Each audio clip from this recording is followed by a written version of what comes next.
morning, everybody. Morning. Morning. Morning.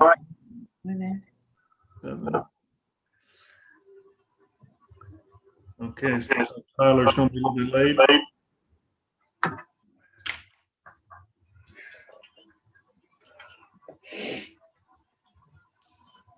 Joe, you ready to begin, or should we wait another minute here? I'm ready. We've got ourselves recording. Okay, for some reason we've got a fairly good echo going on. Oh, Tyler, welcome back.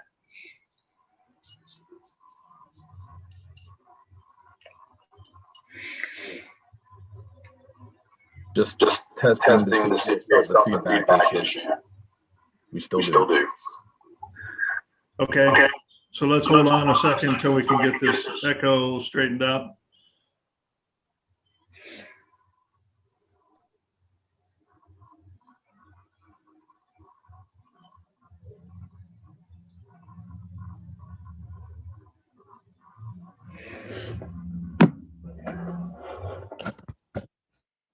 Kobe, can you hear me?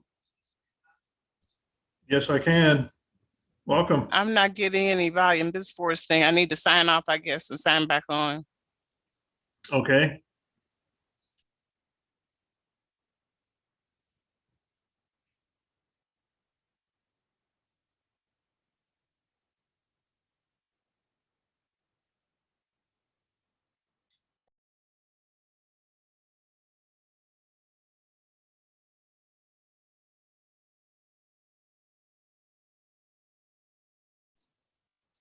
Good morning, Kobe and commissioners. How you doing?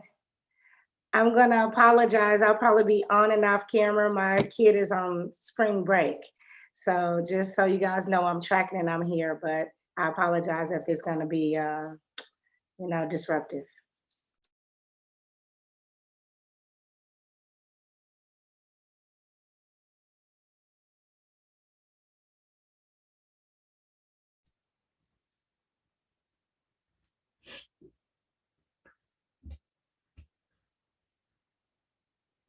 Seems like we might have it now. Joe?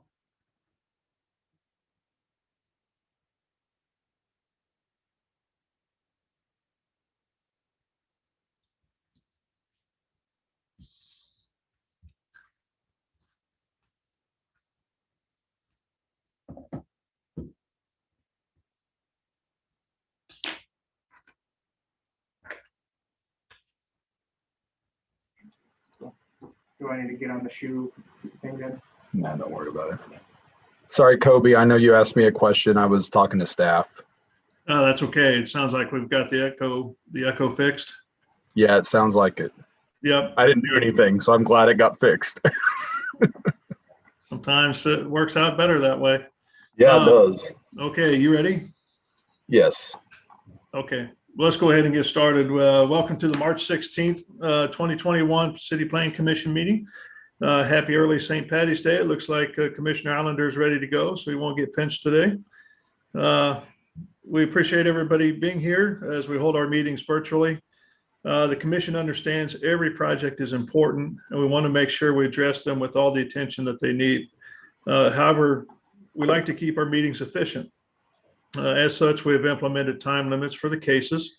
We expect 5 minutes for staff presentations and 20 minutes for the applicant, plus presentations and questions by the commission. When we move to our public comment, please limit the comments to 2 minutes for individuals or 5 minutes if you're representing a community association or a larger group. The goal here is really to be heard, but yet be brief. Just another reminder that the city is updating the comprehensive plan with a new one called KC Spirit Playbook.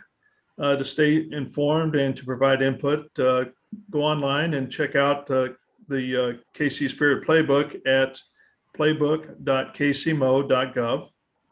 So as we get started, I ask staff to briefly provide some ground rules and instructions for all of us to ensure we have minimal disruption and maximum clarity for our meeting.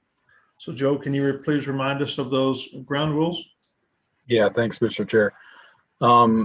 The basic ground rules are that if you're joining us as an attendee versus a panelist, and the panelists are just staff and the commission at this time, you don't have the ability as an attendee to speak or be seen. But if you're interested in speaking on a case, whether you're the applicant or a citizen, please raise your hand. In the case of an applicant, raise your hand as soon as the case is called, and we'll promote you over to a panelist. And then during the staff presentation, if you're a citizen who wants to speak on that case, go ahead and raise your hand at that time, and we'll promote you over when the chair calls for a public hearing. When we promote you, it's going to appear as though you're being disconnected from the meeting, but don't be alarmed by that. You'll just be rejoining us as a panelist, and it will be at that time that you can unmute and turn on your camera and be seen and heard. When you're not speaking, and this goes for everyone, when you're not speaking, just make sure you're muted.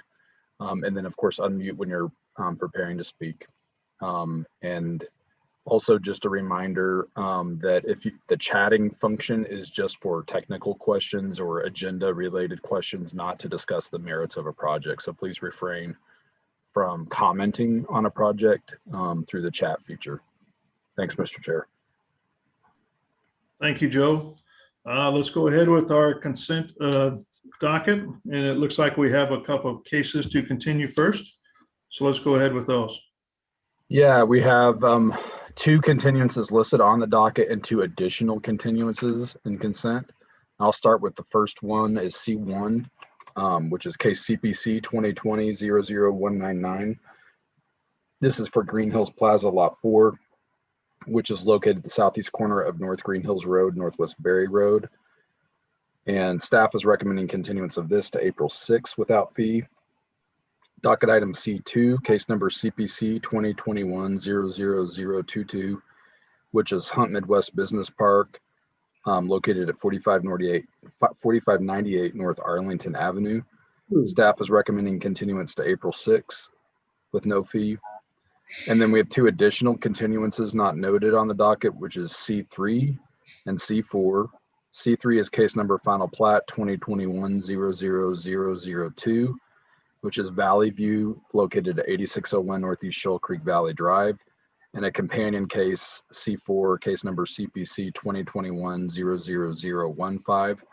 In the instance of case or docket item C3 and C4, the applicant is requesting continuance to April 6th. And those, I believe, are all of our continuances on consent.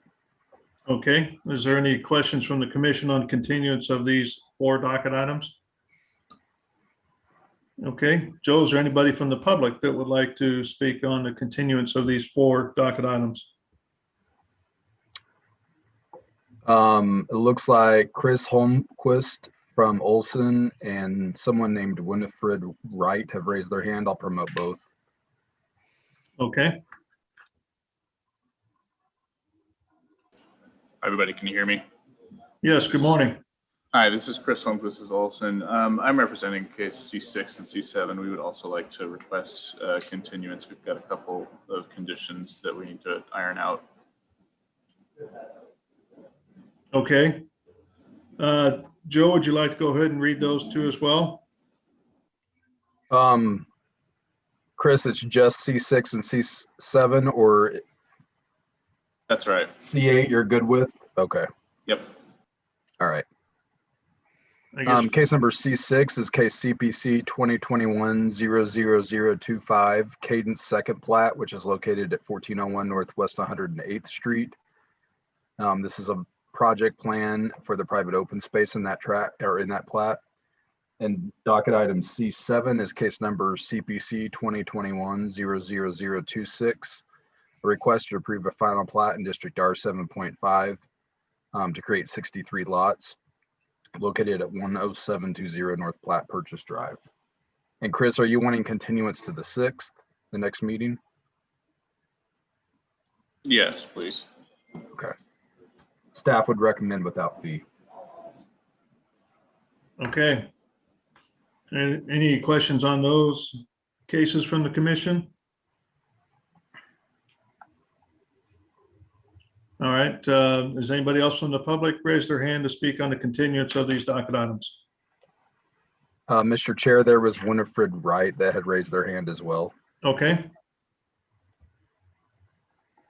Hello, my name is Winifred Wright, and I was contacted by someone this morning who is in communication with the staff planner on cases CPC 2019-0065 and 00055. And we were told that they would be continued this morning. okay, Yeah. we haven't got to those cases yet. Right now, we're just working through the consent agenda items. Gotcha. Okay, thank Yep. you. Thank Okay, you. thanks. Okay, anybody else, Joe, from the public to talk about the continuance of the consent agenda items?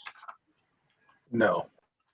Okay, I'll take a motion from the commission on continuance of those docket items. I move to continue docket items C1, C2,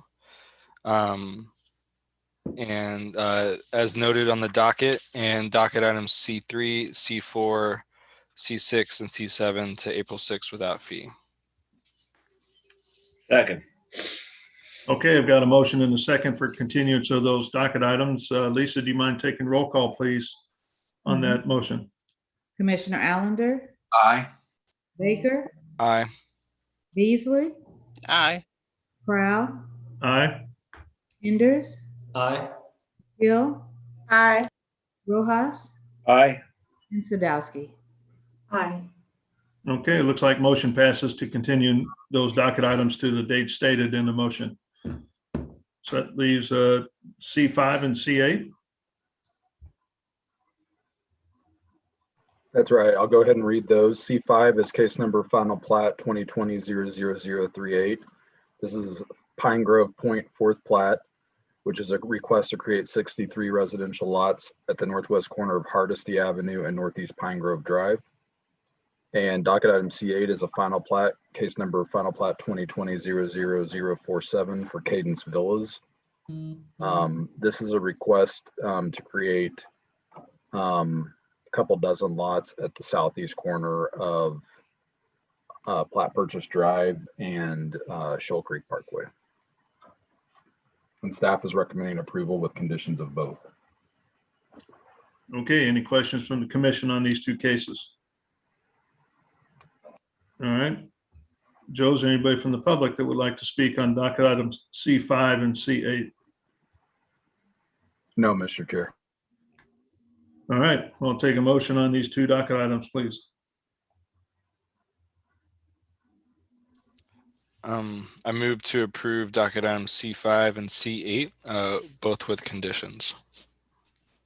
Okay, got a motion? Second. We've got a motion and a second. Lisa, do you mind taking a roll call on this motion, please? Commissioner Allender, Aye. Baker, Aye. Beasley, Aye. Prowl, Aye. Hinders, Aye. Hill, Aye. Rojas, Aye. and Sadowski. Aye. Okay, it looks like motion passes on those two consent agenda items.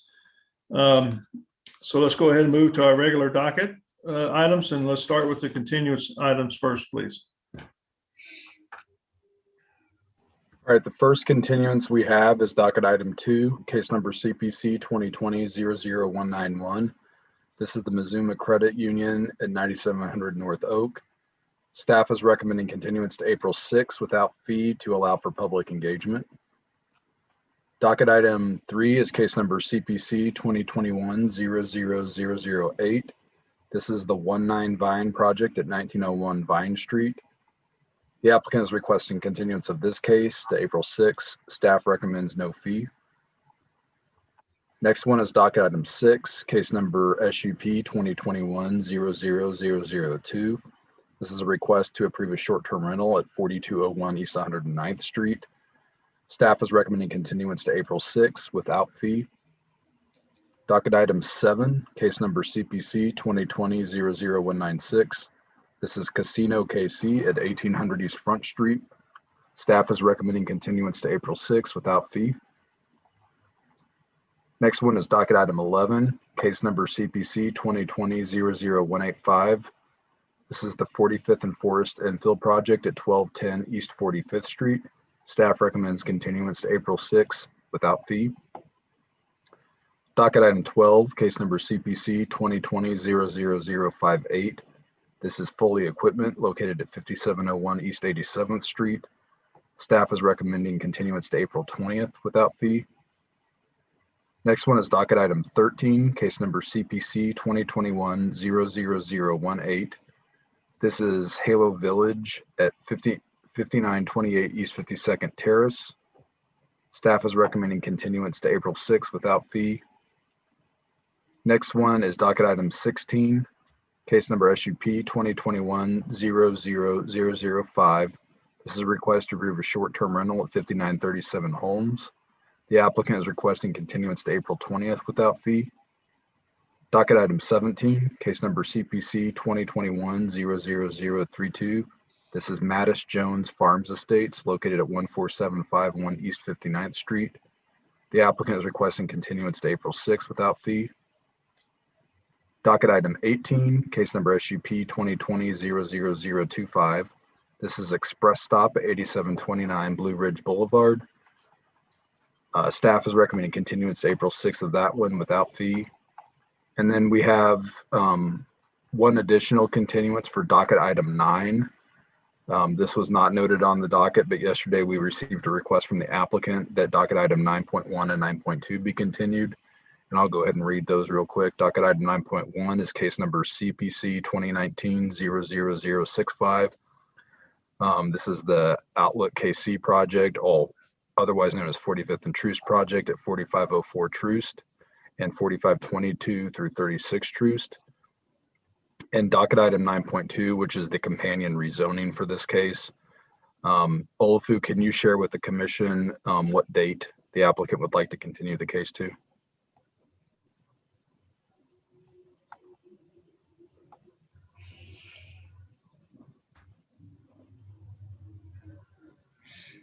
Joe, I think the applicant is on the line, so Patrick Okay.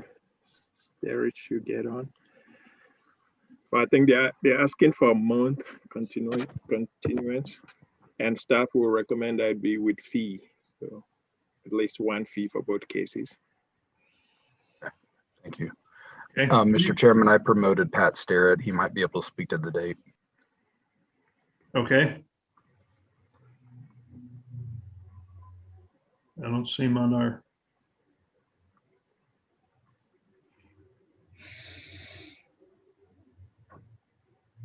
There is.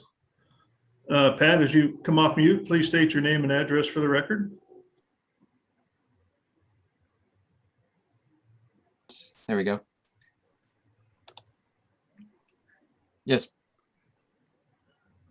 My name is Patrick Starrett of Starrett Urban, located at 3946 Springfield Street in Kansas City, Kansas. And we are requesting a continuance until 1 month from now in April. Okay. That would be April 20th. April 20th.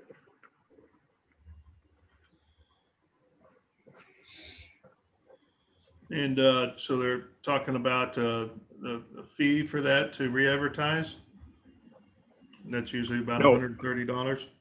Staff had done all the work and we're ready to go, so, and they just requested this continuance yesterday. Yeah, Okay. we just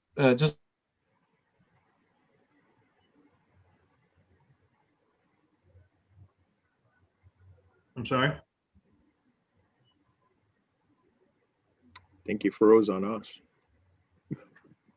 today at today's meeting.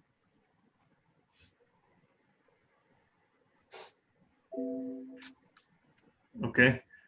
Sorry, Mr. Starrett, can you repeat what you were saying there? Sure. The Planned Industrial Expansion Authority wishes to re-review the project since it's been a while since the board approved it. They want to see if they need to amend the general development plan.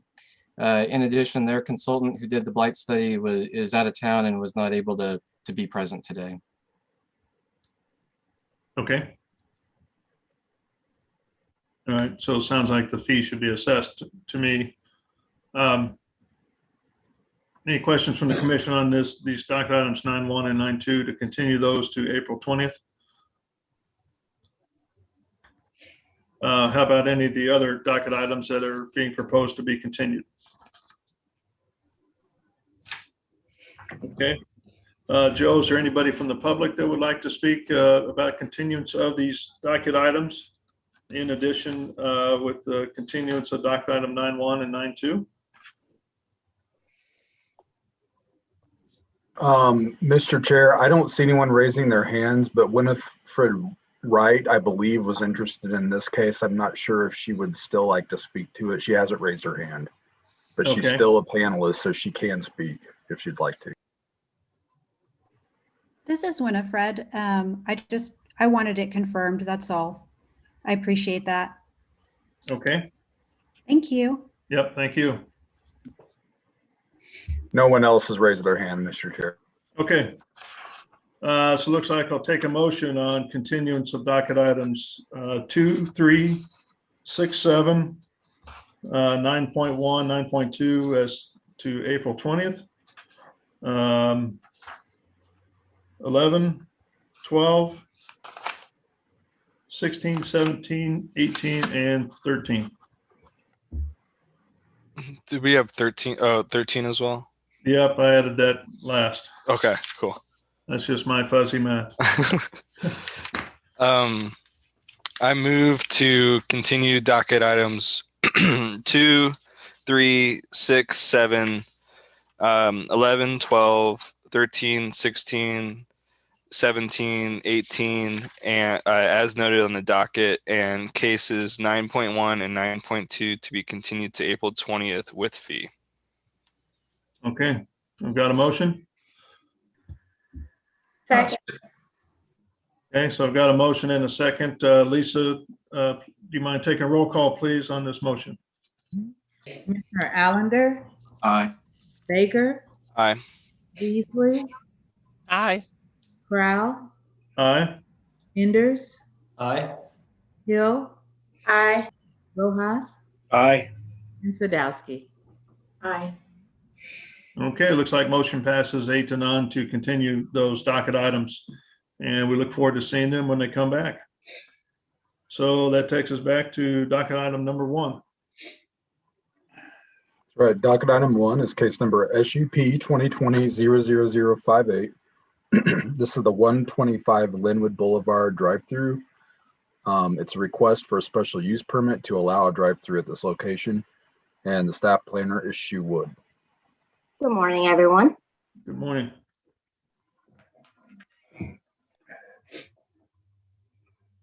Right, this case in front of you is a special use permit for a drive-through restaurant use located on the boulevard. One moment. Here's the general location. It's located in Midtown, more specifically south of East Linwood Boulevard, in between Main Street to the west and Maggie Street to the east. The subject site is located in the Midtown Marketplace development at the north edge of it. It is abutting a private drive. Here's the view looking south from Linwood Boulevard. It has a drive-through restaurant located to the east side of the subject site. The subject site currently is undeveloped. There is the Home Depot located to the south of the subject site. And there is Costco located across the private drive to the east of the subject site. Here's the view looking north from Linwood Boulevard. It is zoned B3-2. It's also commercial use, including an existing restaurant. Here's a site plan provided by the applicant. They propose a one-story, approximately 1,600 square foot eating and drinking establishment located in the middle of this site with an outdoor patio located to the west. The service window for the drive-through line will be located to the east side of the building. They propose this parking to the south and west side of this property. Here's a landscape plan provided by the applicant, including street trees and landscape along the landscape wall located to the north and northeast corner along Linwood Boulevard. These are some elevations provided to staff. The majority of the materials, including bricks, which is this dark, very dark gray colored, and some ephes, which is this light gray color on the elevation plan, and also some, I believe it's cement panels, which is the earth tone color. Staff recommended approval with conditions, as stated in the staff report, condition 1 to 19. If you have questions, I'm open to answer it. Okay, any questions from the commission to staff? Yes, is there four, it says 4 bikes. Is that in compliance with city code? Bike racks?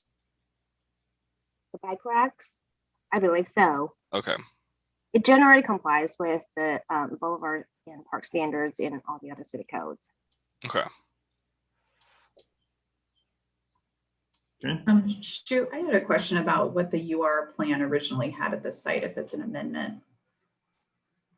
So I'm not sure if you guys remember, but last year there was an amendment with a special use permit already for a drive-through restaurant. So before that, the controlling case calls out for, I believe, a commercial use as well at this site. I'm not exactly sure normal all the building data, all the data for it. But this site does have a special use permit for a drive-through restaurant, approved, I believe, a year ago.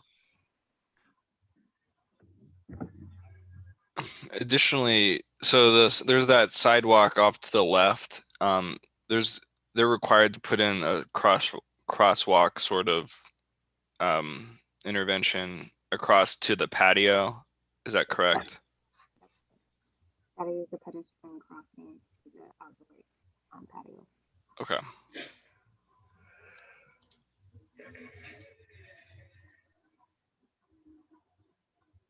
Any other questions? Okay, well, let's go ahead and welcome the applicant. The applicant, please raise your hand. Thank you.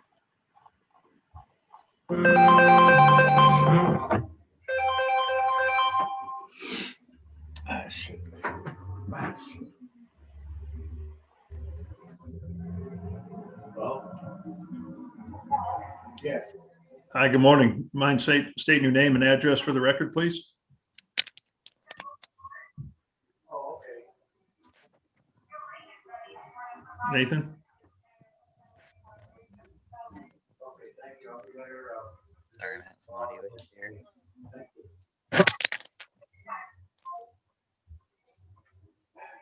Okay.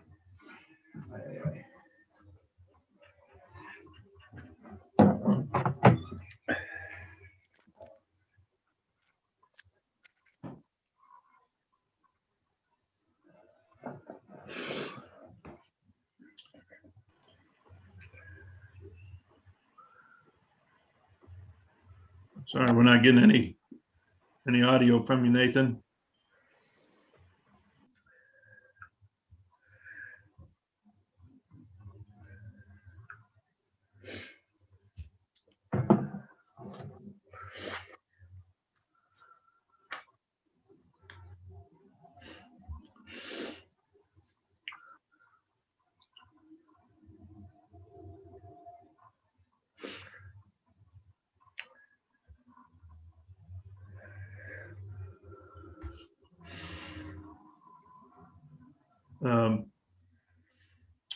So Joe, kind of looks like they're having a little audio trouble.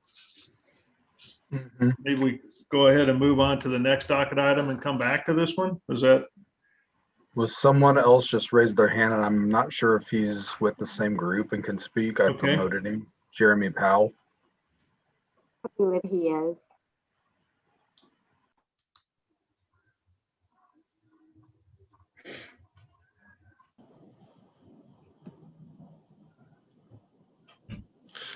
Good morning, Jeremy Powell, Powell CWM. Yes. On behalf of the applicant. Welcome. Sorry about the technical issues we're having this morning. That happens from time to time. Yes. Staff did a pretty good job of covering the project. I'd be happy to stand for any questions you may have. Okay, you're okay with all the conditions listed? Yes, we are. Okay. Any commissioners have any questions for the applicant? Okay. I guess- Joe, is there I any? All right, guess thank I'm- you for your time. Sorry, I have one question. I'm just trying to understand why a drive-through here versus something that might be a little bit more pedestrian oriented. I know there are other drive-throughs here, but I just thinking with the streetcar coming, it seems unfortunate that we're continuing to do drive-throughs along the streetcar line. Was that question for me? Yeah. That is just the Dunkin' Donut model is a drive-through, and that is the only option that works for this actual entity. Okay. I mean, I know there's plenty of Dunkin' Donuts that don't have drive-throughs in areas in urban areas. So I'm just trying to understand if the applicant can comment on why we're doing that. I do not know if the applicant's online today and can speak of why this particular site needs a drive-through, but coming from the New York outfit, they are requiring the drive-through or requesting as we're here today. Okay. Is Nathan, it looks like you're back on. Are you part of the ownership team or part of the development team? He's part of the design team. Okay. Powell. And I guess I should, my name is Jeremy Powell with Powell CWM. Our address is 3200 South State Route 291, Independence, Missouri.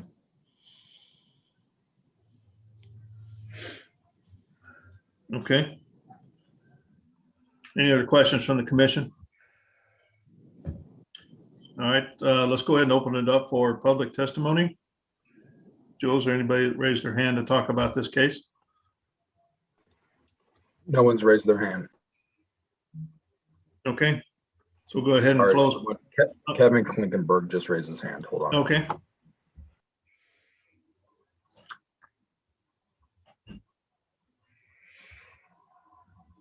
Morning, Kevin. As you come off mute, if you don't mind saying your name and address for the record, please. Good morning. Thanks for having me. I'm Kevin Klinkenberg. I'm the executive director for Midtown KC Now. We're at 3931 Main Street. I just want a quick comment. I want to build off of what Commissioner Sadowski was talking about and make sure everybody's aware.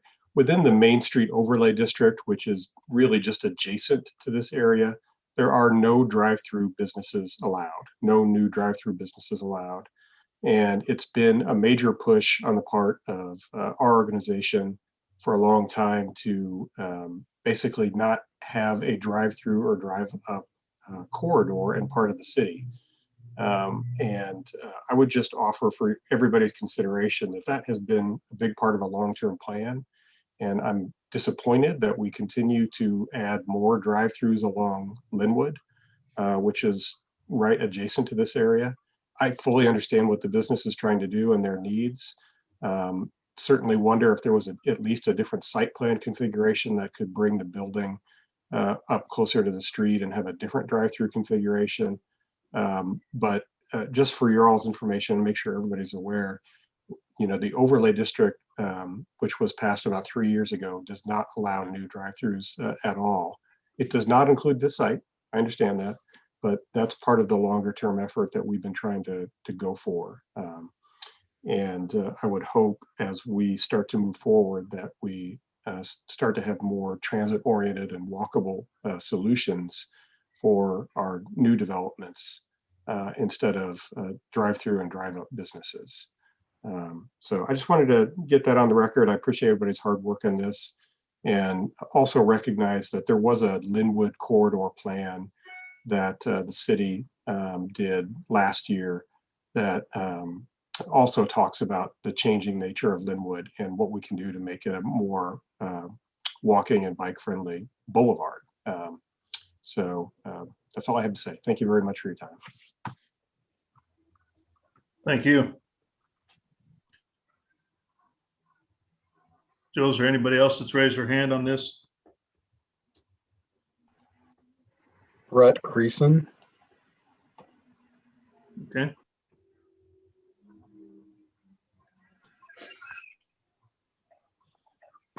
Hello, can you hear me? We can. And you're sideways.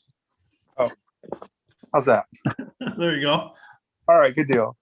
Hi, this is Brett Creason, 2630 Charlotte Street. And, I'm somebody who kind of drives to that area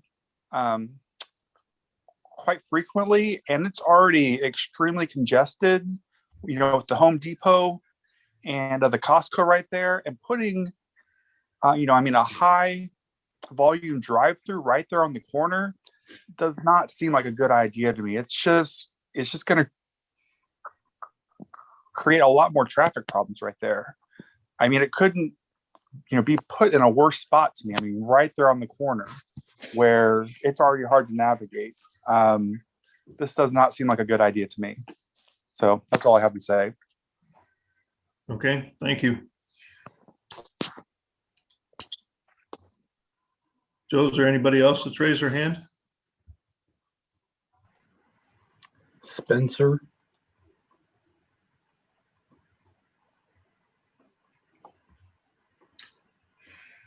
Hi, Spencer. As you come off mute, please state your name and address for the record.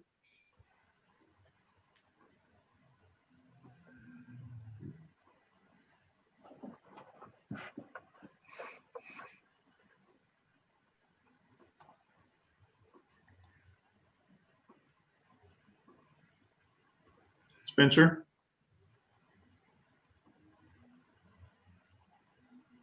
Oh, sorry, didn't realize I was on mute. Spencer Maines, I live at 2900 Oak Street. I would just like to say I think it would be really cool to have a Dunkin' Donuts close to me. But I also agree with Ashley and the others that it's bad that it's surrounded with a drive-through and not as walkable as it could be. I would say that there's not enough density in the area, and if there's more density, it would make things more walkable in general though. So that would be good. Okay, thank you. Anybody else, Joe? Yeah, they're trickling in. Michaela Wagar. Okay.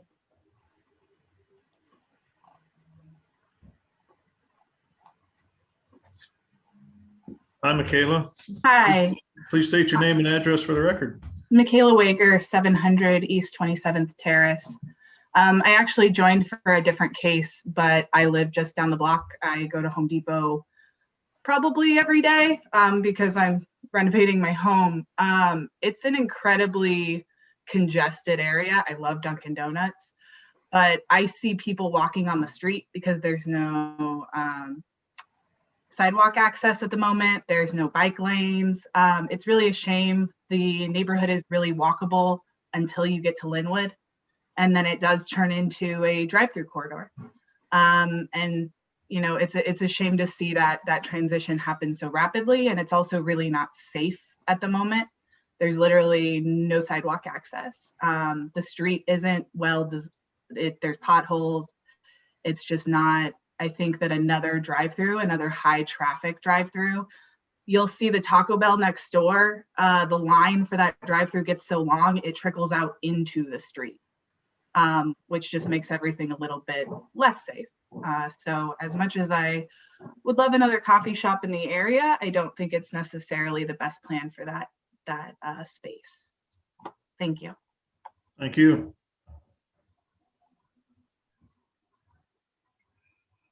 Anybody else, Joe?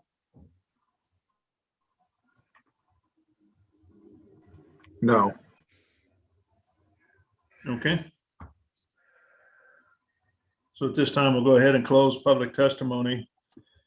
And I guess a couple of questions that came up through public testimony, and I'm looking at this from the staff standpoint. One is checking out the drive-through for traffic, and the second thing being is Where does this sit with the Main Street overlay district, and you know, why is it okay to allow the drive-through in this particular project? Okay, so Go and ahead, I'll Shu. answer all those in order. I'll try my best. Okay. First, the question I would like to answer is where it sits in relationship to the overlay. That I mentioned earlier that this site is located to the west of the Main Street, approximately a block away. I would like to share a map that I showed earlier.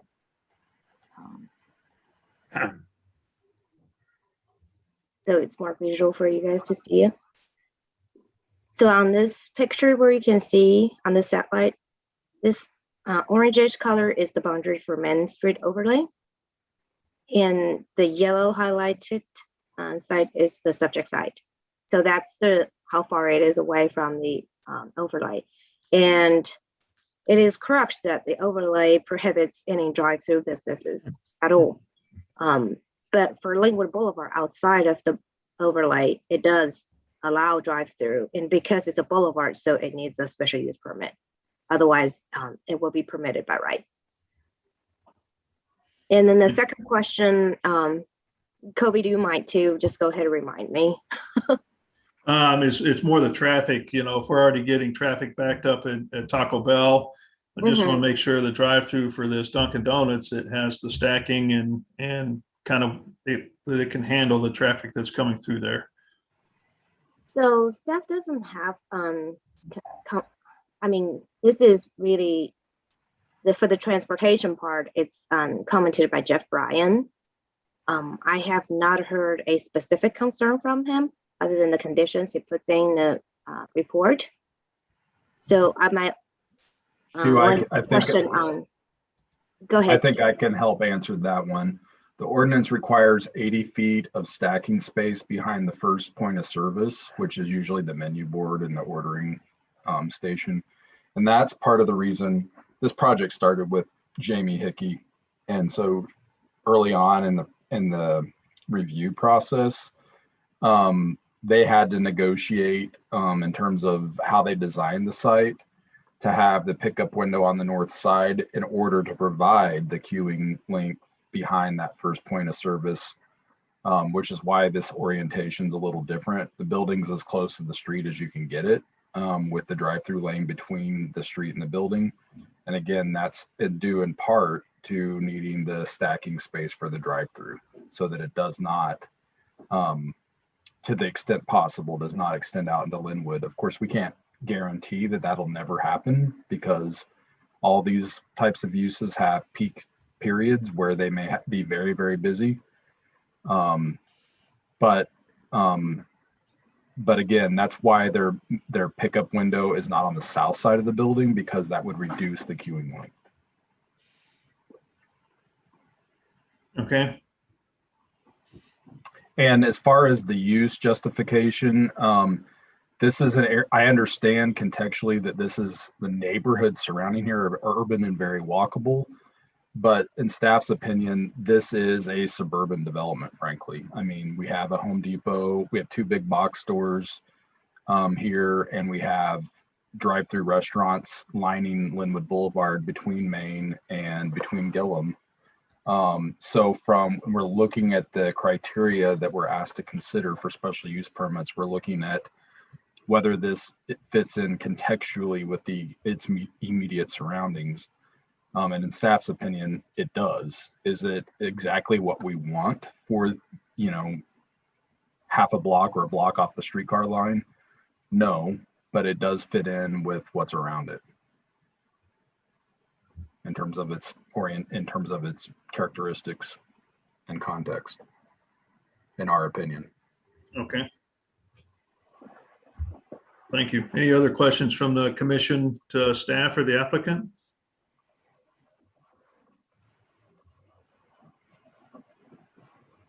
Okay.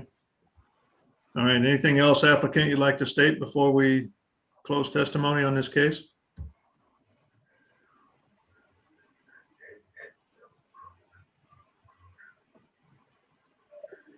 All right, so let's go ahead and close testimony. Is there any discussion that should be had amongst the commissioners? Yeah, I just wanted to state that this neighborhood is subject to very late urban renewal practices that I think, really changed the nature of what this neighborhood, the look and feel of it. So when Joe says that it feels suburban, he's not wrong. But historically, it had a street grid that matched all the other surrounding streets. If you go back to the historic plans, you can see that. So I would propose that this is just extending what was initially a mistake on behalf of the urban context. And I just would not like to see that mistake just continue to perpetuate.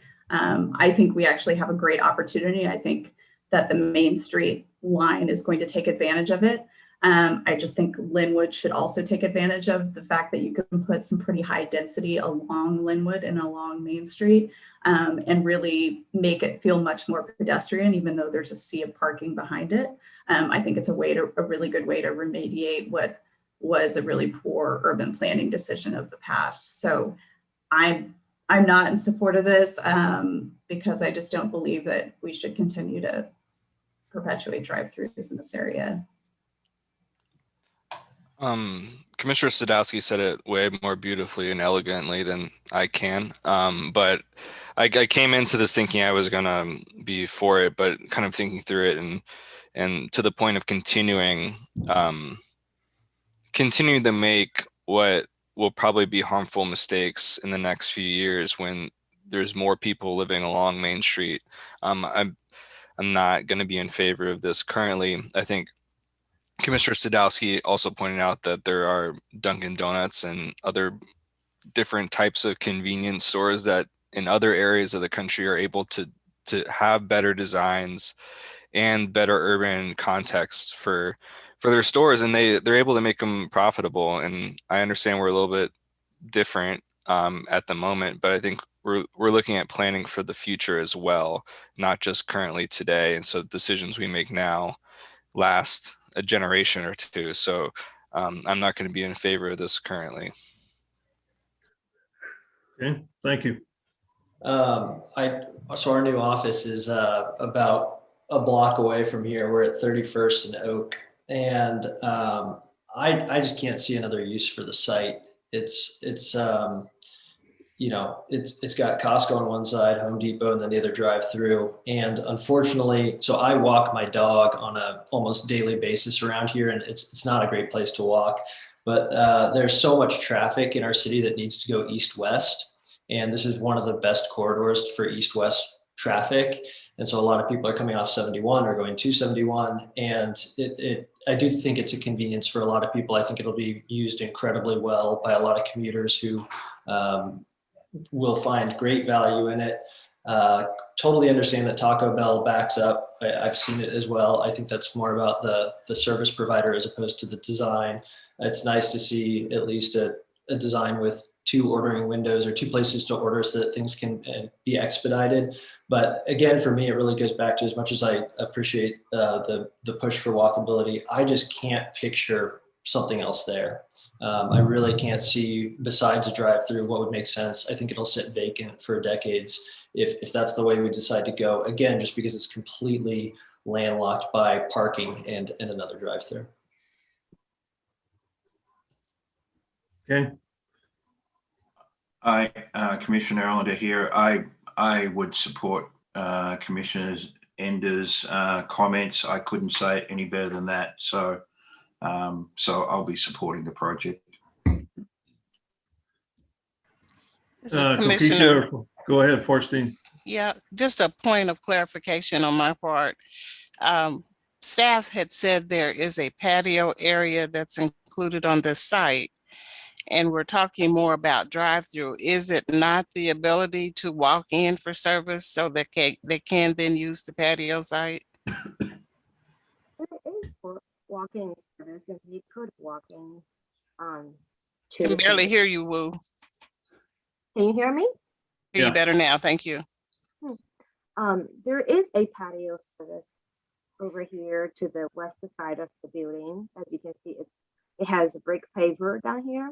And there is a pedestrian access, which is a paved sidewalk connected from along Linwood and crossing this drive-through line into the patio, as you see in the site plan. So did that answer your question? So yes, the ability to go inside and purchase something and come to the patio is also a part of this site. It's not strictly drive-through. I believe so. Can we confirm that with the applicant, please? Applicant, can you speak up for that point? Yes, it does have pedestrians entrance and the patio for pedestrian service. I guess my down the street there's Lamar's Donuts and you can park there and it's never full. And it seems to stay in business. So it's like, and I can see a configuration where you can push the building up and you can put parking in the back. And maybe I'm naive, but I just feel like there's a better way to do it. So.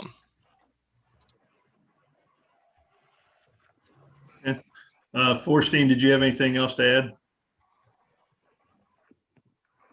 No, I just wanted to confirm that the Okay. use is not just strictly stay in your car. There's other means of supporting this business that would allow people to walk to it, to partake in the goods that they have for sale. That's all. Sure. Okay. And I think there's also there's a bicycle rack, right, on site for people to ride to. I'll let the applicant speak on behalf for that point. Yes, there is bike racks there provided for any bicycles that come to for service.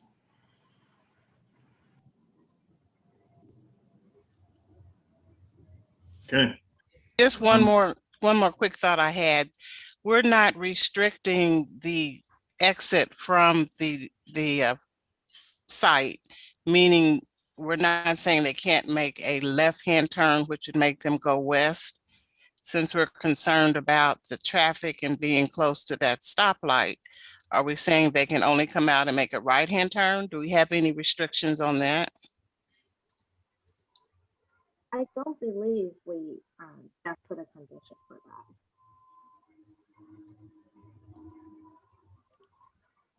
Yeah, this is Jeff Bryan with Public Works. And yeah, there was a traffic impact study completed for it and it was not showing, it was showing acceptable levels of service. So there is no restriction on movements leaving the site that I'm aware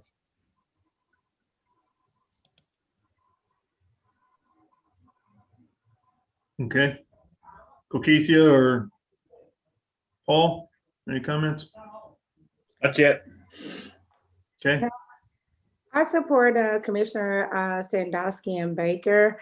I think we are thinking about the long-term vision of a community, of listening to the residents and folks who are invested in that community want something different. So I'm inclined to not support it. Okay. And just my thought, I mean, I understand this is right outside the Main Street overlay, which doesn't allow the drive-throughs, and I totally support that. This, again, it's outside of that, but I'm looking more at what's around it, the Taco Bell, then you have the parking lots to the south. And this being, you know, a main street, as Commissioner Enders had stated, east-west, to get from one place to the next over to the east on 71 Highway.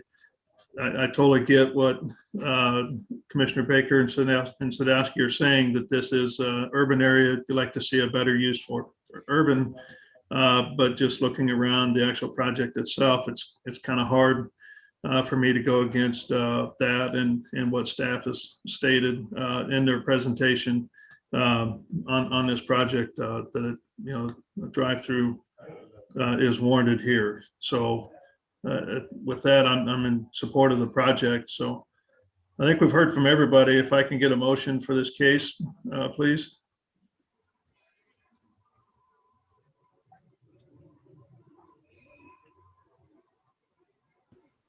Sure, I will move to approve docket item number 1 with conditions.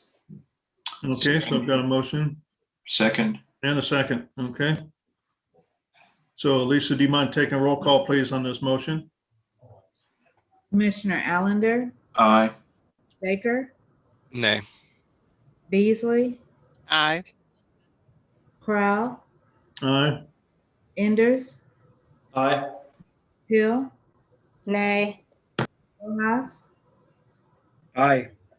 and Sadowski. Nay. Okay, so it looks like the motion passes 5-3 on this. So we appreciate you coming in and good luck with the project.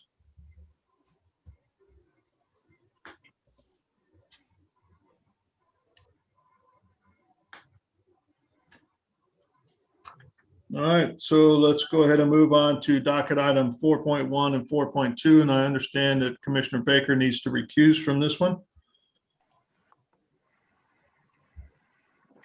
All right, docket item 4.1 is case number CPC 2021-00023. This is the Joby Art Center at 1818 East 19th Street. 4.1 is to approve an area plan amendment to change the recommended land use from institutional to mixed use. And docket item 4.2 is a request to rezone the subject property to District UR and approve a preliminary development plan for the same. Shu Wood is the staff planner. Hi, everyone again. This case in front of you is the rezoning to UR case for a major amendment for the approved plan with in a companion case for the area plan amendment.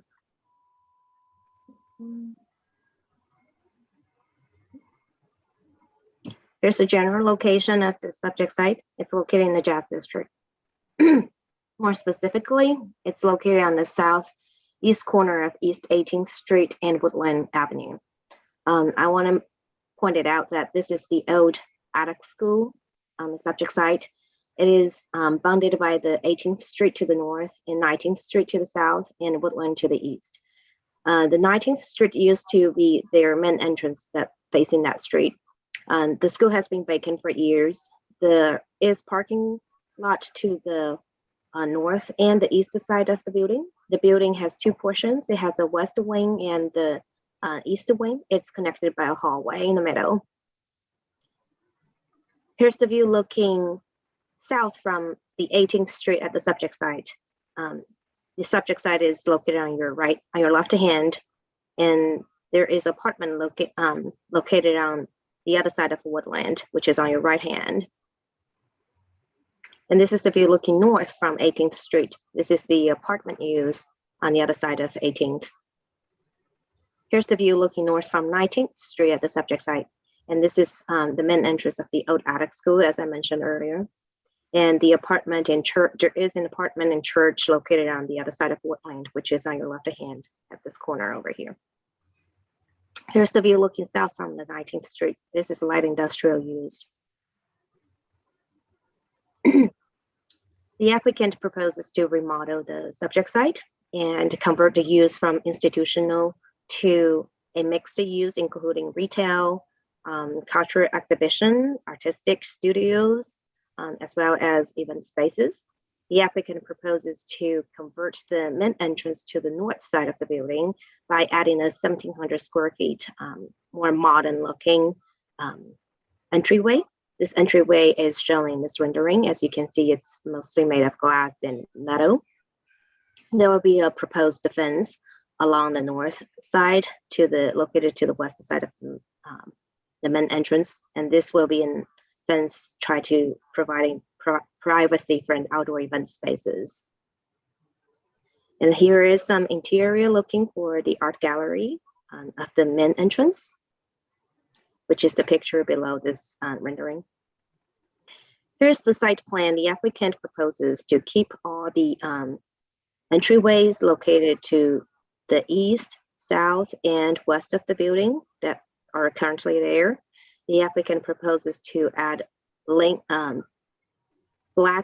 metal mesh fence along the west and south side of the property, and to wrap around this entire site with 3 open gates for vehicular access. One will be located on the 18th Street to this northeast corner of the site, and one will be an entryway from Woodland Avenue, and another one will be from 19th Street, which is located on the southeast corner of the site.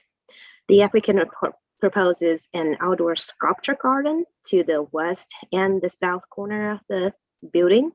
As you can see, these are sodded areas around the sculpture garden, and the applicant also proposed an outdoor event space located to the north of the building, as my cursor is showing over here.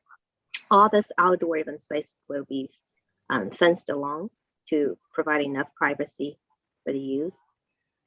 The applicant proposes a retail and lodging use for the first floor in the west wing of the building, along with the studios along the hallway. Most of the second and third floor will be used for artistic studios and cultural exhibitions. There is no change in the height overall of this building. Here's the view for the landscape plan. It generally complies the requirements, and most of those landscape has already been installed and are existing. Here are some elevations with the add-on building entryway. It has been approved by the Historical Preservation Committee. Here's the lighting plan for and emphasize with the outdoor sculpture garden. And this is the metal mesh that the applicant is proposing to use. The height and the materials and the location is still under discussion with staff. Staff recommends approve for case 00023, which is the area plan amendment without any condition, and approve with conditions from number 1 to 33 for the rezoning to UR plan. I'm open to questions. Okay, thank you. Are there any questions from the commission to staff?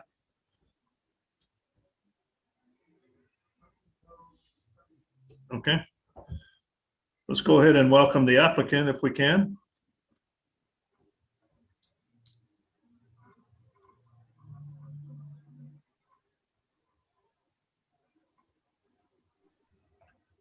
Joe, can you promote Elvis?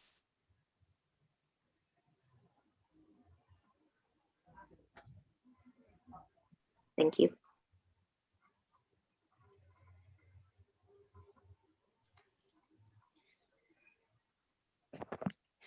Hi, good morning, Elvis. Do you mind stating your name and address for the record, please? For sure. My name is Elvis Acapole, 708 West 17th Street, Kansas City, Missouri, 64108.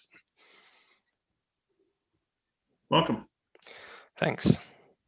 I'm an architect with BNIM Architects, and just here to say that I think the presentation was fairly comprehensive. The development team and all of us are excited to get started on the project, and so if there's any questions or a conversation that we want to have now, we're open to discuss. Okay.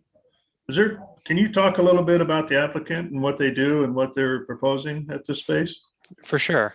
So the project, the attic school was purchased by the Joe brothers, who are artists working out of Chicago.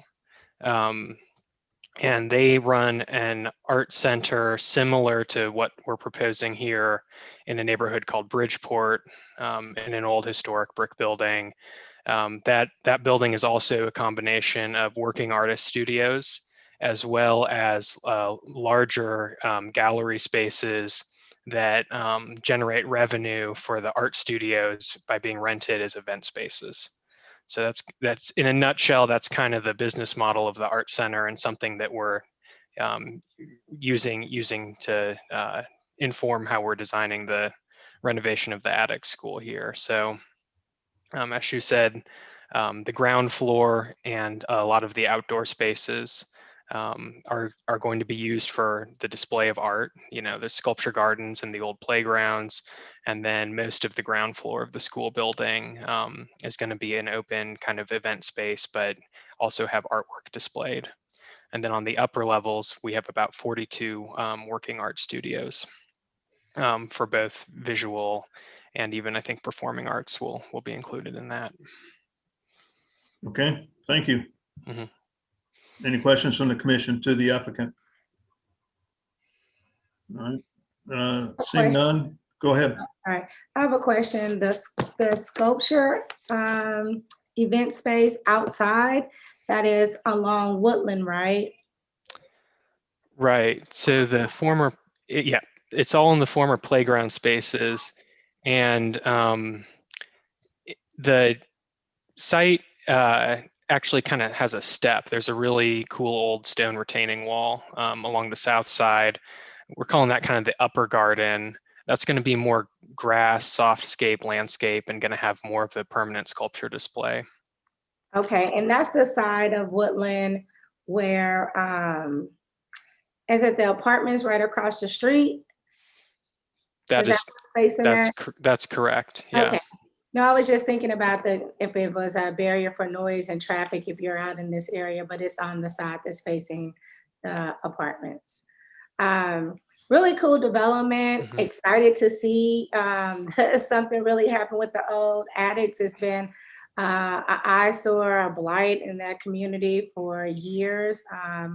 So excited to see. Are there any plans to have work featured from local artists? That's my first question. And the second is, you mentioned retail, but I'm also wondering if you're providing any food and beverage options inside. Mm-hmm.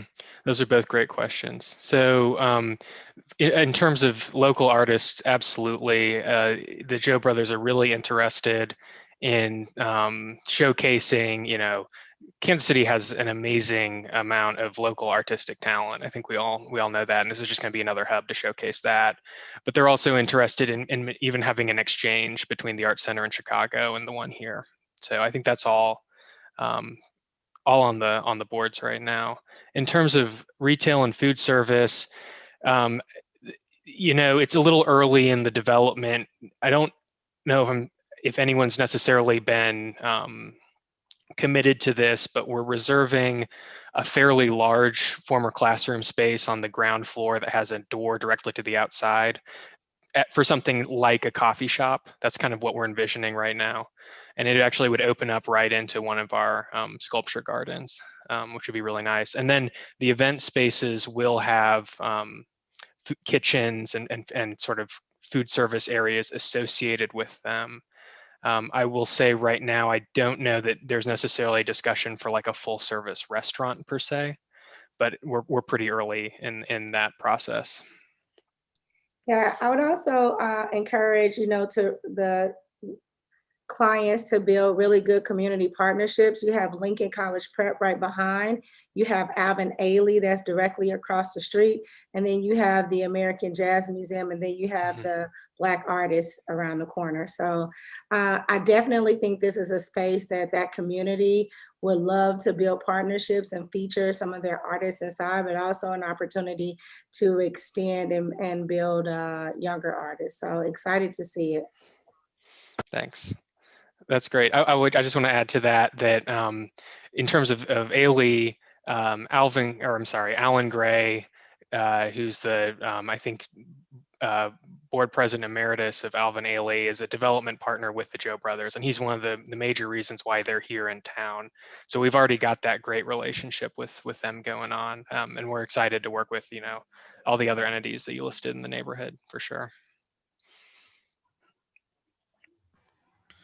I just wanted to say I'm super excited about this. I think it's really cool. I was just wondering if in the outdoor spaces, if you envision like temporary exhibits, like the first thought comes to mind is something like PS1 in New York, where you have like these, you know, kind of massive temporary exhibits that the public as they're walking by would be able to interact with, or is the outside space mostly permanent sculptures? I think that's an awesome idea. I think that, to be honest, what we've been discussing right now is again pretty early in the curatorial kind of program. I think we're anticipating some permanent sculptures by the Joe brothers themselves. But I think that conversation with how to program the spaces in other ways is totally open right now.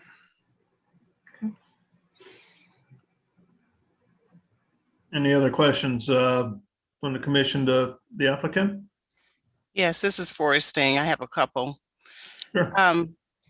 Typically, we do have what are the auditoriums in the schools. Has there been any discussion and ideas on how to renovate that space for use? And then secondly, I thought I saw in the documents that future plans are to have a rooftop event space. Can you touch on that a little bit? Absolutely. So the I'll start with the auditorium. It is on the second floor of the building. It's stacked above the gym.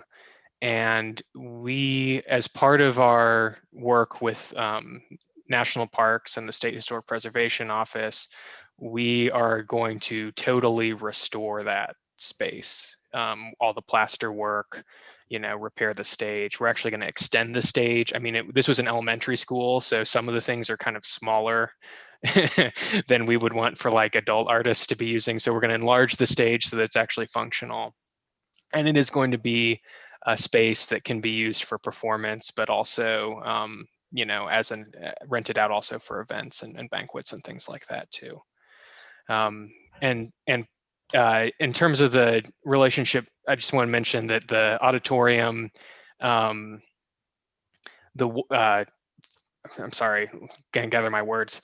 The west facade of the auditorium has these amazingly tall windows, and part of our design with the new entry edition, why there's so much glass there, is so that we can make sure that there's still adequate daylight that's going to kind of be borrowed from the main entry wing into that auditorium space, so that we don't kind of darken it, unless of course it needs to be darkened for performance or anything like that. The roof top event space, this is a good rendering to look at. In the top image, you can kind of see some folks hanging out on top of the roof. Really, it's the footprint of the entry edition is our event space. And it has a great view of the downtown KCMO skyline from up there. And of course, a really great view of the 18th and Vine Historic District too. And it's going to have similar hours to our other outdoor event spaces that are in compliance with, kind of the guidelines in the neighborhood. But it'll be, again, used as receptions and banquets and things of that sort can be held up there. I have one additional question, and that's regarding the parking. Ms. Wood showed us parking that is currently there. Is that going to stay or be reduced? And I know that there are times when other visitors to the 18th and Vine district have been able to park there. So are you working on some type of partnership on parking outside of your facility for people that are coming just to the district and not just to your facility? So we are not reducing the overall amount of parking. We're kind of maintaining the parking lot really as is, and kind of patching and repairing it for the project. I can't necessarily speak to how it's going to be operated in terms of if it's going to be open to the entire neighborhood all the time or not. I think that there's definitely going to be a priority for artists working in the building, and as well as parking for events that are happening. But off of those hours, I couldn't answer that question right now.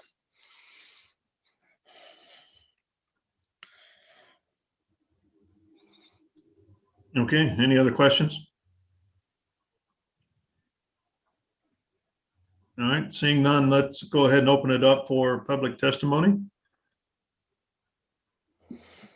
Joe, is there anybody that's raised their hand to speak about this particular case? No one has raised their hand.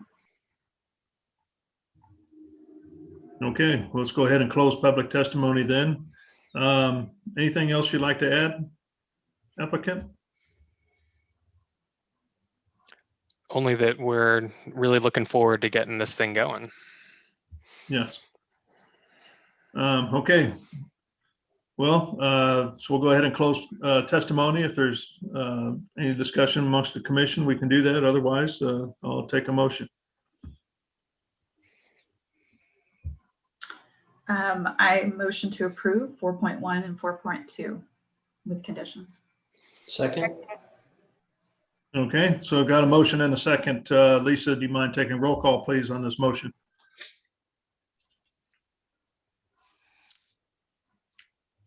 Commissioner Allender, Aye. Baker.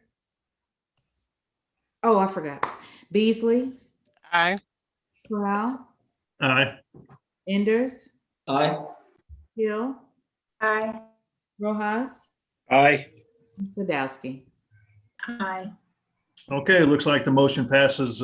We appreciate you bringing this project in. We think it's a great project and a great addition to the 18th and Vine area. So good luck with that, and we look forward to seeing it come to life. Thank you. Have a good one. Thank you. All right, looks like we're ready for docket item number 5.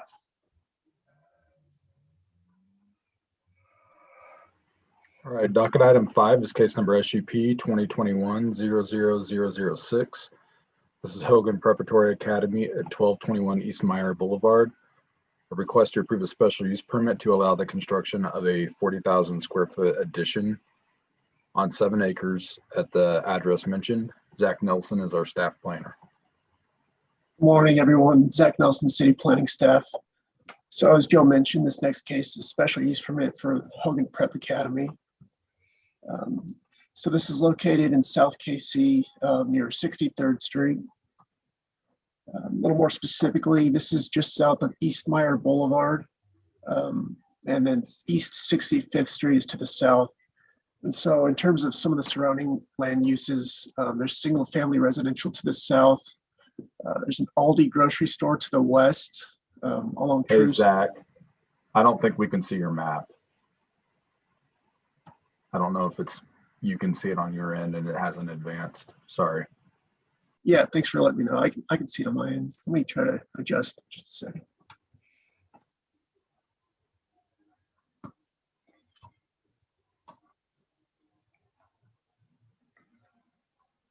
We see your map now. I can.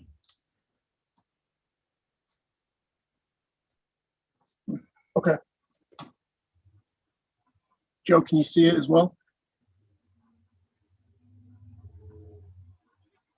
Yes. Okay, thanks for letting me know. So as I mentioned, there's an Aldi grocery store to the west along Troost. There's single family residential to the south. And then the Franciscan Sisters of Christ the King convent is to the northeast here. And in terms of the site itself, Hogan Prep's kind of centrally located on the site. There is a wraparound drive that connects on the East Meyer Boulevard. And then there's also parking to the west of the existing building here that also connects into East Meyer. And then there's a small connection into East 65th Street here. And then there's a sports field to the east of the existing building. Just a little bit of context. It was difficult to find street view images of this, so I provided just kind of some 3D images. So this is looking north at the building. Just a little more context in terms of the size. And then this is looking south at the existing building.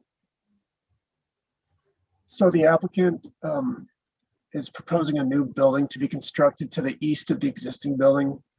This new building will be just under 40,000 square feet, and it will replace the use of the existing building.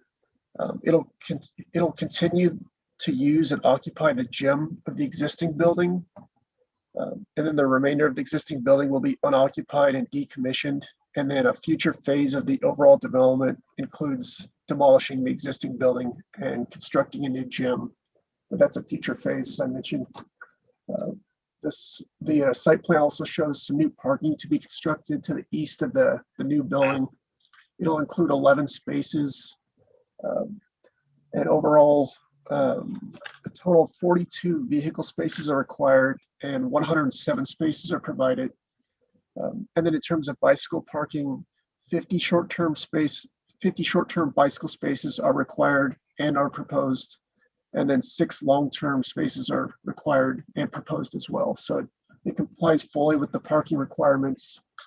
And then in terms of landscaping, new landscaping is shown along that new parking lot. It'll have screening, new trees, and then new grass and green space we planted as well.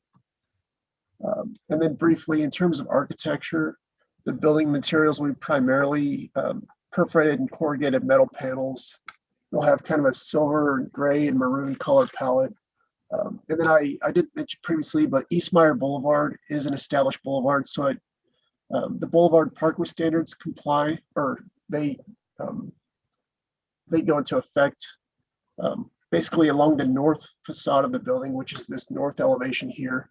And that one of the requirements is that at least 60% of the ground floor facade must be transparent. And so this complies with that standard. The building will also have a large wall sign, which will show the logo of the building, or of the school rather. And then just a couple of renderings as well. This is the view from East Meyer Boulevard.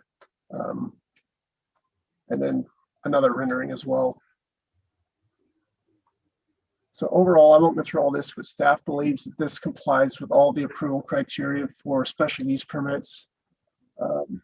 I did want to mention that 2 variances are being requested as well.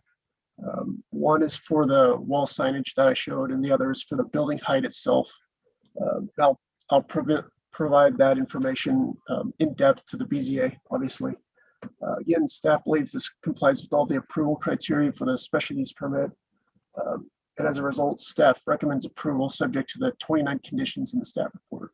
And that concludes my presentation. Okay, thank you. Any questions for staff on this project? Zach, just curious, what happens to the building on East 65th Street? The smaller building? Uh-huh. To the best of my knowledge, that building will remain. I think the applicant can speak more to that. They didn't call out any plans or anything for that building itself. Yep. Thanks. And I believe that the applicant is Kevin Weiniger. Looks like he's raised his hand as well. Zach, I've just got a question. Can you go into the exceptions, the wall signage and the building height? Can you just give us some more detail around that? Yeah, just a moment. Let me pull up that real quick, just a second.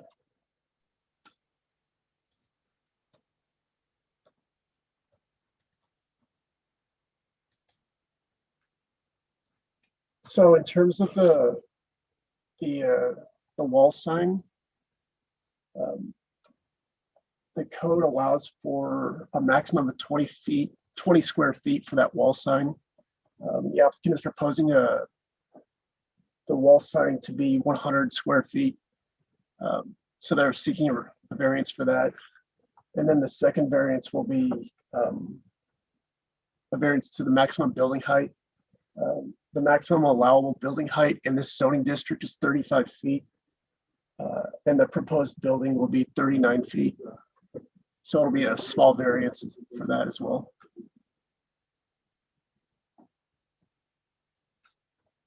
Okay. And one more question, just curiosity. Are there green space requirements for schools? Not to the best of my knowledge, I don't believe so. All we have are the landscape requirements, and this plan complies with all the landscaping requirements. But in terms of specifically for green space, I don't believe we do. Not a concern. I was just curious. Thanks. Yeah. Yeah, there aren't any for schools. We have them for daycares in our zoning code, but not schools. Okay, any other questions for staff? I guess I'm just wondering, the parking is very light, and I usually don't complain about that, but I'm just curious what the thought is behind that, and if that's sufficient for the high school. Yeah, so the minimum required parking is 42 vehicle spaces. And when you combine the new parking lot, which only has 11 spaces, with the existing parking, there will be 107 total spaces. So it will be more than double the minimum requirement. So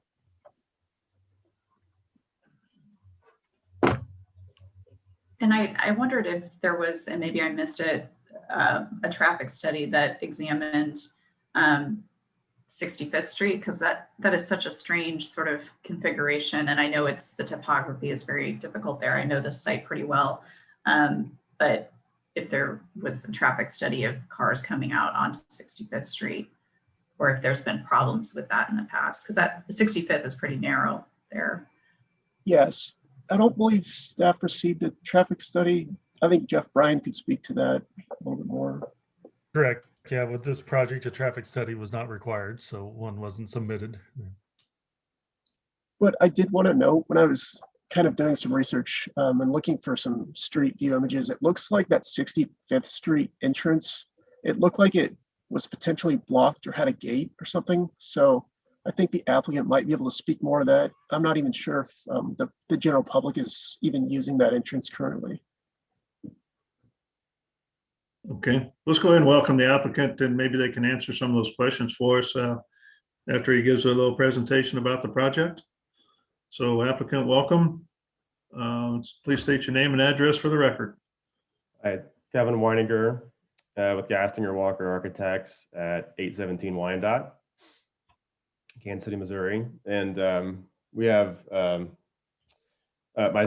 few people on the call today that probably will be raising their hand to speak about two conditions on the report, and we'll get to that. But thank you, everyone, for your comments so far. In terms of the entrance drive onto 65th, I think the plan is that now that is rarely used, and once the development is completed, that we'll have the new parking lot that allows kind of a circular continuous path.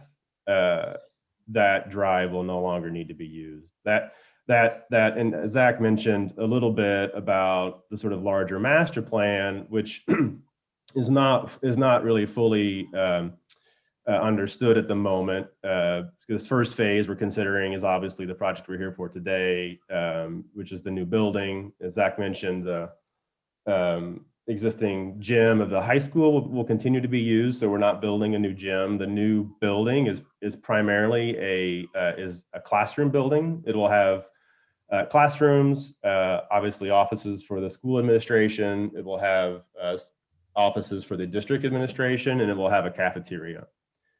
And then I think once phase two is vetted and more closely looked at, the whether or not the building remains or finds a future use is yet to be determined.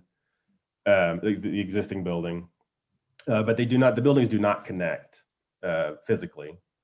And then the building to the south is also a part of kind of our larger plan. There's no, as it was correctly stated, there's no plans in the current development to improve it, but there are likely plans to potentially either sell that land and have it be redeveloped by another owner. And so all of that is connected to, in a lot of ways, the two comments that the two conditions in the report that we have issue with. So Zach, I know we've got Brent Sells from Tallow Farm Brown, who's going to speak, and we have Tony Gossaron from Van Osdol on the line in case he needs to speak up, and also Dr. Strickland, who's the superintendent of Hogan Prep. So we have a few people probably to speak, but maybe before, and so we've got a few exhibits to share about those two conditions.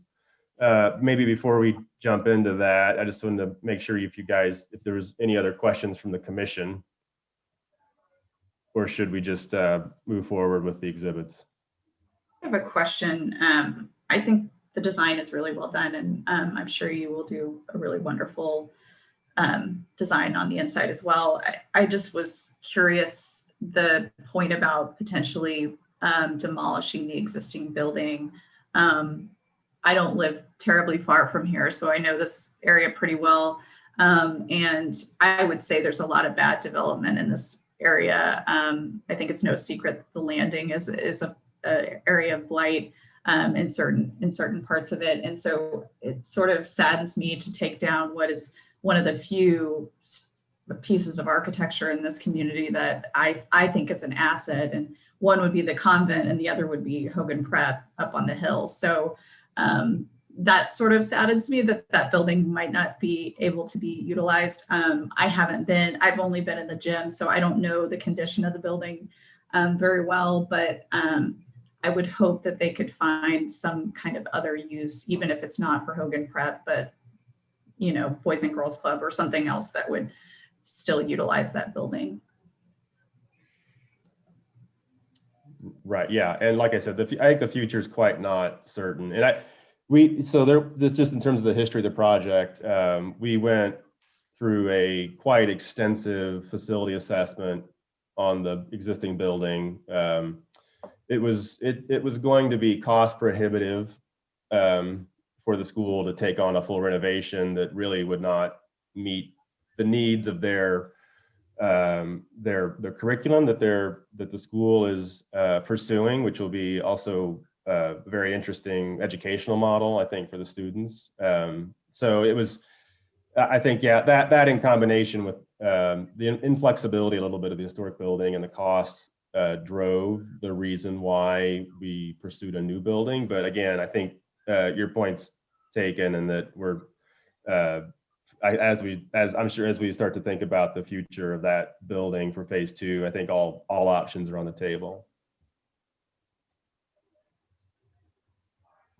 I generally agree with Sandowski, Commissioner Sandowski. It really is architecturally a beautiful building. I also too have been inside the school, and I'm excited for this new school. I'm excited for this new project. It is not meeting the needs of kids, and certainly as Hogan expands their enrollment, this also ties in nicely from, like, if you're coming down and turning into Meyer, you pass Kaufman School, Brookside, Kaufman, and then you'll have this brand new building. And so I always think about kids, right, as they're driving in past these other pretty nice, beautiful schools and coming into something that we can appreciate because it's got this architectural feature, but really not useful for the high quality instruction that Hogan is going to deliver. I would say I'm hopeful that this new development may start development across the street for us to change and see like how that is looking, and also the landing. So excited to hear more about the project. Just wanted to add in for commissioners. I hope this gives us an opportunity to start to demand some upgrades from future projects that will come around the school. All right. Anybody else have questions for the applicant before they go into their short presentation? Okay, let's go ahead, Kevin, if you don't mind. Okay. Okay, so like I mentioned, there's 2 conditions. It's condition number 8 and number 12 in the DRC report. I'll paraphrase generally what we're sort of requesting to be. I'm not sure exactly what the terminology is, but be removed from the conditions on the approval. But number 8, it says, since this project is within a combined sewer overflow district, the project shall be designed to retain 1.5-inch depth over the entire site to simulate natural runoff conditions and reduce small storm discharge to the combined sewer system. The entire site portion of that sentence is what we are liking to have changed to only the disturbed area of the site. This comment is also contrary to comments we received from land development staff at the initial DAT meeting, which said provide detention of the first 1.5 inches of rainfall on only the disturbed area. And so Brent will speak to that in a moment, that condition. The next condition, number 12, is basically asking for public improvements as required per chapter 88 for gutter, sidewalk, street light, relocating any utilities as necessary, and adjusting vertical grades, roads, and then it says, etc. So I'll speak to this one first, but just as a reminder, before we jump into those, this current image just shows you the area that we're considering the disturbed area. So that's the construction area. There will be, as I mentioned, no work on the southern half of the site for the building that faces 65th. There will be minor improvements to the roadways that are kind of colored in that tan color. Really just the asphalt material. There'll be some minor improvements in the gym to make it functional within the existing building. But as far as land that is being disturbed, that it's only within that dashed red line, which sits, if you remember the slides, and we'll have some later that Zach presented, that is on a plateau, much higher, at a much higher elevation, which, you know, from a design standpoint is very advantageous because the building sits very prominently on the site, and is also advantageous from a stormwater perspective as long as we only are accounting for the disturbed area. But in terms of the number 12 comment for the East 65th improvements, again, I mentioned the future plan really is to potentially have that portion of the site be developed by someone else, and any improvements really that would be required on East 65th, we would imagine would be much more appropriate to occur at that time. There's about 158 foot of frontage. The sidewalks, as you see, are actually on the south side of the street. So sidewalks would not be a part of any improvements that would be made anyway. We do not believe that the condition of the Hogan's property is in any disrepair compared to adjacent properties. And here is just a few images. So that tan kind of colored brick building is the building on Hogan's property facing 65th Street. And this is that entry drive that Ashley was mentioning. And these are views to down the street and to the south and east. So you can see on the Hogan side of the street, there's just a curb. There's not a gutter, just a curb, no sidewalk. So yeah, I think that we would essentially request that. I mean, one, I think because we're only disturbing this area, we're not quite sure that we don't believe that Chapter 88 necessarily applies to this development since we're not developing the entire site. And also the fact that future development for that southern half of the site might be a more appropriate time for those public improvement upgrades to the curb. And I'll hand it over to Brent to talk about the number 8 condition for detention. Okay, I just want to clarify. So on our staff report, I believe it's conditions 6 and 11. You might have a different listing from your DRC meeting. Okay, thank you. Just so everybody knows what those 2 conditions are.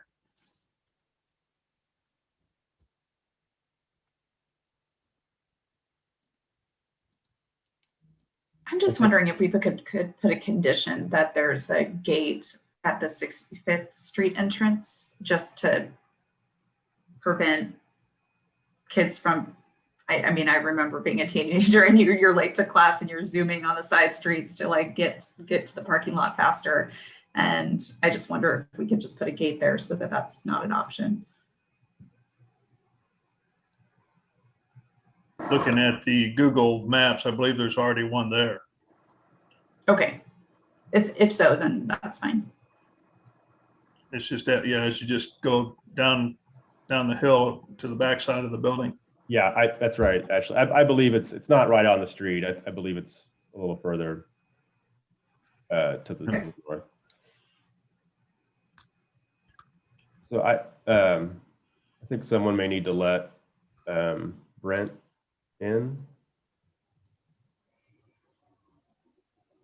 So can we promote Brent?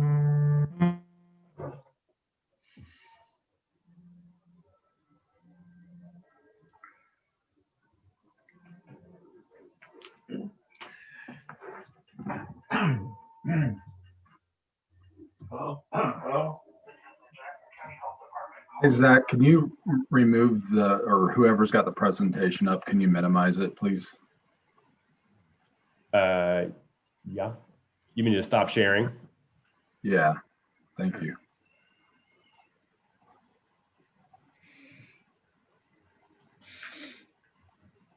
Okay, so I think we got Brent Sells is going to talk about the detention piece.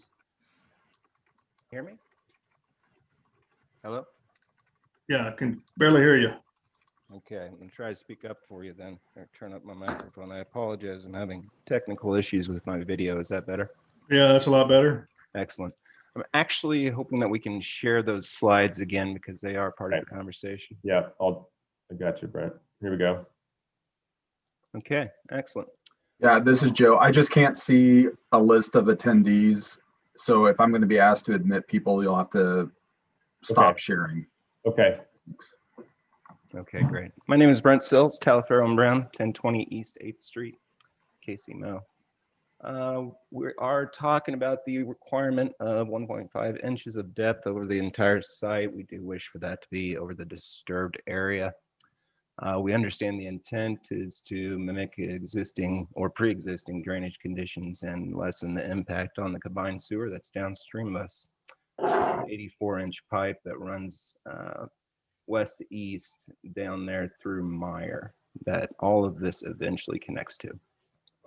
So the first slide, as Kevin talked about, this plateau condition does set up nicely even for detention for us. It allows us to manipulate those grades up there to where we can push all this storm water to the east property line and basically dig a big hole in there and take care of the runoff for the site that we are disturbing. The grades that remain downhill are quite steep, and because the drives are remaining, there just isn't a ton of opportunity to manipulate that land within the project of the scope. We can always try to throw in underground detention, but putting underground detention in on a hillside is problematic. You've got worker safety, and then there's always the potential of undermining of the actual slope itself when you start holding water in there. Just to give you a little bit of reference on where we sit, we can look at slide 2. This is the total area that's tributary to that 84-inch upstream of us. It goes all the way south past 75th and west past Warnall. We're about 1.5% of that total area. We can look at the next slide. So as you can see, again, Hogan sits up on top of the hillside, and it's all downhill from there, all the way down to Meyer. The next slide, however, kind of shows this plateau that I was talking about. We can actually go to the next one. This is our planned site layout. Again, the idea is to dig a detention, above grade detention basin lining the entire west property line disturbed by the project. We do have some equipment there up north in the northwest corner of the building that does not allow us to extend that detention on further, but we probably wouldn't want to anyways because we're getting close to the hillside. So what we've got here is about 13,500 cubic feet for the 1.5 inch rainfall. We need to hold this water for about 40 hours and slow it down, which is why the west property line is more appropriate than, say, the grassed area in front of the building. We definitely don't want to be holding stormwater in front of a school for 40 hours. We want to do that at the property line. So the intent, to our understanding, is to mimic the natural condition and also address the first flush. When a rainfall event starts, that's when you get all the pollutants. So what we're proposing to do here is to address all those pollutants with the first flush of our disturbed area. The next slide shows what we would end up having to do for detention on the entire site. We'd have to go threefold on detention volume.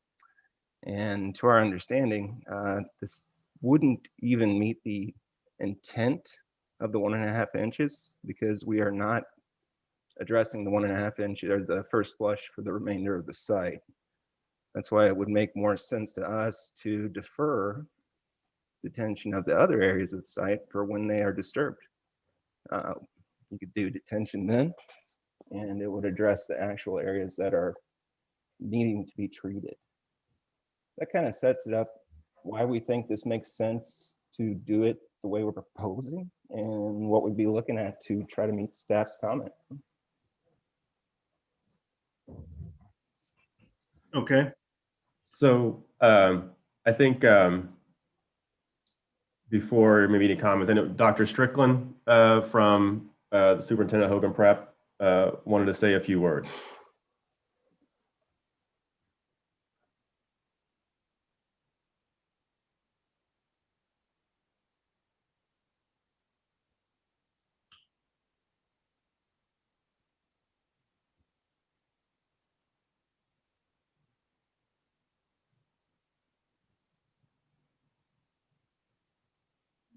There we go.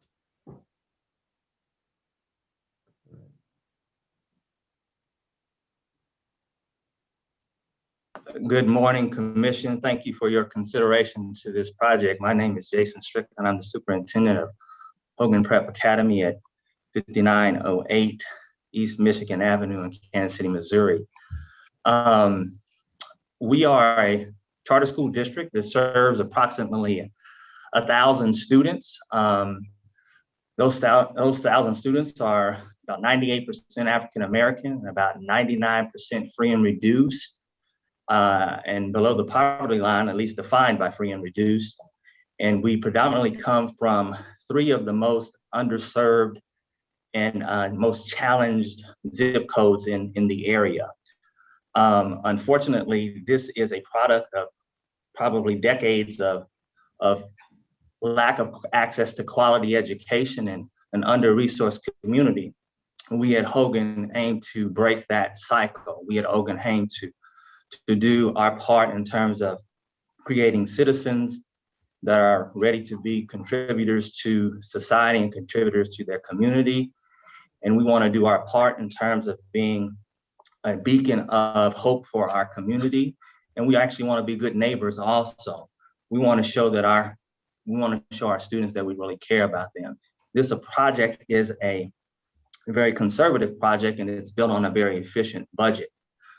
Unfortunately, our students have been woefully underserved in a building that has not been taken care of for quite a while. And we, as a new team at Hogan, look to create a whole new program and a redesign in terms of an educational program, but we also need the facilities to match that.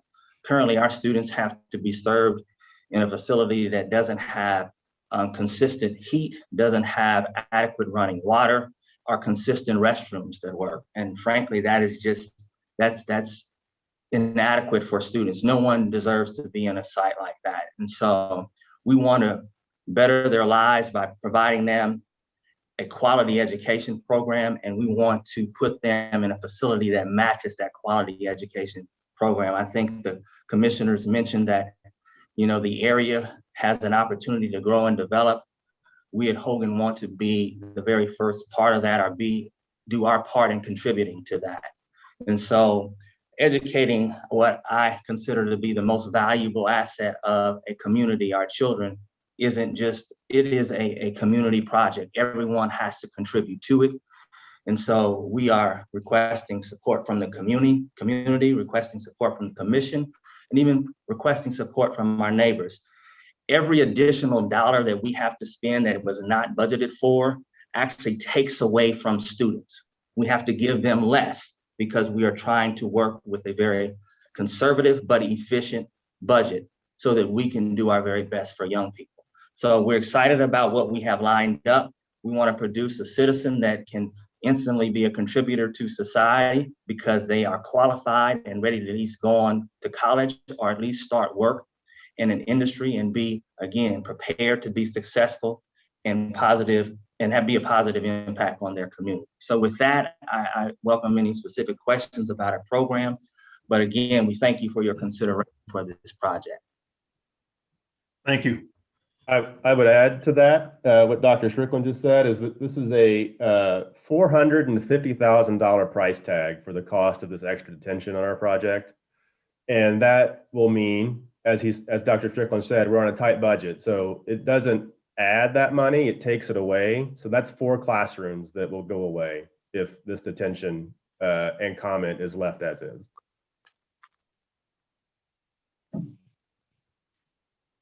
Okay, thank you. Any questions from the commission? Yeah, Commissioner Allender here. Can you tell me again the volume of that detention basin?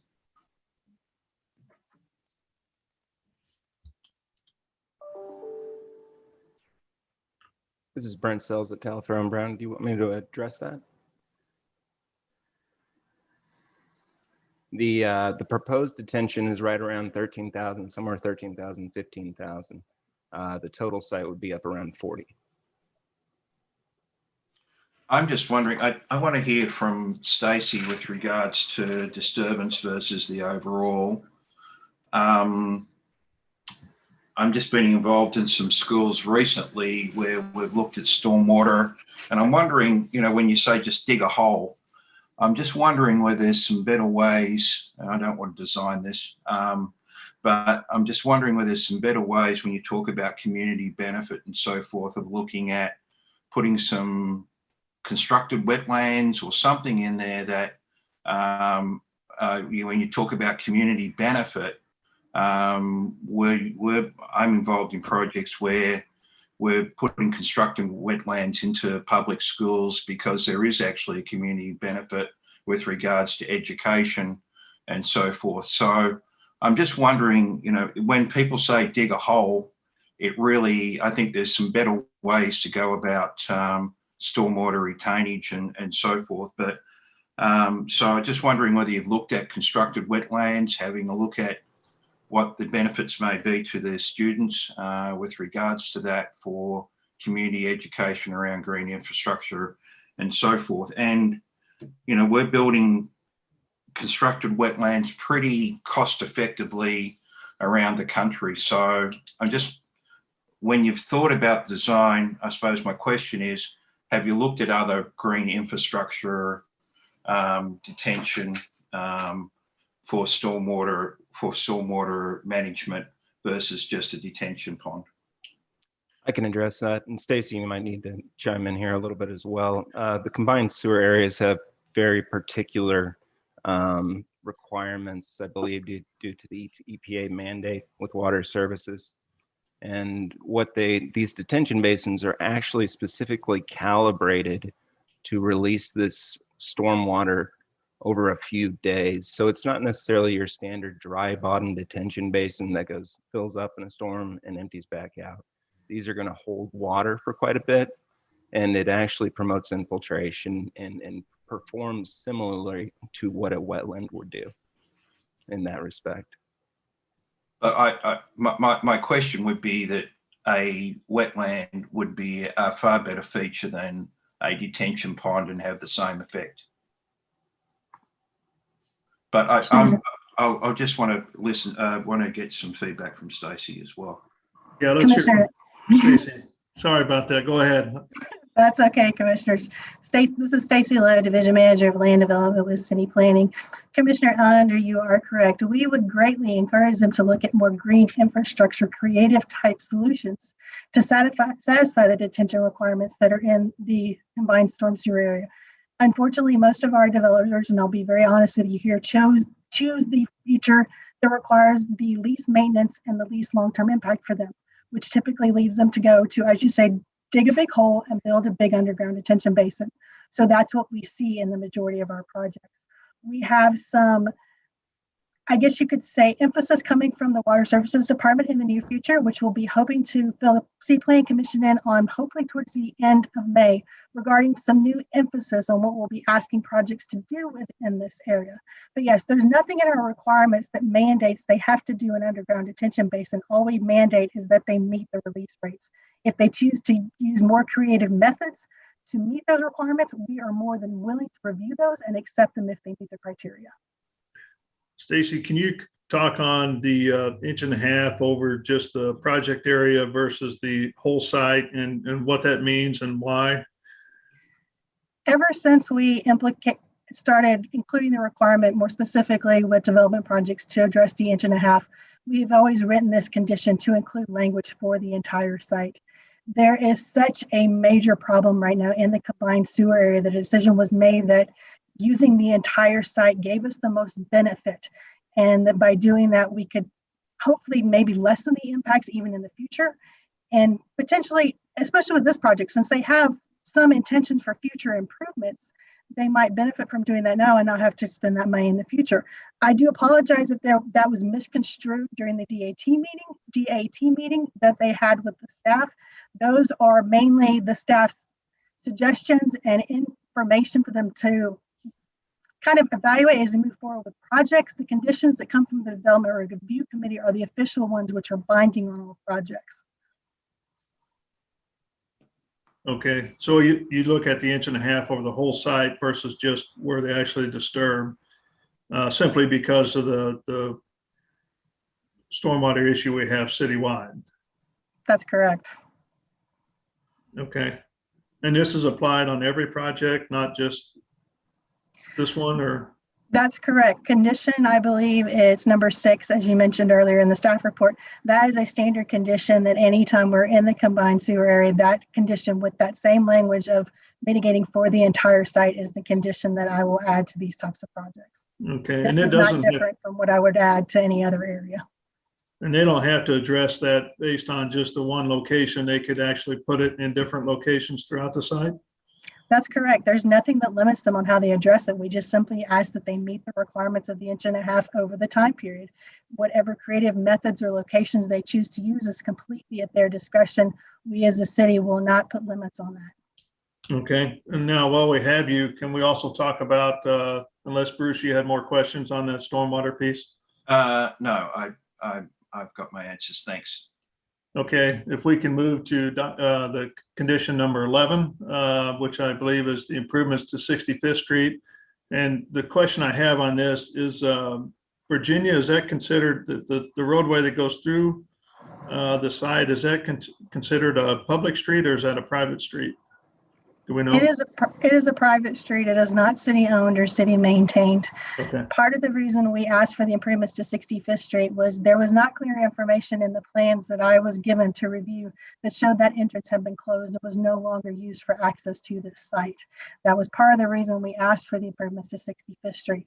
There was also no information in our package, nor was any information shared with Zach Nelson, the planner, regarding the intent to subdivide that portion of the property at some point at a later date for future development. So that was not taken into account as part of the review since we did not have that information. It's never been shared with us. So knowing this information now, is it possible that we can eliminate that one?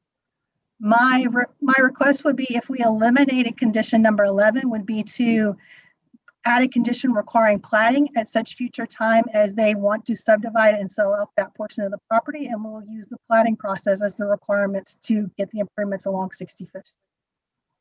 Okay. And I guess that platting could occur, they have to do that now as part of the project before a certificate of occupancy, or they can do that at a later date. when they I would subdivide say- that off? I would say they could do it at a later date, but Okay. at this point, we just, as a city staff, did not have any information regarding their intention to subdivide and how that impacted the timeline on this project. So we're trying to come up with some ideas during the meeting to help move them forward as quickly as possible. Okay. I could speak to that. I mean, the reason for that was Jamie Hickey was our planner initially. So this is a little bit unorthodox today in that we did not receive comments until 2 weeks after they were due. So we were past the date to get comments back to Zach, who became our planner. So we've not had the opportunity to submit these in writing, which is why some of this is just coming up today. Okay. All right. So I would say, I mean, Brent, I think you can chime in terms of the detention requirements. I mean, again, I think it's a couple of things. One, yes, there is, like we mentioned, plans in the future for a second phase that would be a better time, in our opinion, to treat detention and runoff for the western portion of the site. And the eastern portion of the site, the plateau that we're building on, is at an elevation that would not, as Brent's map showed, even adequately handle the detention from the western half because of the elevation is much lower.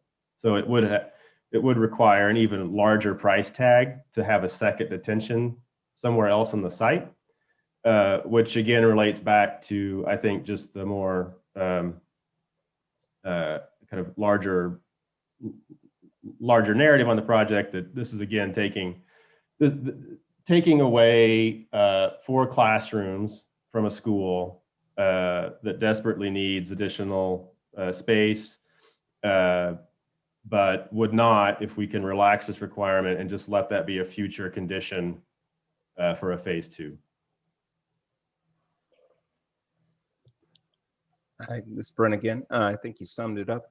We believe that the receiving systems would benefit better when you actually do the west side, if it was designed purposefully to go into an extended detention basin or wetlands, or however you would treat this 1.5 inches rather than just upsizing on the part that's uphill.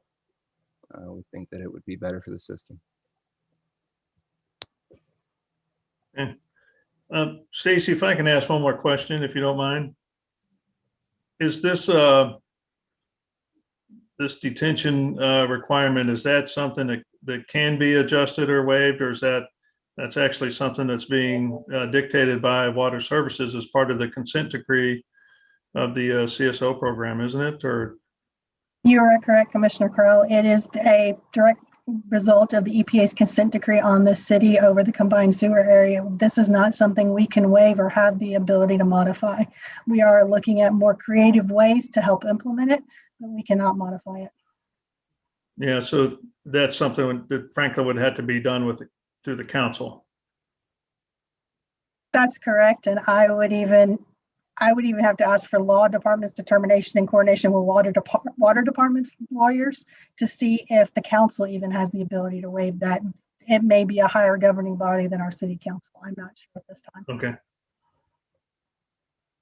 Bruce, did you have a question? I was just going to say, I think there's also, when you talk about costs of detention basin, I think you should really be looking also maybe at the green infrastructure. Some of the costs that we're seeing now across the nation coming in are stunningly low because people are getting more familiar with green infrastructure delivery. And so I think there are ways, apart from just building a detention pond, that you can look at something like a constructed wetland or other green infrastructure that could maybe come in at a lower cost to just a straight detention basin as well. And I would encourage the school to also think about this as a way for a community benefit, as a way to actually educate kids on green infrastructure as well. We're seeing a lot of programs where school districts are actually embracing green infrastructure across their school districts. So that's the only comment I've got on that. Okay, thank you. If I could mention, if it would be helpful to the applicant, staff would be receptive to a continuance if that would help. And we could try to provide more information and possibly provide some options to the applicant if that would be acceptable. Okay. That maybe that is the path that we go on at this particular time, but I'll leave that up to you guys, applicant, but I think we ought to see if there's any public testimony so we can get that out of the way first before deciding whether to move on with this or continue that item. We have Brett Creason and then Robert Drum. Okay. Hi, this is Brett Creason. I was just I was in agreement with with Mr. Allender, I think is his name. I mean, this is a great opportunity to involve the community, have an educational opportunity for kids. There are lots of entities here locally and throughout the state that would love to help out with a green project like this. There are grants available for things like this. I think this is a great opportunity, to do something more than just a detention pond. And this could be something very beneficial for the kids as well, if done right. So I would really encourage you all to pursue something like that. This is a great opportunity.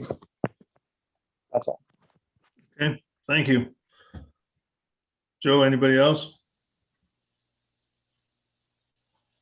Yeah, there was Robert Drum, I believe. Okay. Yes, he's on and unmuted, it shows. Hi, Robert. If you don't mind stating your name and address for the record, please. Yes, I'm Robert Drum. I'm speaking on behalf of the Franciscan Sisters of Christ the King at 1409 East Meyer Boulevard. It doesn't appear that I have video. I apologize, but I'm their attorney and obviously not a nun. The sisters are listening, but they've got a worse internet connection than I do and asked me to do the talking for them. The sisters are a community of religious women that moved to the convent in the early 2000s, and they've been working with meager resources to bring it back and keep it up since then. Many of the sisters teach at a private school in Kansas City, and they're dealing with an old building themselves. So they recognize the legitimate desire for a new building by Hogan Prep, and as teachers, they're not insensitive to the needs of the school.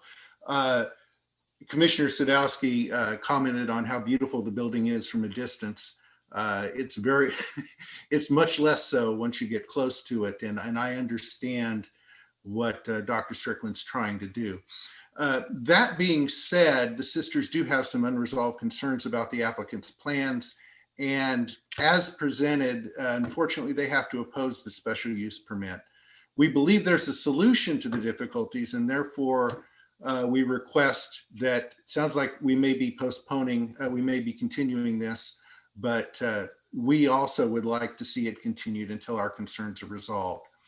The sisters, we wish that we could have resolved these beforehand, but the sisters had no details of the plans until the March 4th public meeting, and we weren't able to meet with Hogan until March 11th. At that meeting, they weren't able to address three concerns that we had.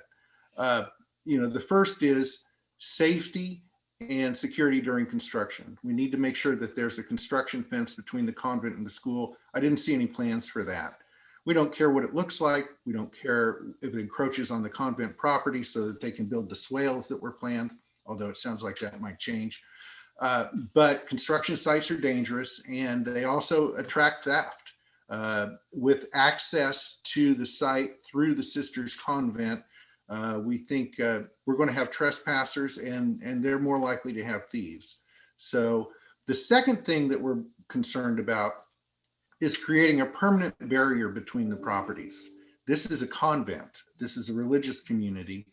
The Hogan plan reorients student and staff activities to the east side of the property, adjacent to the sisters' property.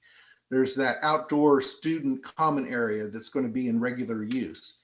That in itself is not a problem. However, we understand that there's going to be no barrier whatsoever between Hogan Prep's property and the convent property, other than some shrubbery that they hope will grow and be 5 feet tall. There's not going to be a fence. There's not going to be a wall between the school and the convent. The sisters are a semi-cloistered community, and privacy is important to their life of prayer. And Hogan's plans move the focus right to their property line. We requested that they construct a privacy fence to separate the school from the convent, and they indicated they're not willing to do so. They say it's cost prohibitive, citing, among other things, the requirement that it be a decorative fence per the city requirements. We're not asking for a decorative fence or a decorative wall. Any durable, decent looking 8-foot privacy fence will be enough. And we'd like some time to deal with that. The third thing is irrigation removal. The Hogan football field, you may remember, those of you that are old enough to remember back in early 2000s, turns out that the Hogan Prep football field is half on the sisters' property. The sisters have allowed Hogan to use that field without payment of any rent for about 18 years. Several years ago, Hogan installed irrigation lines on our property without our permission. And now the Hogan half of the football field is going to be removed for the building. The irrigation lines that are now obsolete need to be removed by Hogan and the sisters' property to restore it to the way it was at the outset of the lease. They've indicated that they just are going to abandon those lines and leave us to dig those out. That's not acceptable to us. Finally, another point came up with respect to water detention as I was listening to the earlier presentation. While we don't object insofar as it's possible for them to limit the detention to the surface area, we want to be doubly sure that storm runoff from the swales that they have planned along our property line are not going to overflow onto the Franciscans' property. The Franciscans already have trouble with water runoff from field irrigation running through their property down their street, and they've even had neighbors ask and complain about the water runoff. We want to make absolutely sure that the stormwater plan that they have protects the sisters' property. In sum, the lack of a fence around a school is surprising with respect to student security and just being good neighbors. As Robert Frost often quoted, good fences make good neighbors. And without a fence, we anticipate continued difficulty with trespassing students. And we think that without a fence, there's going to be a strained relationship between Hogan and the Franciscans going forward. And with respect to the irrigation, their unwillingness to remove that they put in without our permission is just unconscionable. We therefore ask that the approval of this special use permit be continued until at least the next planning commission meeting in order that we can get these things worked out with the sisters. Thank you. Thank you. Anybody else, Joe?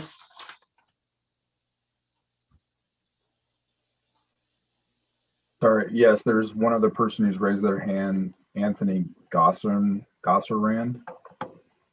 Okay.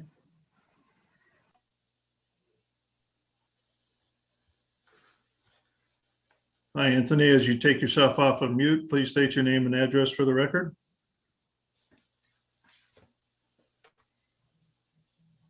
Good morning, Chairman and members of the commission. My name is Anthony Gosserand. I'm an attorney with Van Osdall PC, Kansas City, Missouri, 1000 Walnut, Suite 1500, Kansas City, Missouri, 64105.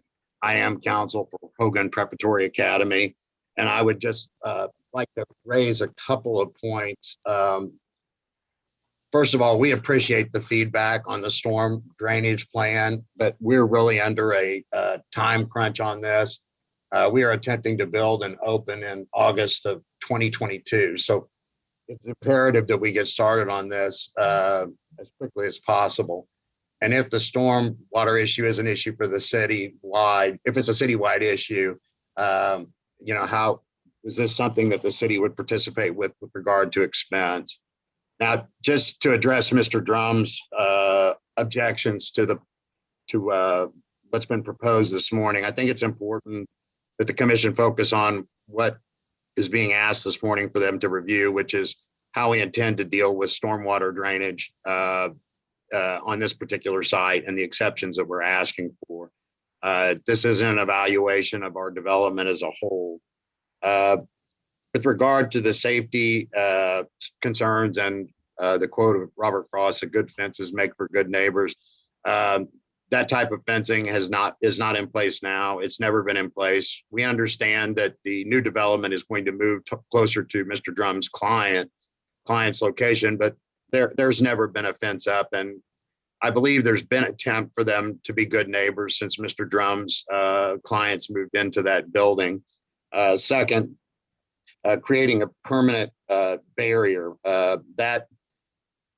and that goes along with the fencing. And then Mr. Drum's concerns about the construction. I mean, any construction we would do, having been a construction lawyer for the last 25 or 30 years, any general contractor understands that they cannot trespass on anybody else's property. They cannot go on anybody else's property without some kind of easement being granted. They understand that if they damage someone else's property, that they're going to be responsible for it. With regard to the fencing issue, that ties right in with why we're applying this morning and why we're in front of this commission. We're talking about another added, relatively large expense. Dr. Strickland told the commission that if our application isn't accepted as is today, that we could be looking at an additional expense of $500,000, $450,000 to $500,000, which would mean killing 4 to 5 classrooms. Now, no matter how much such a fence would cost, it would involve a reduction of a set budget.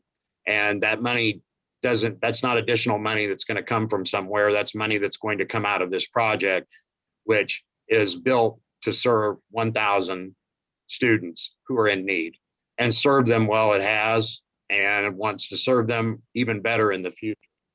With regard to the irrigation removal, that's not something that's before the commission this morning. Yes, there was a sprinkler system that was put in on the football field. That sprinkler system is going to be removed. This is something that we can discuss with the Franciscan Sisters. And I believe that there's been adequate testimony in front of the commission this morning to indicate that our plan for dealing with the stormwater runoff, that it will be perfectly acceptable to maintain any such runoff on our property. It's not going to go on to the Franciscan Sisters property. We're keeping it on our property and disposing of it there. So in summary, I would just respectfully suggest to the commission, I understand that there might be some continuing this further. We are on a tight time crunch. We would like to get moving on this project, and we just respectfully suggest to the commission that that our application should be granted. Thank you for your time. Thank you. Anybody else, Joe? Sorry, if I could add one note about the fence, I think it's very important to note that. Hold on, Zach. Let's finish up public testimony first, and then we'll go through all the comments that have been brought up through the public testimony. Sure. Thank you. There's no one else. Brent Sells with TNB one more time. Just on the detention, we are happy to work with Stacy to try to meet the intent of the consent decree. We do need some guidance though. As we understand it, our task is to propose something that meets the intent of this comment. We're looking for some design criteria, something that we can reference to make sure we're meeting the standard. Okay. And I think to make a point about that, we've asked that question, and I guess we understand, and we've had other projects that have had this comment, but we've never received an answer on what specifically ordinance or requirements there are from the city for the design criteria. So when we get no response, it's very difficult to understand what to design to. And I think really this comment that comes on DRC reviews is essentially all we have to go on, as far as we know. And we've asked the question for more information. We've not received it. So that's just maybe making a point. And then in terms of the continuance, Zach, I would ask from what we just heard, it sounds like the process to get this resolved, which was the first time I think we've heard it described that way, it sounds like quite a lengthy one. So we probably don't have that time. But what options would we have in terms of the detention? Kevin, it's Brent Sells one more time. I should note that in the DAT comments, not only was the detention over the disturbed area a comment from land development, but that was a comment from Water Services Department as well in the same meeting. So I guess from my opinion, I think you need to work with staff on that as you move forward, or, assuming to move forward on this project, to come up with some ideas for taking care of that 1.5 inch, stormwater. So at this time, I guess we'll close public testimony since we're all finished here. It looks like some items came up, which your attorney has already addressed a lot of them. So just real quick, Zach, you're going to address the fence issue. Yeah, I'll be very brief. I just want to make a few points I think that are fairly important about the fence. So the Boulevard and Parkway standards apply to the fence as well. The area in between the two properties is considered the side yard. The Boulevard and Parkway standards allow for a maximum of 4 feet for that fence in height. And it also requires a 80% transparency, which really kind of eliminates the privacy portion. And so if that does get added as a condition by the commission, that'll require variances for that are pretty significant. So I just wanted to point that out. May I address that, Mr. Crowell? I'm sorry, who's that? Robert Drum, may I address that for the Franciscans? Yes. Thank you, sir. We understand that there may be a variance required, and we are prepared to support Hogan in getting that variance. This is a special case. This is a convent, and the nature of a convent is enclosure. And we will work with Hogan to get that variance approved. I think it's very likely that it will be approved because, in fact, the side yard is not visible from any public street due to the elevation changes. Okay, just a question or curiosity, is there opportunity for cost share on that from? As little money as Hogan has, the Franciscans have less. They have been trying to maintain an old building on very meager resources. Right now, we don't have money for a new boiler, much less to build a fence. Okay. All right.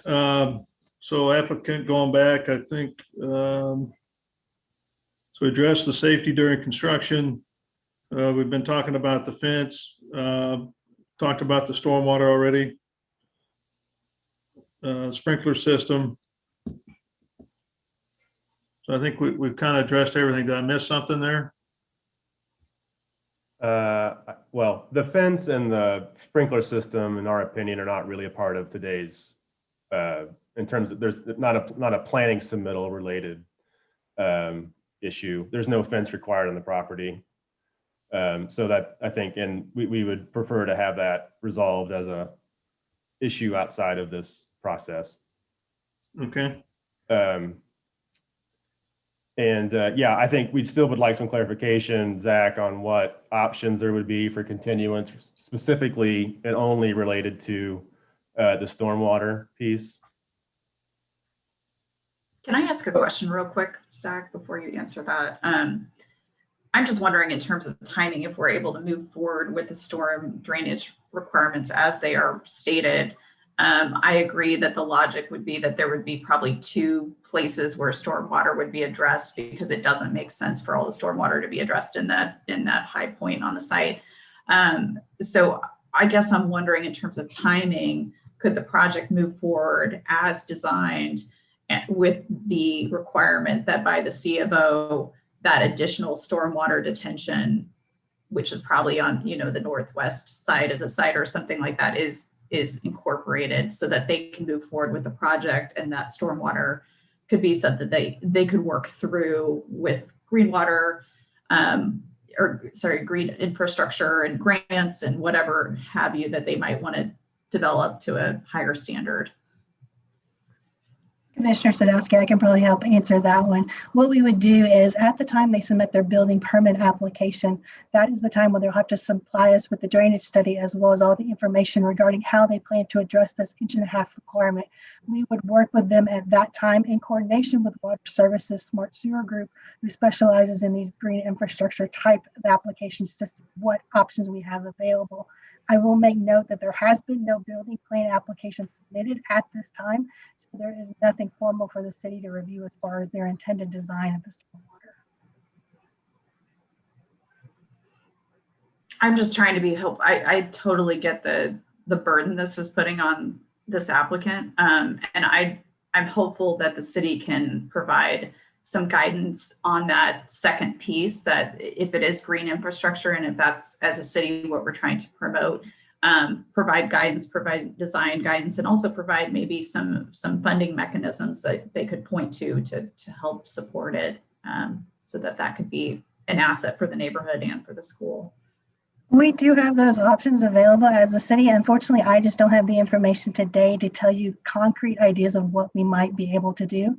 There are public-private partnerships that the Smart Sewer Group has access to, depending on the project and the scale of what's being done. They will just have to evaluate the site, evaluate what's going on in detail, to see if they have some mechanism that fits with what they have going on, where they would be able to provide some financial assistance to the developer. At this time, I just don't know what's available, but it's something we can definitely pursue on their behalf. Okay.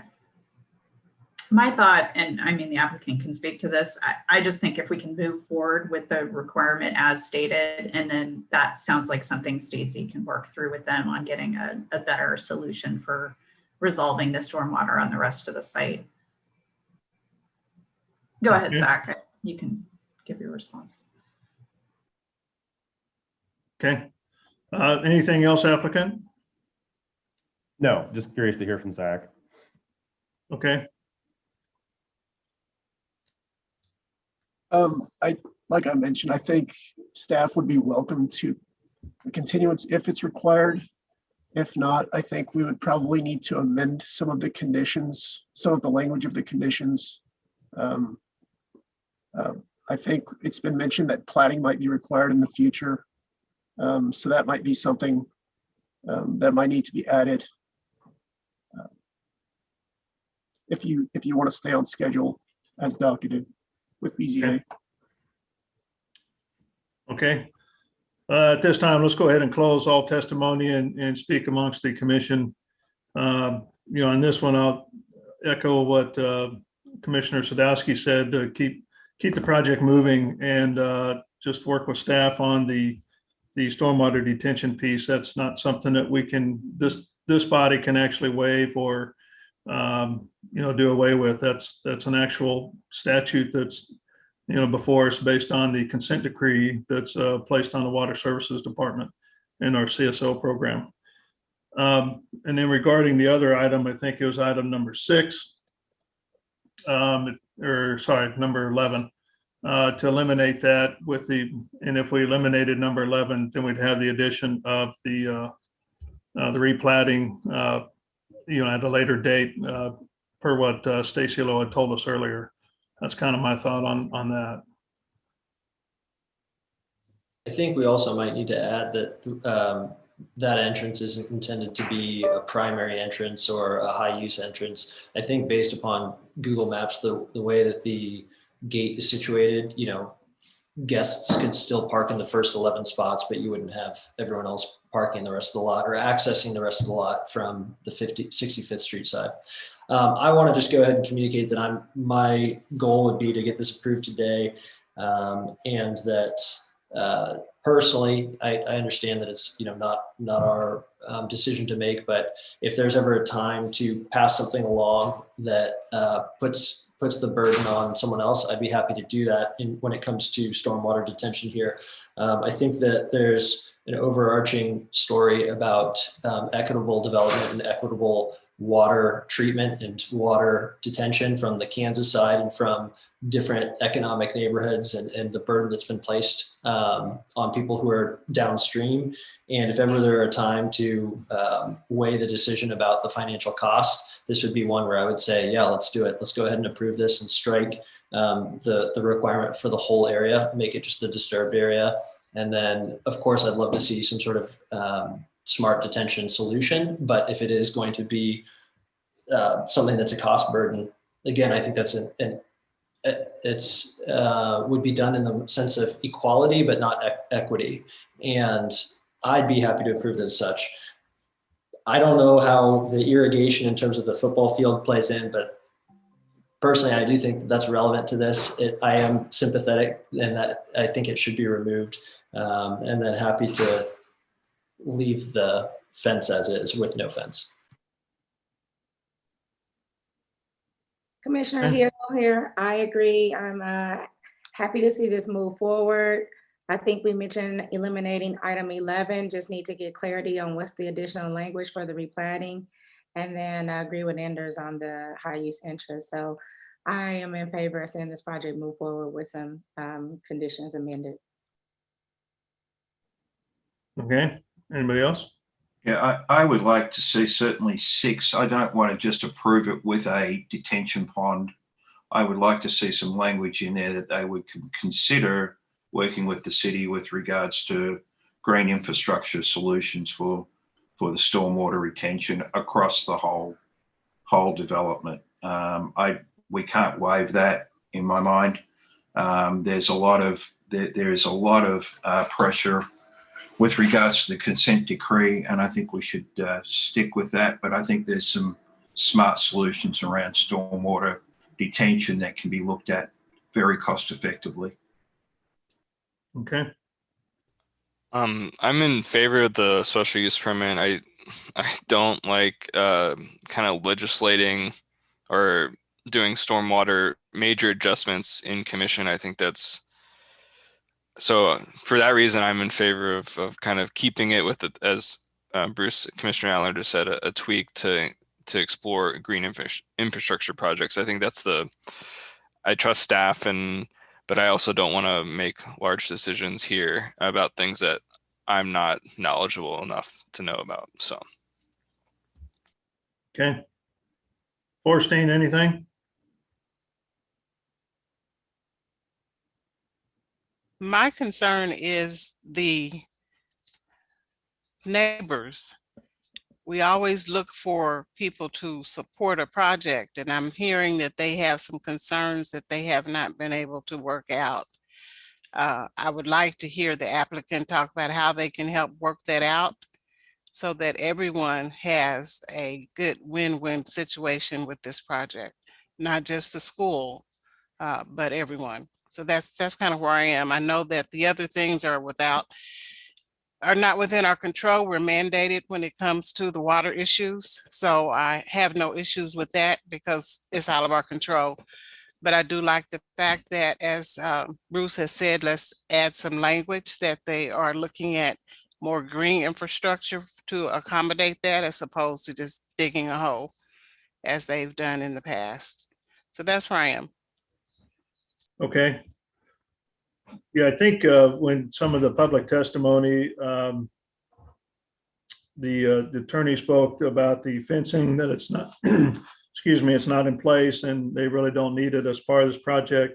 And then the sprinkler system will be removed, but they also stated in their testimony that they would work with the neighbors on those items as they move forward with the project. That's what I heard.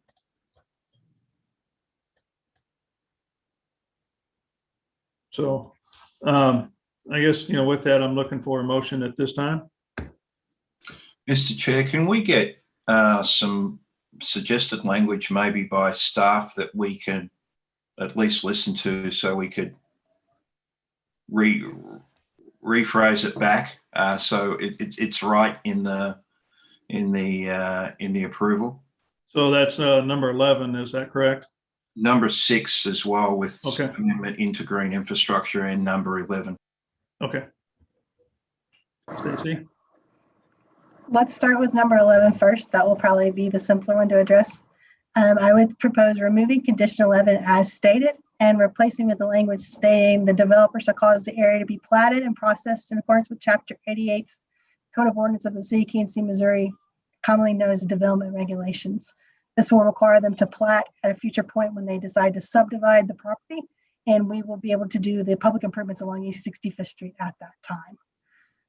For condition number 6, I would just add a final sentence to the condition stating it. The developer shall work with the city staff to consider green infrastructure solutions for the site in place of a typical detention basin per the recommendations of the City Plan Commission.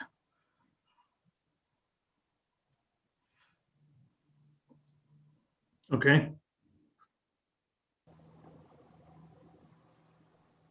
Does that help, Bruce? Yeah, I think so. I wouldn't be able to repeat all that back, but Commissioner Allender, typically they can go back and dictate it from the video. That's what we've done in the past when I've come up with conditions on the fly. So I think we'll be able to handle it and get the report updated accordingly prior to BZA. okay, great.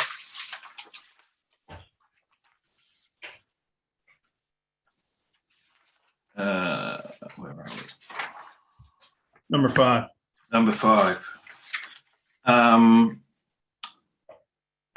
Commissioner Chair, I move that case number 5 be approved with conditions modified to what staff has recommended for condition number 6 and condition number 11.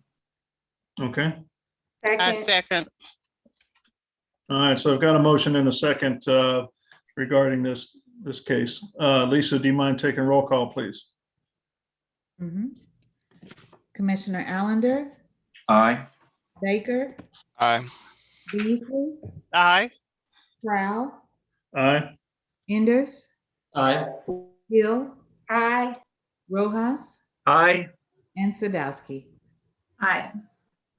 All right. So it looks like the motion passes, and we appreciate your time and work and effort on this project and working with us as we go through these conditions. I think we're all very excited about this project as well. It's a great addition, and thank you very much for your investment and doing these great things for these kids. So good luck on the project. Thank you. All right. It is 11:30 right now. Do we need to take a little bit of a break? I'm assuming.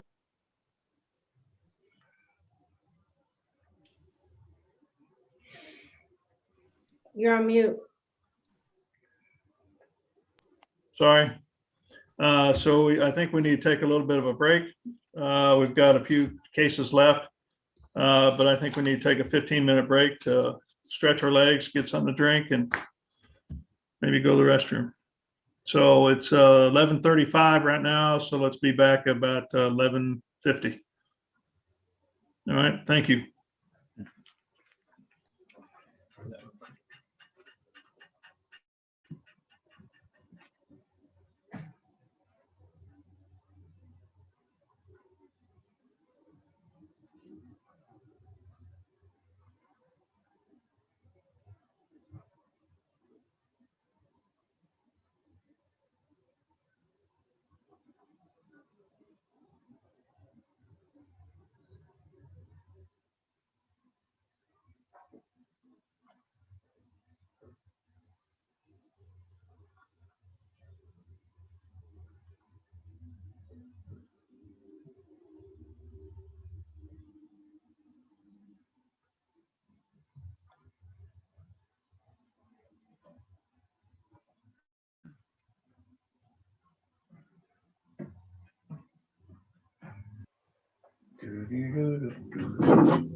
Ay, ay, ay. Ay, ay, ay, ay, ay. Okay, Commissioner Rojas, you're still, if you want to put yourself on mute. Okay.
Okay, it looks like we're ready here to come back into the meeting. Is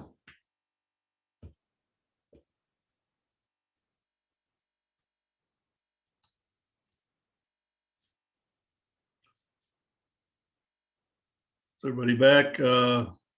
Commissioner Rojas? Commissioner Hill? Commissioner Beasley? I'm here. Okay, Joe stepped away, so it'll be just a moment. okay. Yeah, he was next on the list. He's here, so.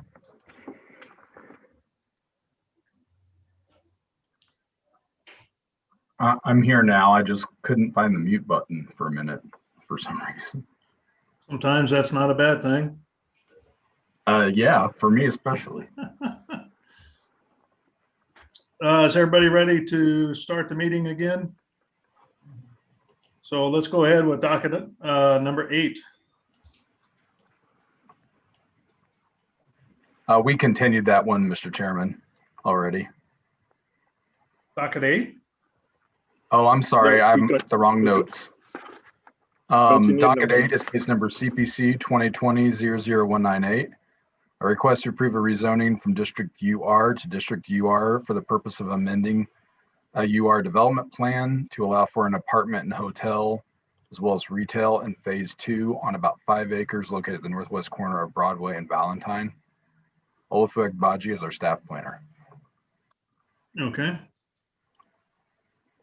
Thank you, Joe. Good morning, still morning, not afternoon.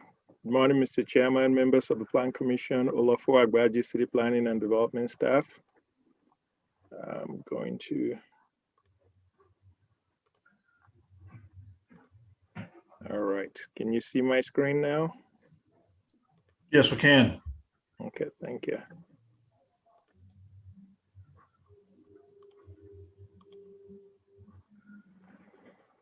All right, this next case, I want to make sure the applicants are online.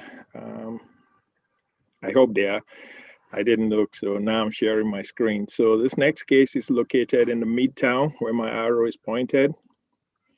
Again, this is the old Uptown, used to be what we refer to it as Uptown Loft. This is on 3600 Broadway, as you can see just in the Midtown. Again, this is an aerial view of the site. Back in 2008, the City Plan Commission and City Council approved the redevelopment of this site by placing 2 towers, think of 7-story building and a 5-story building over the existing parking garage. And that project was approved in 2 phases. So again, just to the north of the site is Kansas City Life Insurance, the Knickerbocker and Ambassador Hotel, just on the north side of the site. To the south is the Uptown Theater. Thus the project is within the Uptown UR plan. Again, this is a view of the site looking northwest with Broadway at the bottom of your screen and the Uptown Theater to the left of the site. This is a 5-acre site, and this was again approved in 2 phases. The first phase was the apartment complex on the existing parking garage deck, and then the second phase was supposed to be a hotel, about a 92-room hotel. Again, yep, the original plan allowed for 223 apartment units and 92-room hotel and about 55,000 square feet of commercial retail space. Phase 2 was proposed to be, so today's request before you is to amend phase 2 to allow for 84-unit apartment with about 6,000 square feet of first floor retail, commercial space, and residential amenity. So with this overall, or with this proposed change, the overall count on this side will be 407 apartment units and about 60,500 square feet of retail space. So the overall site still has about 752 parking spaces, which is in excess of the 647 spaces required by the Zoning and Development Code. And the excess parking is utilized by the Uptown Theater per existing agreement and per the current approved plan. So this is the building that was approved. It's currently under construction. It's going to be called, and the new name will be Converge KC. So this is what the site will look like. Again, this will be Converge KC, and this is the plan as proposed. So the phase 2 building, which you see right here, will now be an apartment as opposed to a hotel. Again, this is phase 1 and phase 2 breakdown calculations. When this went to DRC, and this, if you saw, was continued a couple of times, one of the main reason you see right here, there's an existing sewer line that comes through phase 2 that comes from Broadway, crosses diagonally to Valentine. The applicant is proposing to relocate this, and that's one of the reasons we had to revise the plan to make sure that works. The other issue that we had, and I think the Valentine neighborhood also discussed this with the applicant, is we wanted, because Broadway is a boulevard and Valentine Road is a boulevard under the jurisdiction of Parks and Rec. They had to meet the Parks and Boulevard standard, and that did not allow for what was proposed earlier as a garage on the first floor, so they had to modify the plan, and I'll show you that in a minute. So with the revision recommended by staff, they modified the first floor to then bring some of the active uses onto half and about half of the frontage on Valentine, with the retail to be along Broadway. So staff is comfortable, and I think the neighborhood is also comfortable moving forward with this plan, since we have additional active uses along the first half of Valentine to then meet the node concept. There will be a 4-story parking, which is what this shows, and then additional parking on the rest of the site.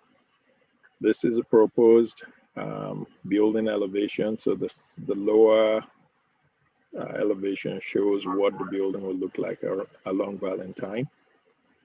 But this staff's recommendation is, or DRC's recommendation is for approval subject to the 39 conditions, and I'll take any message. Okay, does any of the commissioners have questions for staff on this project? Hey, Olofu, could you go back to those renderings that you showed? Because those weren't in the staff report.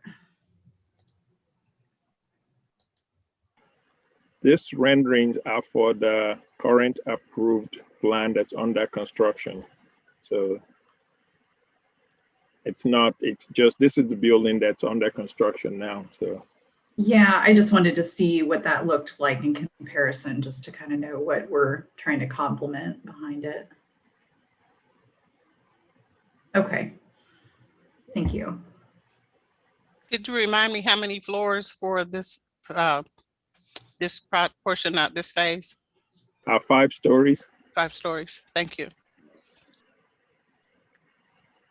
And so just to clarify, I might have just missed it. I had to step off for a minute. The change to the UR plan is essentially just, instead of the hotel, it's going to be apartments, correct? And that's what we're working on today. That's correct. And the reason is that the UR plan did specify hotels, not apartment, and it allowed for that density of apartments. So this change in use brings in more apartments. It also gives them the flexibility to go back to hotels should the hospitality industry get back on its feet. Okay, thank you. Okay, any more questions for staff? So if not, let's go ahead and welcome the applicant. Applicant, welcome. Thank you very much. You've got Banks Floodman here with Sunflower Development Group. Can everybody hear me okay? Yes. Okay. A couple things I just wanted to mention. I think Olofu, on one of the slides, it mentioned 407 units. The total unit count between the 2 phases is going to end up being 297. Some of the feedback we've received that you'll see in your notes from the neighborhood meetings are things that we plan on to incorporate. We've communicated with the Valentine neighborhood throughout the entire process. We understand we want to incorporate the existing wall that's there, the streetscape, and how important that is to the neighborhood. But really, probably the most important thing for the neighborhood and for the project as a whole is to ensure that we have plenty of parking, especially with the Uptown Theater across the street and the access agreement we have with the Uptown Theater. We like this use actually better than the hotel for a couple reasons. Obviously, we have COVID. That's reason one. The second reason is individuals that live here will be able to utilize the amenities that are associated with phase 1. We have a very large amenity deck, fitness, etc., that are a part of phase 1. Individuals that live in the second phase, and the whole development will end up being called Converge KC. We do feel like it's a converging point within the city. And then the last point is the parking. With the hotel, we didn't have any lower level parking. All the parking was on the exterior of the building with surface parking. This opportunity allows us to park close to 50% of our residents underneath the existing building with roughly with 32 spaces. We're also excited about the retail on the hard corner of Valentine and Broadway, and some of the meeting spaces we'll have in it as well. But I'm happy to answer any questions that anyone might have. I know that our architect, Lauren Trainer, is on the phone as well. I know someone mentioned the facade. Our plan is to, these buildings will match each other. We want them to complement. They will look very similar and really set hopefully the tone for the Converge KC location. Can you elaborate on the facade of the building? Because from the rendering, I'm just curious, it looks like it's a pretty nicely designed facade for what will be first floor parking. Is that correct? Am I seeing that, or am I understanding that correct? Well, yes, it will be very nice storefront. We don't want the parking to show on Valentine, number one. And then number two, a little over 50% of that first level on Valentine is actually going to be programmed. So we're going to have meeting space, lobby area, and your retail component that makes up for majority of that area that you're referring to. Mr. Chair. Yes. I think the architect Lauren is on the line, but before that, I also want her to talk about the public engagement we've done. We've had multiple public engagement with the Valentine neighborhood, and it's attached to your package. And there is also a letter of support. And I think there should be people online also from the Valentine neighborhood. So if Lauren can talk more about the architecture, that will help. Okay. Sure. So yes, along with the storefronts, we were wanting to screen that parking level. That was a concern that came up both with the neighbors and with the city. And our intent is throughout this process to keep working with staff and the neighborhood as we develop the design on the exterior. Thank you for showing those renderings. The materials that we used on the phase 1 project will then be utilized again over here. So the two buildings will complement each other. We're utilizing the same unit types, so similar balconies, window patterning, the cladding, and then the pushing and pulling of the facade will be very similar to the phase 1, just a smaller version, if you will, on the corner. So yeah, there you go. All right. And so Olaf, you said that you might speak on the public meetings. Yeah, if she wants to add. Yes. So again, we've continued talking with Valentine neighbors and addressing any concerns they may have, and we'll continue working with them. We did do one public Zoom meeting, and then just have had correspondence via email and phone to kind of keep everyone updated. So we plan to continue to do that as we go forward. Okay, thank you. Hey, Lauren, could you, since this image is up, can you speak to the material palette of the building? Sure. So if you can kind of see on the inset balconies, that is like a wood slat cladding, similar to a siding, but it's wood. And then ephes is the gray and the white. And then we also have some accented metal trim that goes around some of the windows and then on our south stairwell. And then again, on the less prominent side, the north and the west, which actually doesn't show that rendering, we utilize a little more siding in place of the ephes, but it's a combination of siding and ephes and metal accents throughout. Okay, so I guess I was confused because there was a note that said hardy lap siding and then it had in parentheses wood, where I think you're indicating is actual wood. Is that correct? Correct, right. Okay. I have some comments just kind of design wise, and I really don't like to kind of dictate that. So I usually just put it out there, and then it's something that the staff, you can do what you want with them. But I guess my concern is on the first floor, going back to Commissioner Ender's point about the facade.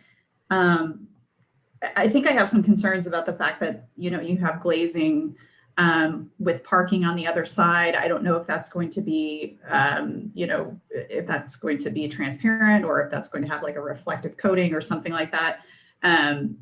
Just from a maintenance standpoint, it seems like problematic. And I think just you have a lot of different things happening along the facade. But as far as the pedestrian goes, that first level is the same experience from one end of the block to the other. The same, you know, kind of window treatment, same facade. And so it feels a little bit like all the moves have been done at the top without a lot of intention to how the pedestrian experiences that facade.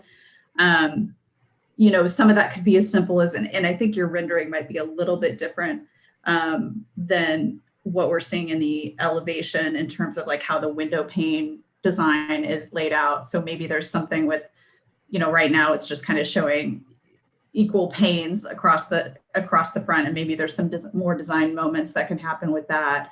But I would just say that, you know, maybe just putting a little bit more intention into what that street facade feels like, and maybe there's something happening with the signage in terms of the retail or something in that regard.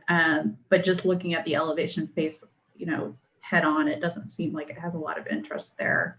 And then the other question I had was on that, I guess is that far west, southwest side, you have some windows going up to the 5th floor, and I believe there's mechanical rooms in there. So again, the same question, are those going to be blacked out windows, or are there going to actually be louvers incorporated into there? And I guess the same question about louvers for the 1st floor. I just want to make sure what we're seeing is actually what we're getting when it comes to meeting those needs for the exhaust and whatnot. So that's kind of it. That's all I really have. No, and that's great. We do plan to keep working on that. I agree on that first level. The intent is to have that rhythm of openings, maybe not necessarily storefront, if that becomes, you know, like a cladding or a perforated metal, because we do need ventilation through the garage. So we had talked about, you know, doing like some art or historic, you know, like mural that's representative of Uptown Theater and the neighborhood, and kind of the history of that corner. So that will evolve a little bit. But yeah, I appreciate your comments. I agree. Okay. Okay, any other questions for applicant? Okay, seeing none, let's go ahead and open it up for public testimony. Joe, is there anybody out there who'd like to speak about this project? Chris Jordan. Okay.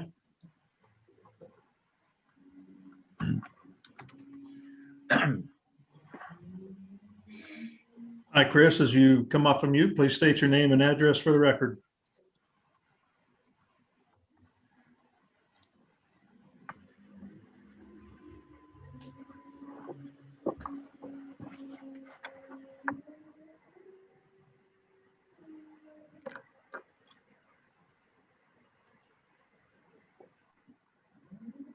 Did he disappear? Oh, here he comes.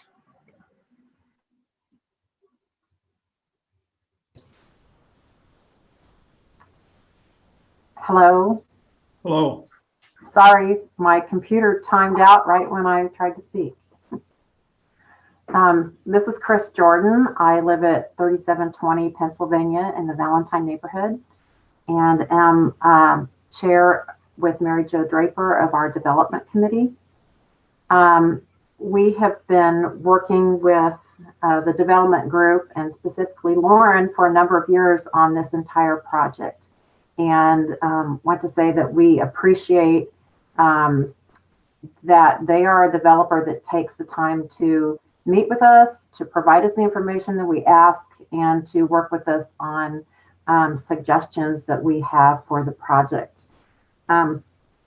We did send a letter that stated our concerns, that we will continue, a couple of concerns that that they will continue to work with us on, and one of it being, as Commissioner Sadowski had suggested, is the screening on the first level of the parking garage. And we had wanted to make it not look industrial, but maybe even something with a little bit of artwork or something that is not just an industrial look, but also some type of screening so we don't just see a parking lot. So Lauren has continued to work with us on that, and we look forward to working with her on that portion. And then overall, as far as landscaping along the Valentine Road area. And then I think a third concern we had was, is always parking, and trying to work with making sure that there is adequate parking, not only for all the residents that will be living in that area, but also uptown patrons. And one thing that we have seen in the past, as far as charging for parking in a space like this, is people tend to, if there's a free space on the street, they tend to park more in the neighborhood than in the development areas. So we're hoping that maybe we can work out with them not charging for parking in that area and all. I think that was still not totally decided on, but we think that would be important to make sure that the people park on the lot instead of filling up the neighborhood and causing problems. So, but like I said, we're been happy to work with the development group Sunflower on this project and look forward to working with them as we move forward. Thank you. Thank you. Anybody else, Joe? Nope. Okay, I guess this time we'll go ahead and close public testimony. So it sounds like some things have been working really well between the neighborhoods and the development team. Just a curiosity on that, the parking piece, is the parking, is that paid parking, or is it provided as part of a unit, or how does that tend to work? On this site, we will have, there's a little over 700 spaces. The second level, the structured parking there will be a cost associated with that. Everything else will be free parking. So roughly there'll be about 450 free spaces. That was kind of our goal number to get to ensure that there was plenty of parking on the site for both, assuming the worst case, a large event at Uptown, full capacity in your retail. We think we're still within an area that we will have plenty of parking. And in your paid parking, can you explain that? Is that just I park my vehicle there and I pay for just that time there, or that's paid like a monthly fee or something? That would be a monthly fee. So on the top level, the old Valentine shops, there'll be a secure garage access point where you'll ramp up. The old ramp that has been there, it's new now, but and then there'll be 200 parking spaces on top of the retail on that first floor. And I'm talking phase one. That where all the residents will have secure access to their units and a specific spot that they will pay for on a monthly basis. Okay. Thank you. You're welcome. Thank you. And thank you, Chris, for your nice comments. Okay. So any other comments, applicant, before we move to just a commission? I don't think I have anything further, but I'm happy to answer any questions. Okay. All right. Any thoughts, commission? If none, then I'll take a motion. I just want to say I'm glad it's actually moving to apartments. I think it would be beneficial to the neighborhood. And then on the parking and the cost, while I don't necessarily like paying for parking, I think there should be paid parking on uptown. We got spoiled for a long time just being able to park wherever we wanted there. So I don't know, just a general comment for the city. I think there should be a way to restrict neighborhood parking during those events and then also charge for it, because I know the city has invested some money into this site as well through incentives. So that's just something to think about, because I don't necessarily think giving away free parking all the time is a great policy. Okay, anybody else? If not, I'll take a motion.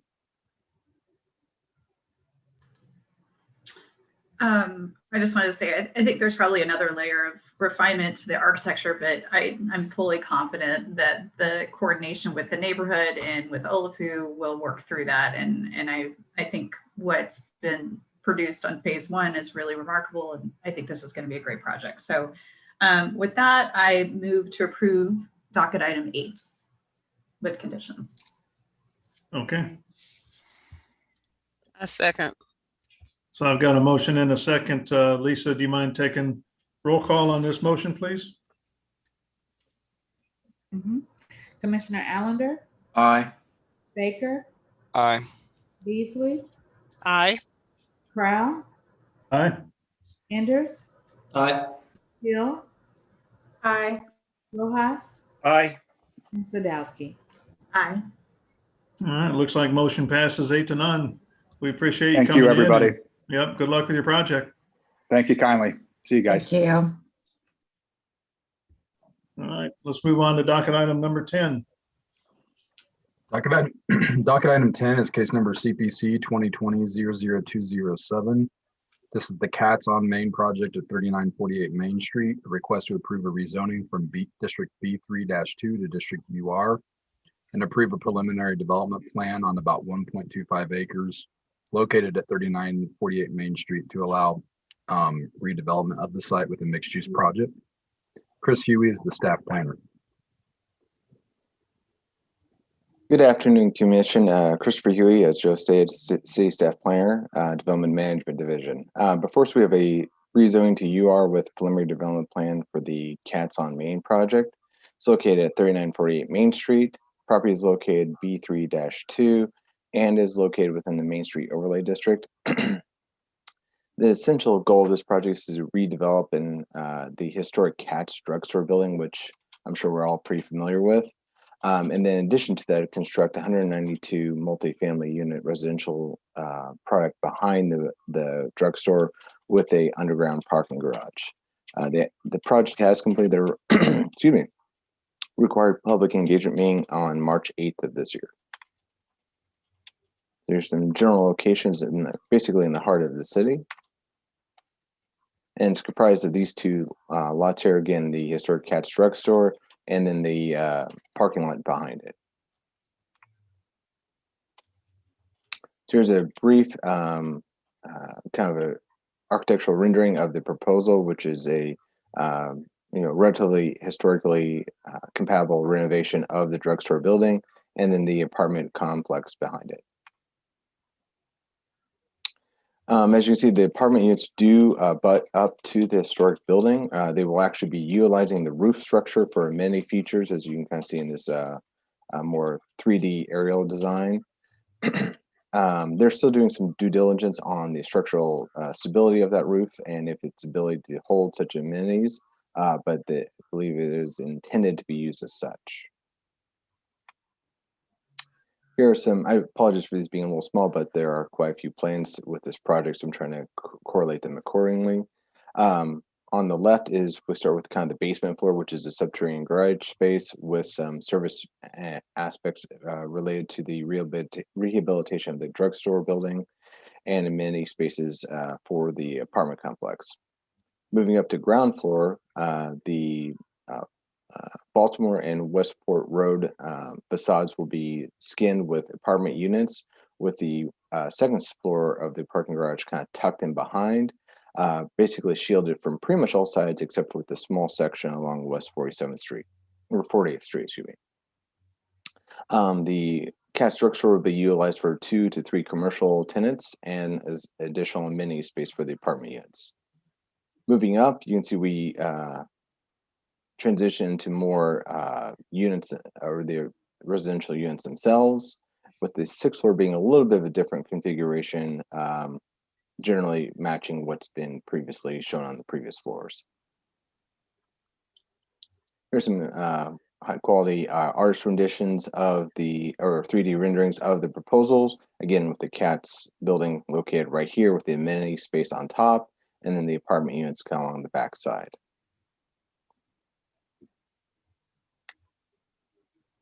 So here are the more straight on building elevations. This is the south building elevation, what faces West 40th Street. This kind of half-tone building, this is an existing structure that will remain. So essentially, this section of the building will not be visible to the public from the right of way just because there's an existing structure right here. Moving on to the east side, this is what would face Main Street. Again, the CATS building located here on the frontage with its front facade restored and amenity space on top. Going around the building, here is a west elevation. This is what faces Baltimore here. As you can see, it's multi-family, multi-story product with balconies and good views into the Westport district. This elevation is more directly akin to the Westport road-facing facade. Again, similar aesthetics to the Baltimore, but also you can see the additional restored facade of the CATS building. So I believe one of the topics the applicant wants to discuss is the maximum drive width and the access points onto West 40th Street. These kind of come out of our Public Works Department as far as maximum driveway widths and the maneuverability of utility vehicles, specifically trash trucks in the public right-of-way. This is probably a topic we'll discuss today, but I just wanted to bring it to the forefront of the Commission's attention. Also to bring to light, we unintentionally missed a written narrative the applicant provided regarding signage. We do have a clarification we want to ask with the applicant to maybe, is this proposed signage, which can be done with any UR plan, the total amount of signage that we provide, or these supplemental to the signage that is allowed by the base code. But we do generally support these additional sign specifications and believe they are consistent with the area. Additionally, do want to provide that we did receive a letter of support from the Historic Kansas City Foundation. They do ask for a few alterations and updates to the plan, but in generally support of this project. I'll flip back to this on the screen since it was received after the product or after the staff report was published. It's not included in the staff report, but I will flip back to this so you have time to read it. So with that, I do want to state that City Planning Development staff does recommend approval of this particular project, subject to any conditions contained within and or as amended by the Commission. So with that, I'll rest here for a little bit and transition to any point for the Commission to ask questions or for the applicant to begin their presentation.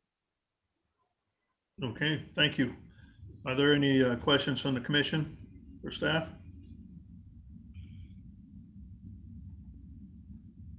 Okay, seeing none, let's go ahead and welcome the applicant. Is the applicant available? I believe they have their hands raised. Chris, Armour, Roxanne Coke. Oh, sorry, my screen just transitioned. I believe Joe's promoting them now. Yeah, I'm trying to do it. I just can't see the list of attendees until the PowerPoint. Oh, apologies, Joe. Sorry about that. It's okay. Hey, Chris, while that's happening, are you able to send us that letter? Because it's kind of hard to read from the screen. I believe so. I may have to have Lisa do it, but I should be able to do that really quick. Actually, yes, I should be able to do it. 1 second. Okay. Okay. Okay. Welcome. Good afternoon, commissioners. We appreciate your time today. We know it's been a long meeting, so we will, but we want to be able to provide you all the information that I think will be helpful to your review of our application. I'm Roxanne Coke with Polsinelli Law Firm representing Lux Living, which is the contract purchaser for this site and ultimately the proposer for this application. With us today is Kevin Berman and Chris Armour with Hafer Welker now, and they're the architects and the formal applicants. And then also with us today is Vic Alston with Lux Living, if there are any questions that he may be able to answer. Wanted to just let you know in advance that we've had many meetings with various different neighborhood groups since beginning back in December, including Midtown KC Now, Historic KC, Southmoreland, Plaza Westport, and Heart of Westport, and also met with some of the neighboring property owners as well. And I believe that there was also a meeting with the Westport Historic Society as well. And we've received a lot of comments over that time period. And the architects and working with Lux Living they've made some changes to the plans that I think that Kevin Berman now is prepared to provide to the commission to show you some of the changes and how we've worked to be very responsive to some of the comments that we've received. All right. So Kevin wants to kick that off. Yeah. Okay. I'll go find the share screen icon. There it is.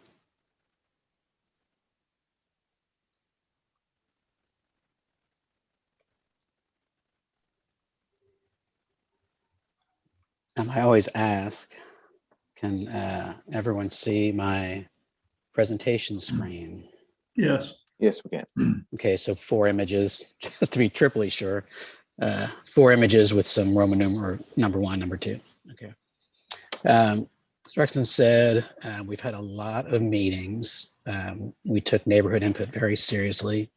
And throughout the process of designing the building, we've picked up on recommendations and kind of represented them. And so this is a little presentation of changes we've made based on input from the different organizations Roxanne was talking about. The first one I'll point here, this was a concept that when we first started about introducing what we were calling, Westport brick, if you will. And it was on 4 sides of the building. The thought from different groups was that the Katz building should really dominate the visual interest from the street. And one of the things recommended was to drop off that pop of color on the new building in order to accomplish that. And so this view on the right shows the effect of doing that. We thought the change was really positive, and it really takes your eye off the multifamily building and back into the Katz. We show some other views of how that effect. The other thing we've changed, and move on to the next one, is there's an outdoor amenity area for all the tenants. There's kind of a lookout. You have views downtown, you got views back towards the plaza, and we had a roof structure protecting that amenity. The general opinion was that it felt that it overshadowed the existing tower. Could we not do something about that? And so what we did was move an indoor amenity and took a unit and put an indoor amenity to the back of the patio and took the roof structure off the patio, truly an outdoor only without, covering amenity. And we moved it back a little bit too. You can see it gave more breathing room to the tower. The tower is now taller. And we also reduced the quantity of glass and the rhythm of these white bands. So it's more subdued as a color palette, and again, reinforces the Katz building as the foreground along Main Street as well.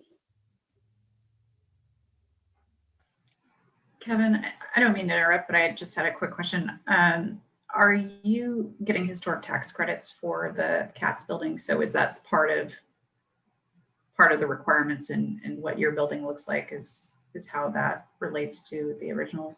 Yeah, the original building, we're doing everything we can to maintain or restore the existing building. Yet to be seen if those credits will come into play, but we're looking into them. So, okay. And we have consultant on board to help us verify that we're doing the right thing on those counts. That probably answers your question. So the next major comment, we received this from a lot of parties, was that And this happened as we took our more muted palette around to Westport and around to Baltimore, the one we established, on the east for good reason, for the Katz building. The comment being, the historic flavor of Westport, depending on who you talk to, a lot of people you talk to, is that red brick is an important part of the fabric of Westport. And so with that in mind, we've created some new renderings. Our team's comfortable moving forward with introducing red brick at the base of the building. We did have a manganese brick across the first 2 floors, and some of that darker hue was coming up into different materials in the body of the building. And you can see we've changed that to do a 4-story brick base. The exact brick still needs to be selected. We'll probably work with that again with neighbors, but we're totally fine with that. We talked to Christopher there on your group about whether or not this was an appropriate time to show these images. He felt like because we weren't changing unit counts or density or building height or the relationship of the building to the street and the sidewalks, et cetera, the timing was fine. It'd be a nice time to show this to the community in this hearing and get input. And so as we go through the approval, this revision can be in place. So we went for it. So this is a subtle detail. We kind of went back and forth about whether or not this orange band in between the storefront and the brick on the Katz building was original or, added later. And the general consensus is that it was added later, that we were going to strip that and make it the original silver color of the existing building. That kind of sums up what this view is about. Another change, Historic KC, among others, felt that the entry to our multifamily building should be a separation between Katz and the multifamily building. And so we took away the masonry and drove the glass to the ground. Again, another subtle change.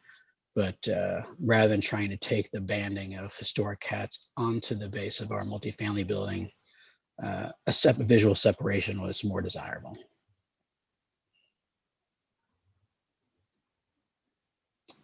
So this is going to be a series of before-after views. You have to excuse that not every update was made with every one of these renderings as they move forward. So the orange band is still in this image. So you can see it's a different illustrator, but over here is the gray palette without the base of red brick. And over here is the introduction of that red brick.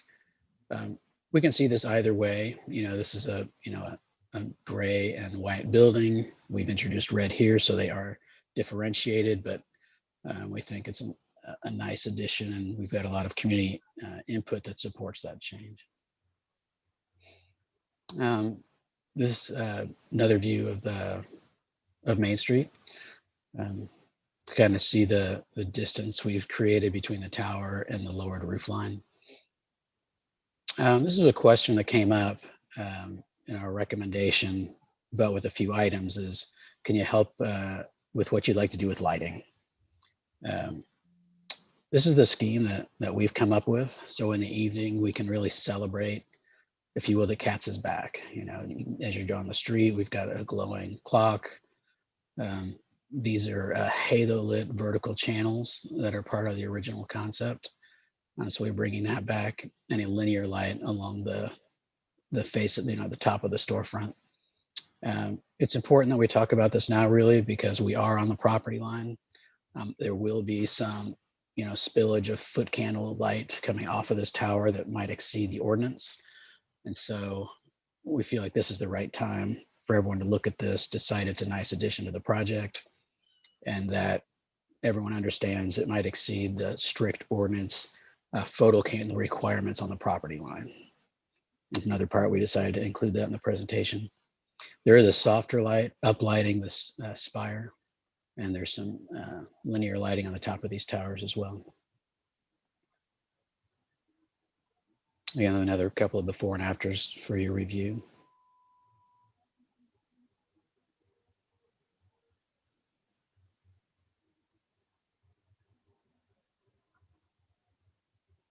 And with that, that's our additional presentation tools. I know as we kind of keep going, we wanted to talk about some of the stipulations. Chris Armour, this might be a good time for him to kick in and talk about that, and then we can regroup. You might have more questions about the architectural illustrations following his comments, but we thought we'd kind of all finish up before we went in that direction. Okay. Roxanne, you good with me going forward?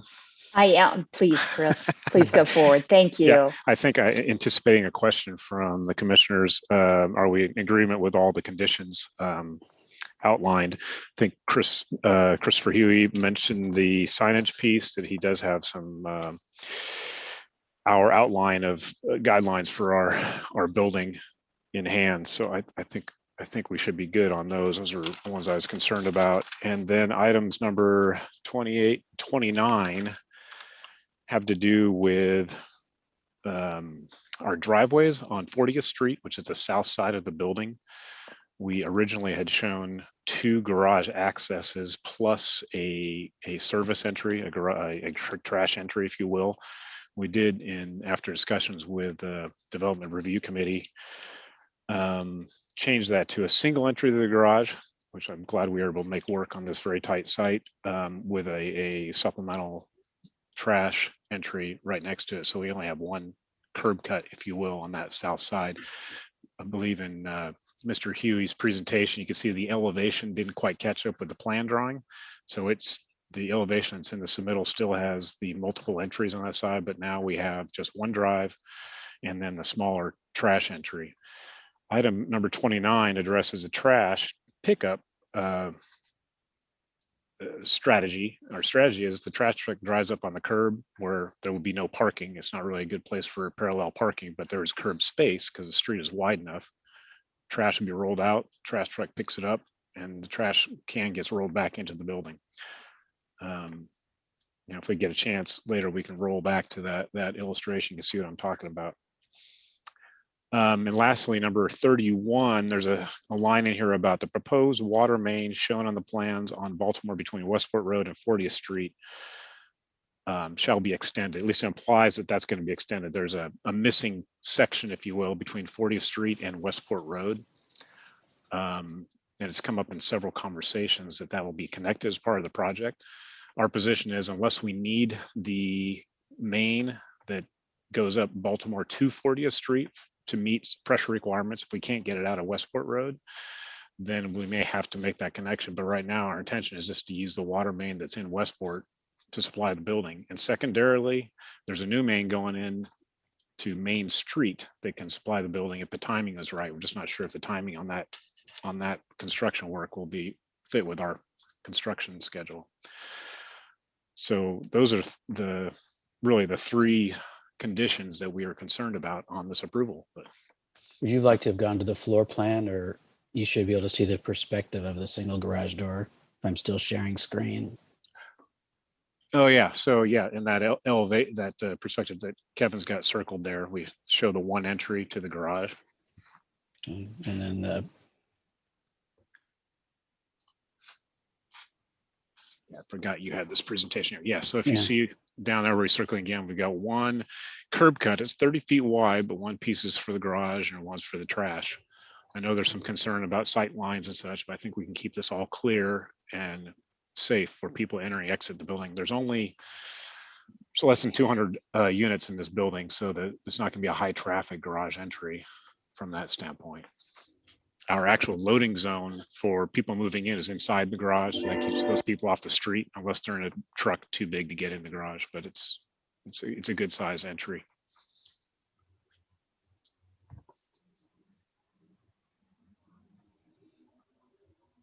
I think that summarizes the owner part of the presentation. Certainly, we're open to questions or moving forward. Can you remind me that, so that, excuse me, the south entrance, that is 30 feet wide or less, or not? Or is it wider than that? It's wider. I don't recall how much wider. I guess it's actually a little bit wider than 30. Might be 40.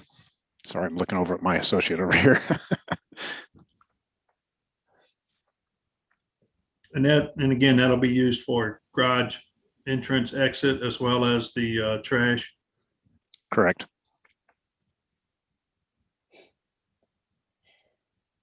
Yes, this is Jeff Ryan with Public Works. Your site plan shows it as 39 feet, and that's why the comment was put up, is that, the standard is 30 and the site plan shows the from, if you want to say, the opening of the driveway as being 39 feet wide. So that's where the comment came from.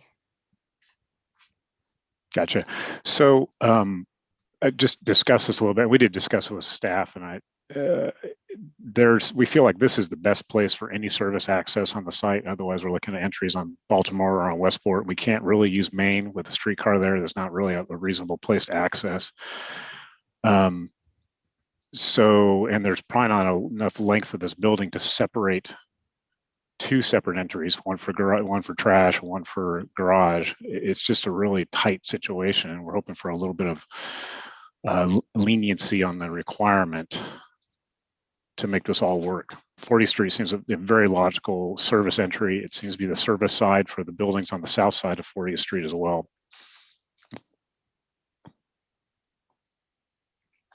Chris, this is Roxanne, it may be helpful to, and I don't know that we've got an aerial that shows this, but, and you may have the measurements on this, but 40th Street, as I recall, is substantially wider at that location than south or north on 40th Street, so that it does make it much less congestive if there is a truck that's parked there loading or unloading and trash delivery. Yes, it's a 40-foot wide right of way from curb to curb, I guess. And so that allows for 2 drive lanes plus 2 parallel parking on each side. So our thought is this spot in front of the trash room is not going to be a parking spot, because there's a drive for the adjacent Sutherland building, not indicated in this drawing, but you can see a little alleyway behind this neighboring building. It also has drive access there. There's not going to be any parking there, so it's going to be open for a trash truck to temporarily use, but doesn't impede traffic, because there's still 2 lanes open, one each way.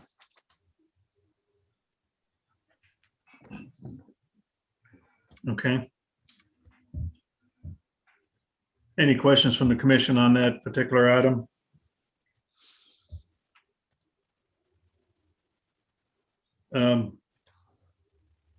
Let's see, I was looking at number 29.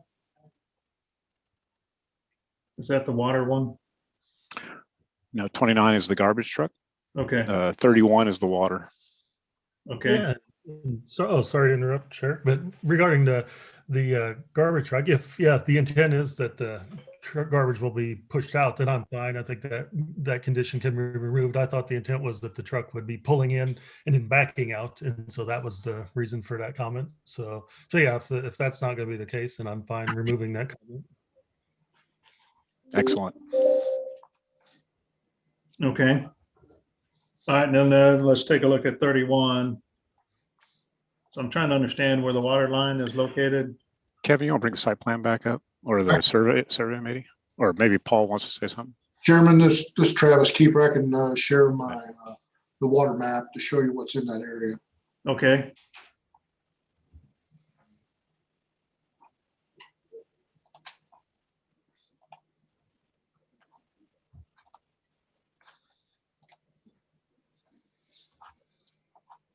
Okay, what we're talking about is the extension of this main to make a connection up Baltimore to Westport, from 40th to Westport in this location.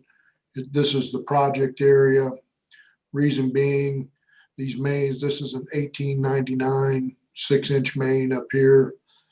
This is a 1906 4-inch main over here. This existing building served off of this.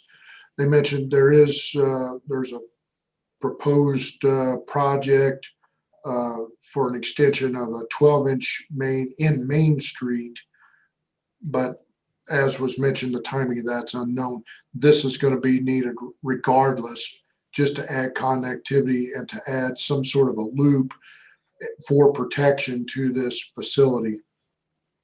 You got almost 250,000 square feet floor space in this facility that's going to need not only domestic but fire protection over there. And you're putting all your marbles in a 1899 6-inch line up here. That's not going to work. Okay.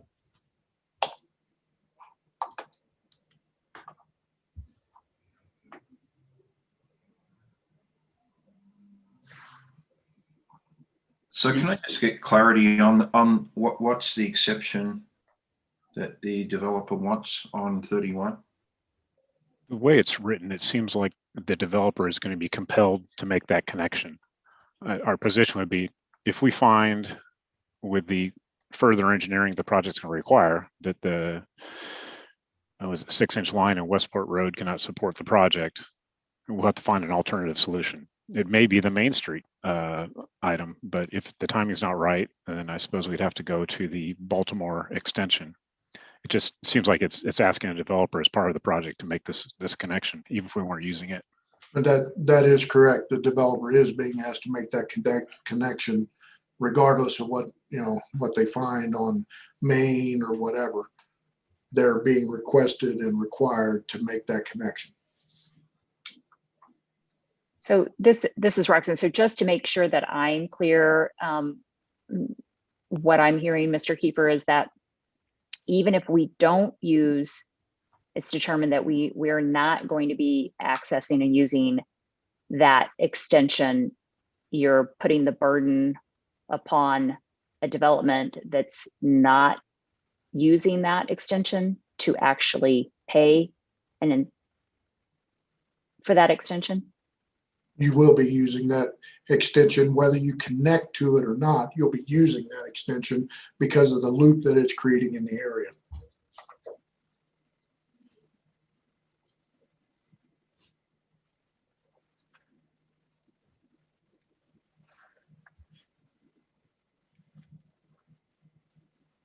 Is that loop already on the city's plans to be done? Or is that just a new requirement as just new? Is that already in your plans to be done? I don't know of any plans for an extension of Baltimore at this time, no.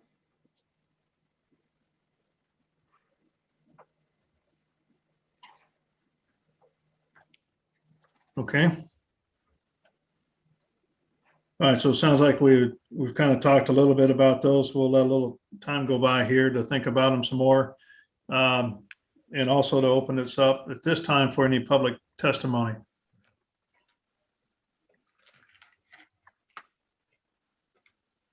Joe, do we have anybody who would like to talk about this project? Yes, I just promoted Lisa Briscoe. Okay. Hi, good afternoon, Lisa. As you take yourself off mute, please state your name and address for the record.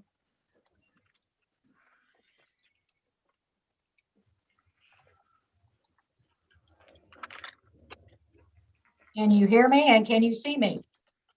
I can hear you. Yep. Is my video camera working? Yep, it's working too. Okay, all right, excellent. Well, good afternoon to everyone. Mr. Chairman, members of the commission, Lisa Briscoe. I'm the Executive Director of Historic Kansas City. We're located at 234 West 10th Street in downtown Kansas City, Missouri. And thank you for welcoming us all here today. As preservationists, Historic Kansas City knows from years of experience that adaptive reuse, as you're looking at today, is frequently the best outcome and sometimes really the only outcome for saving some historic places. And for Kansas City residents, we are all familiar with Union Station, and that really is a prime example of that. The Katz Drugstore building is, as everyone knows, an architectural icon and landmark in this community and really considered a high priority save for all preservations. HKC, because of that, is willing to accept that this project may entail additional construction in or around the historic building. And if it's properly done, that is a price we believe that is more than acceptable to pay. Further, there is a business district. It is full of historic buildings and it is surrounded by historic residential neighborhoods. If we give the Katz building new purpose, enliven that site. Hopefully there will be great positive spillover to affect the adjacent historic residential business district and residential neighborhood. And we believe that really is a worthy preservation goal for everyone. On 2 occasions, as our letter states, Historic Kansas City was invited to meet with members of the project team. And we found the overall architectural illustrations and discussions to be highly informative. The transparency, as you heard, has evolved over time. It's greatly enhanced the Westport Road entrance. As well, they have taken steps to step back the uppermost floors of the adjacent tower away from the historic Cats Clock Tower. And we consider that really a step in the right direction. That said, we do have a few concerns.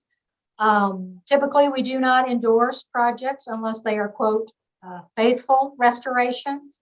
Still, we were really inclined to recommend this proposal, but with these few reservations.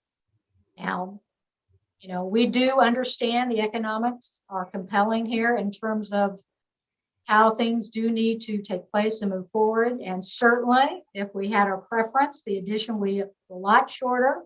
It would be a lot smaller in scale to be a little more accommodating with the smaller scale 2-story structure surrounding it, despite it is allowed in the Main Street overlay. And certainly, there could be pulling back further the addition from the historic building itself. That said, we're still okay with it. Second, the architectural illustrations are very well done, but our current feeling is that they still don't fully represent the authentic colors and materials. I know you've seen some enhanced illustrations today. We saw those at the public meeting and again today, so that's new information I'll need to share with our board. And we have been one to raise concerns about the overall dark gray palette. So again, I'll need to share the new renderings with my board and get back with the development team. But that's a step again in the right direction. And finally, they have made tremendous strides in stepping back the uppermost floors from the adjacent tower. However, we really would like to continue to encourage them to do a little more. It is one of the most iconic elements of that overall historic building and would really serve everyone better if it had a little more open sky surrounding all sides. So with that, we really do appreciate everything the development team has done with us. We've had some great conversations, including us in their public meeting. And that, you know, it are these conversations, as you know, as Plan Commission members, that make all projects much more successful. Therefore, we recommend to the Plan Commission and hope that you will approve the case before you today and certainly take into consideration the concerns that we've outlined here today and in my letter. Thank you. Thank you. Anybody else have their hand raised, Joe? Yes, one moment, please. Okay. Mr. Chair, I think we have a few hands raised, so we're trying to do them in an organized manner. Okay.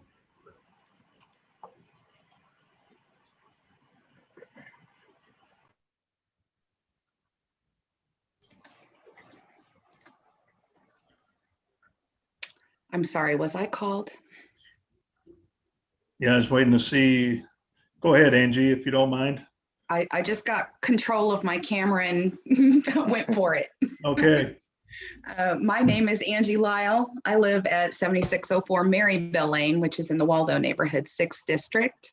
I'm actually here, and I don't know if anyone else from my group is on the call, but I am involved with the Coalition for Kansas City Coalition for Economic Development Reform. It's a mouthful. We go by KC TIFWatch for short. We have a few reservations about the project. We understand that this isn't necessarily in your purview as the City Plan Commission, but we wanted to bring this up to your attention. We do not believe that this is a good project for the area, mostly because of the funding, the intentions for funding it. And also the apartments that are going to be built are going to be pretty small. They're not going to be for families. One of the concerns that we have, especially on the new trolley track or the light rail that's coming through, is that all of that should not be incentivized in that area, because that area is already going to be incentivized with the rail.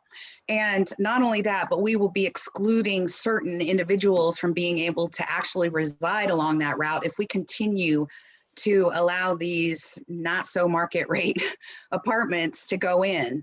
And so that is one of the biggest issues that we have with this project. We're also concerned slightly with some of the information that we're hearing from St. Louis with regards to Lux and their history of selling their properties even after receiving incentives. So, we're not so sure that Lux is actually going to stick around once they've built this.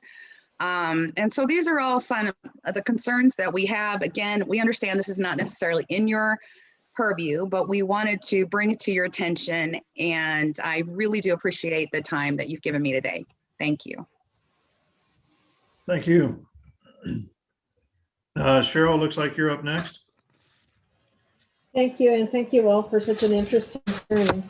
We incidentally have invited the group to be Lux Living's representatives to be a part of an information forum that the League of Women Voters is sponsoring this evening, but Roxanne respectfully declined, and I'm sorry to miss that because this is so interesting, and we think it would be a good way to share additional information with a broader group of people. I really appreciate the historical analysis. I think that's very beneficial, and I think Angie's comments are well taken. The one thing that I would add, again, this is a little bit out of your box, is a community benefits agreement. We are lacking that kind of a commitment and did not hear that from this group. We think they've been very responsible, and I have to agree that I think that it's wonderful to repurpose the CATS building. And I'm just sorry that we're not going to have the benefit of all of this talent explaining this project this evening. So thank you very much and appreciate your time today. Okay, maybe I missed it. Do you mind stating your name and address for the record? I'm sorry, I forgot to do that. Cheryl Barnes, 5306 Woodland Avenue, Kansas City, 64110. Okay, thank you. Thank you. Apologies. Hi, Kevin. Welcome back. Thank you. You all have some long meetings. I feel for you. Kevin Klinkenberg here, Midtown KC Now, 3931 Main Street.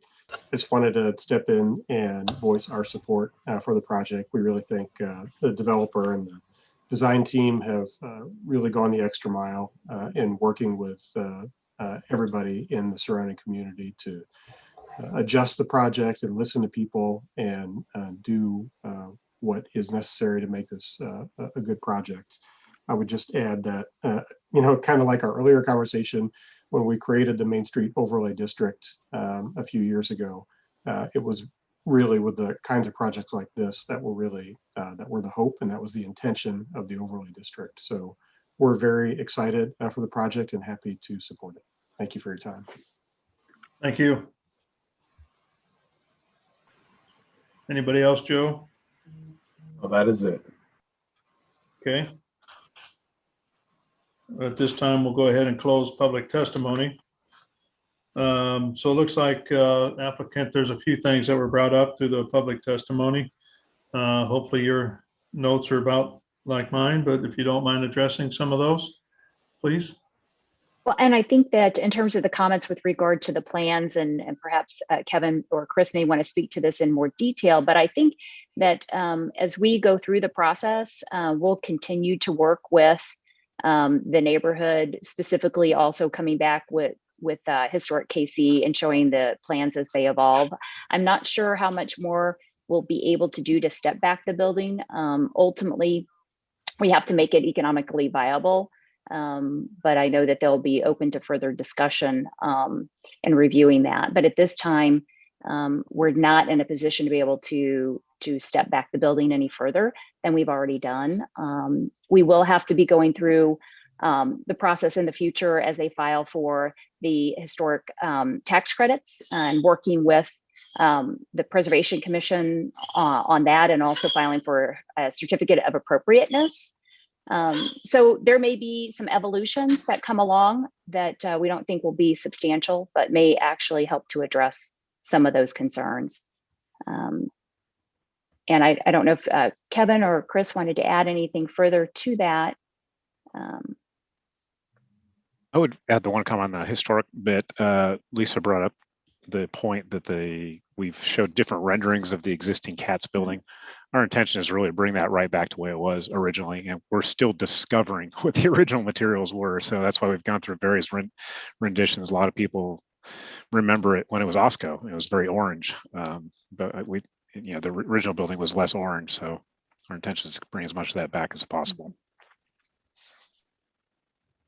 This is, I would say, a very challenging site. So, so we're still working on trying to make this a reality, and appreciate all the comments that we've gotten from everyone on this.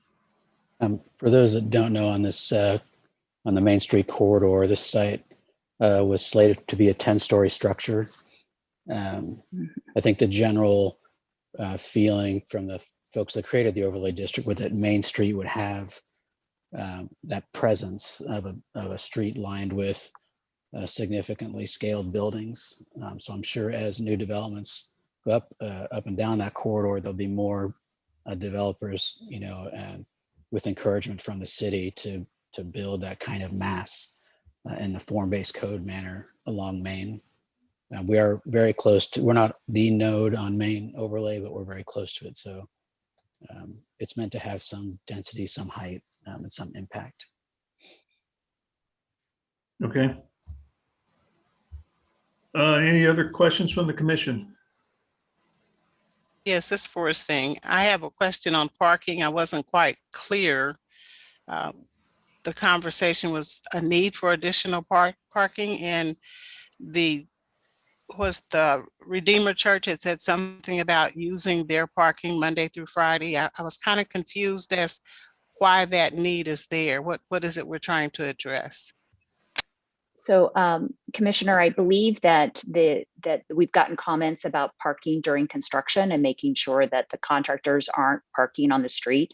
And so Vic Alston with Lux Living said that he will work with other neighboring property owners to make sure that they've got that they can secure parking elsewhere, make sure that the contractors are not parking on the street during construction.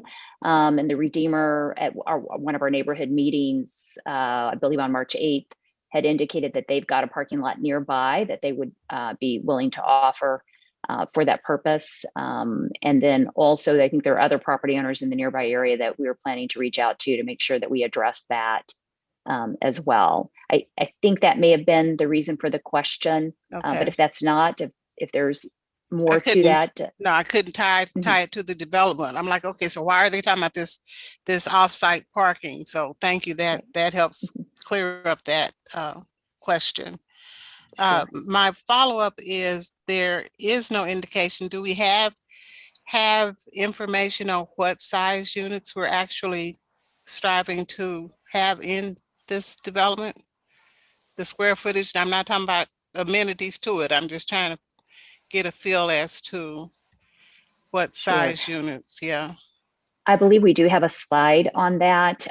Kevin, do you have that handy that you could pull that or just speak directly from that? There are a number of studios and 1 bedrooms and 2 bedrooms. Okay. And I don't have the exact sizes of those right off the top, but let me see if I can. Okay, well, I'm glad to hear there's a mix because I didn't recall seeing anything like that either. Might have been because I was tired going through the whole docket we had when I got to this one, but I'm glad to hear there's a mix. And then my additional question is, since this is on the street car, the new phase that's coming, I don't know if this is an appropriate question, but it came up to me anyway. With the assessment that goes with that, how's that going to impact your development? Well, you're talking about the TDD assessment that may be. they will, that is an incumbent. So with that TDD, Transportation Development District, a special assessment, any of those that are applicable to projects would be applicable to this one as well. So it will impact the overall feasibility of the project. But at the same time, the streetcar will also have a positive impact, we think, in the long run on the project. Okay, thank you. Thank you. Okay, any other thoughts or comments, questions from the commission? So just to move forward, I think just want to circle back to 28, 29, and 31, those three conditions. So 28 is the maximum width of a driveway is 30 feet. And it sounds like they're looking at 39 feet for this, and that's to accommodate trash. So just a curiosity, is there a way to put a median in to maybe break up some of that? Or even a flush type of median you can still drive over, just to break up the 39 feet? We've discussed some alternate paving possibly in that area, so that it's clear where the garage access is. I think we'd want to do that anyway for traffic control. Yeah, and Chairman Crowe, sorry to interrupt. I was going to say that was more to the question is, again, if you look at the site plan, it shows the entering and exiting being well over to the left side of the driveway. And so that was more the concern is whether it's pavement marking or signage, some way to let the people know where it is that they've got to come in, especially the wider you get, it can become more of a question of where should I go? So exactly something like that, whether it's an island. And again, if you're going to do islands and there's certain widths they've got to be, but again, we can certainly work with the applicant and stuff like that to go forward if need be. Yeah, you might take a look at 27th and Gillum. There's the same scenario at that particular project for that building that was done. They've got their in and out of their garage as well as the trash right next to that, and that was something they had to take care of there.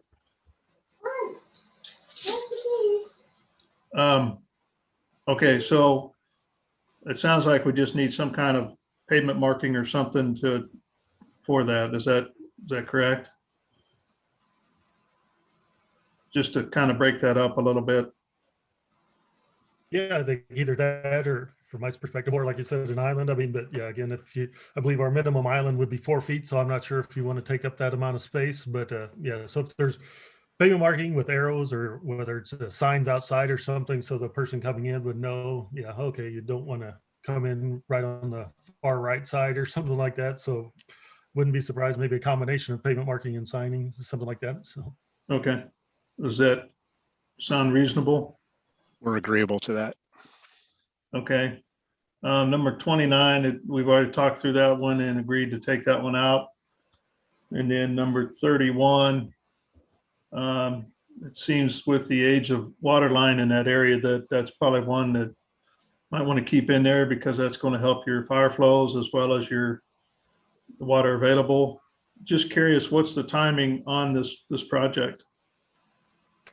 Well, in terms of timing, we may not know until later summer, early fall as to the allocation for historic tax credits. Yeah. So it may be, towards the end of the year before construction begins. Okay.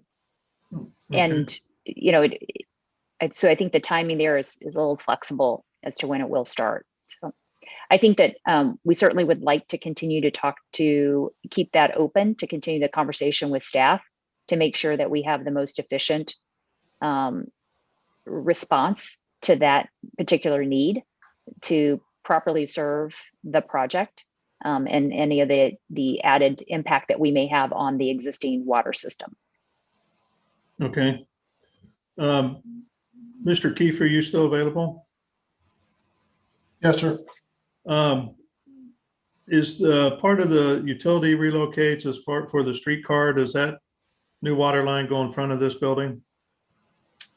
I don't have the final plans, but yeah, as far as Main Street, it typically would run down the middle of the street. It would go in between the tracks.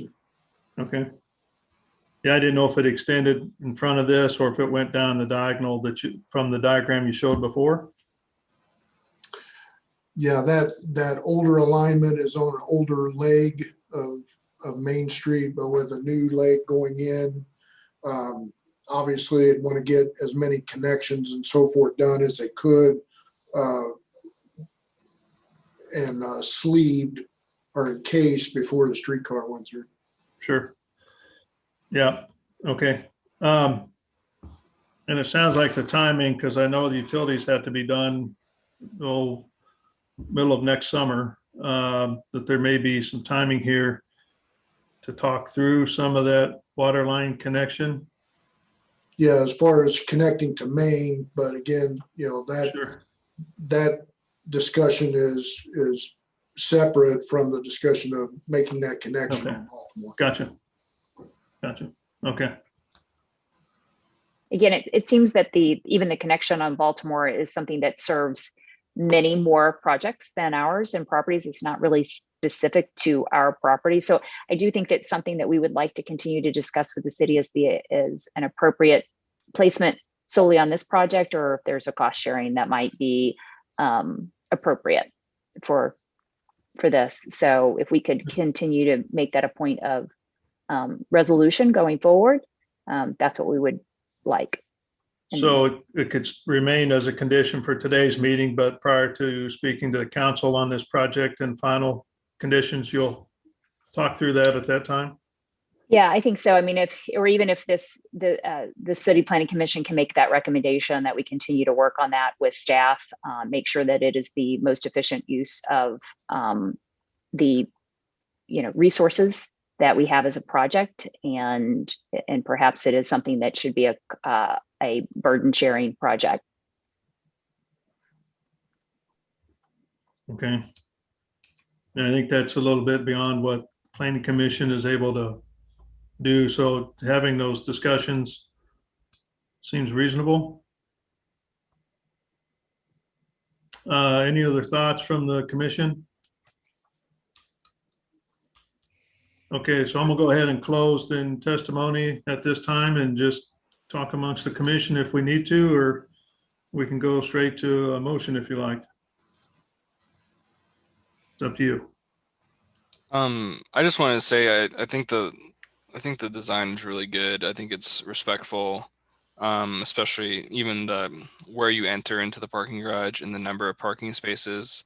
I think we often see too many times where we get too many parking spaces, especially along a transit line. I think this is an appropriate number for what will be a pretty, which is already a transit oriented site. My only comment on the facade is, frankly, I understand the need, the desire for more brick, but it seems out of place, in my opinion, to have four stories of brick. But I do think I actually kind of like the original design and facade in the first place, because it matches the Katz building as it is today. So that's my only thought on that. I'm supportive of the I guess rezoning, and I understand the concerns about incentives, but as people noted, that's not our responsibility. So luckily, in most cases. Okay. Well, if Commissioner Baker's opening up the conversation on the aesthetics, I really liked the banding. I thought it was nice to integrate the two. And so I agree, there are some really cool features that maybe got deleted along the way. But I'm good to go. It looks like an awesome project. And I think what I would like to see with 31 is something more to the effect of, meeting certain standards, and then in terms of water supply, water flow, et cetera, but then giving us that leeway to see what happens with Main Street. And so I agree, I have no interest in adding anything about cost sharing or anything of that nature, but hopefully Main Street can be the fix that services this location. Yeah, Commissioner Allender here, I like the project, but I would like to keep 31 in as, and I think that was was that the resolution? I just, from the conversation, but I just want to keep 31 in as it's written, and then the developer can work that through before they go to council, if it's any different. The one part I didn't like about 31 is it specifying connecting on Baltimore, just because if it were to be resolved through Main Street, then I don't like the specificity of it, but otherwise I'm in agreement. Yeah, I think the challenge, Commissioner Enders, is the fact that it's creating a looped water line system around the building itself. So not only do you have supply for domestic use, but you also have it for the fire flows needed on the site. Okay. That's the thought behind it. Yeah. Okay. I'm just going to echo what other people have said. I've been sort of quiet on this because I feel like the resolution that the team got to with the neighborhood, I felt really good about. I actually, in reading the staff report and heard the comments around brick, red brick, I was very nervous about that. And I felt like particularly how you use the glass facade as it meets cats to sort of create a natural break between those two. I felt like you alleviated my concerns. I think the devil's in the details in terms of what that actual red finish is relative to the two bricks you have to match. But I would say just my 2 cents is try to get those to complement each other, even if that brick doesn't tend to match the building down the street. But otherwise, I think you guys have done a really great job of working with the existing building. So I'm happy. Okay. Anybody else are ready for a motion?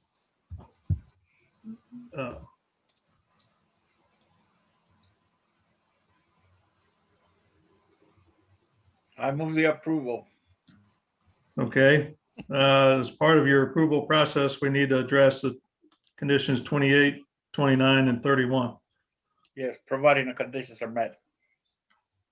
As written, or so 28 is to work with the width of the driveway to and I guess my suggestion that it would state that, it's 30 feet wide, but it's going to be wider. So somehow, designate the in and out to the building with use of medians and or traffic lines or something, just to denote the in and out with the trash. You okay with that one? I'm okay. Okay, and then 29, we're going to delete altogether. You okay with that one? Yes. And then 31, just coordinate with staff as we move forward with future phases of approval of the project. That's important. Okay, so that's the motion. Yes. Second. Okay, so I have a motion and a second. Lisa, can you take roll call, please, on this particular motion?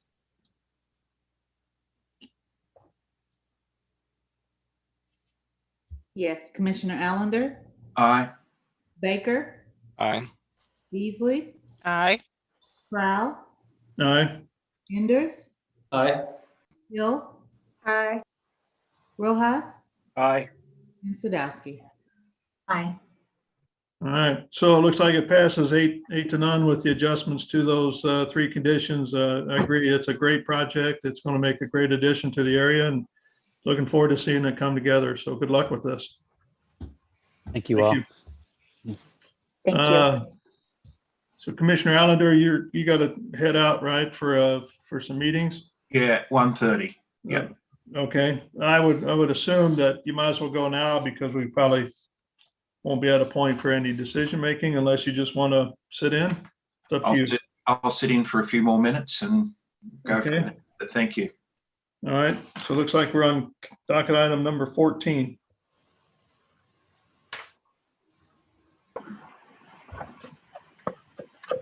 Okay, number 14 is case number CPC 2020-00142. This is a request to approve a development plan for the Pendleton Heights infill project at 401 Park Avenue and 408 Olive Street, or at the southwest corner of Olive Street and Elma Street. Chris Huey, staff planner. Can everyone see my screen? I just got a Zoom notification that it quit on me. Yes. I can see it. No, I can't.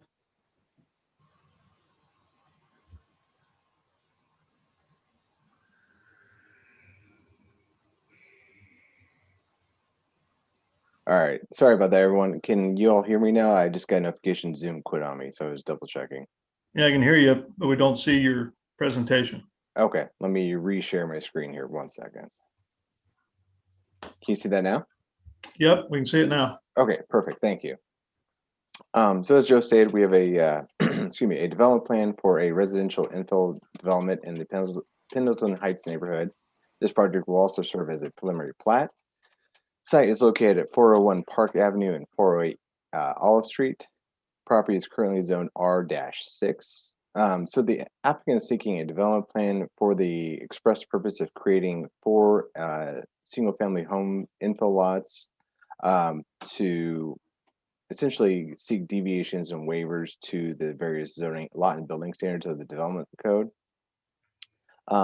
Since it's zone R6, there are certain provisions that make these infill projects a little more heavily reviewed, so that we can make sure they're contextually sensitive. Do want to say the applicant has met their public engagement requirements by holding a meeting on December 8th of 2020. So here's the site. As you can see, it's kind of the northeast quadrant of kind of the downtown area. Here are the 2 sites in question. There's an existing single-family home on the property, which will remain, and the development will be infilling around that existing home. So the intent is to seek 4 additional single-family homes that are contextually sensitive to the neighborhood. The 3 northern lots will be served by a common access alleyway off of Elma Street, and the 2 southern lots will be served by a shared access driveway off of Olive Street. Here's the proposed site plan. As you can see, apologies, a little small to read, but this right here is the existing home that will remain. To the north are 2 additional single-family home lots. To the south are 2 single-family home lots. And then to kind of the just due west of the existing home will be a detention tract to help mitigate any stormwater impact and drainage requirements of the city. To the left is a chart outlining the various sizes and lot widths and whatnot of each proposed lot. Staff has reviewed these and are generally supportive of these deviations given the surrounding context. And this is kind of more expressly evaluated in the staff letter, is the neighborhood was downzoned a few years ago with the really intent and goal to prohibit or limit the extent of duplex and multifamily infill projects, as well as some of the conversions of large historic homes into multi-tenant homes. It was not really the intent to necessarily limit single-family infill characteristics, but with being zoned R6, that the properties do have to maintain a 6,000 square foot lot area, which given the kind of more urban context is difficult to maintain, and really somewhat out of character until you get to more of the existing multifamily lots that are in the area. Here are the proposed home elevations. There's a couple different scenarios.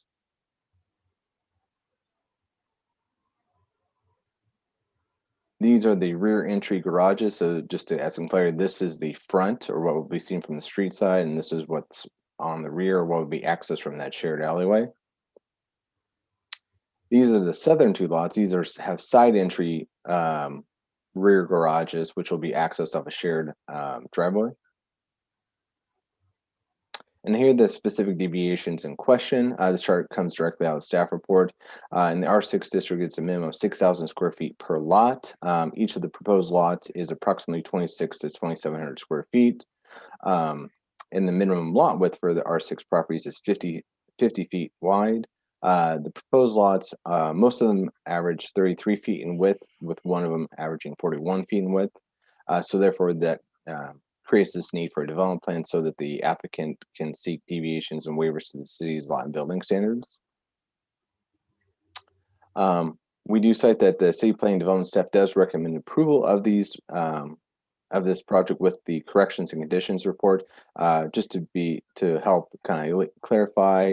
The corrections are required to be done prior to proceeding on to the City Council for final review and determination, which I believe the applicant may have already submitted revised plans earlier today. So it sounds like we may be in pretty good shape with that regard. With that, we include my presentation to over the applicant for their presentation and comments. Okay, any questions from the commission to city staff? I have a question on the neighborhood engagement. I saw that we have a list of people that attended, but there's no narrative of the discussion that was held. I would probably defer to the applicant to kind of elaborate on what narrative or what discussion topics were had, since city staff does not attend those, to help kind of provide more of a earnest dialogue between the developer and the community. Okay, any other questions? I do have one that takes us back to a development we did out south, where I believe the lot lines or the lots were wanting to be smaller. Is this similar to what we did out south? I would Patty say Noel, I believe, was the planner on that project. I would say it's similar in its scope and purpose, not exactly the same characteristics and form. Those were more linear shotgun homes on a more ranch style housing neighborhood in the Waldo area, if I believe correctly. This is a little bit, still same tools that are being used, but slightly different urban context. And looking at like Google Maps or Parcel Viewer, the lots in this neighborhood wouldn't fit R6 standards. And so personally, I think the deviation seems to fit in with the context of the neighborhood more. Yeah, yes, Commissioner Enders, to your point, that's the reason staff felt comfortable supporting this project, as we felt it was generally in keeping with the neighborhood context. Okay, any other questions? So let's go ahead and welcome the applicant. I believe he's got his hand raised there.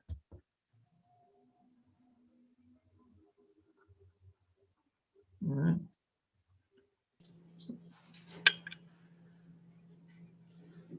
Good morning or afternoon, I guess now. You guys have been meeting for a while. I'm Travis Wilson, Veritas Architecture and Design. Our office is located at 707 North 6th Street in KCK, 66101. Good evening, or thank you for showing us or showing this project a little bit, Chris. A couple of questions that were raised before I got on. I'll go ahead and address those real quick. We provided a pretty, I guess, basic synopsis of the meeting that we had, the community meeting, which was back in December.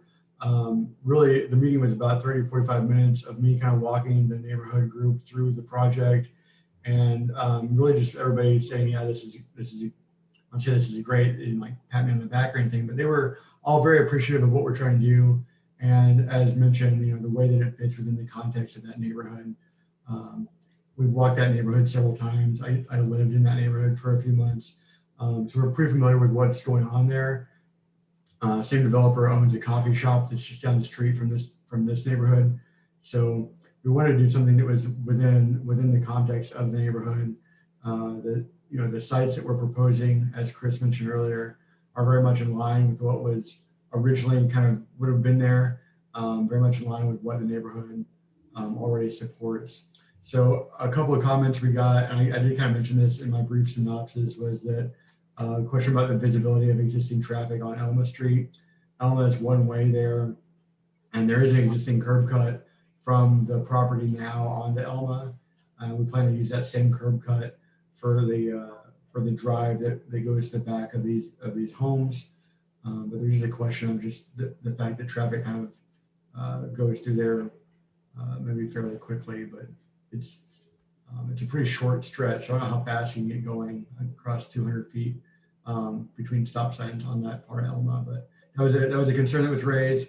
Another suggested concern was just about the proposed house on the corner of Park Avenue in Elma, that we look at the roof lines on that house. I think their comment was that it felt a little bit too Johnson County, which I can appreciate as a designer.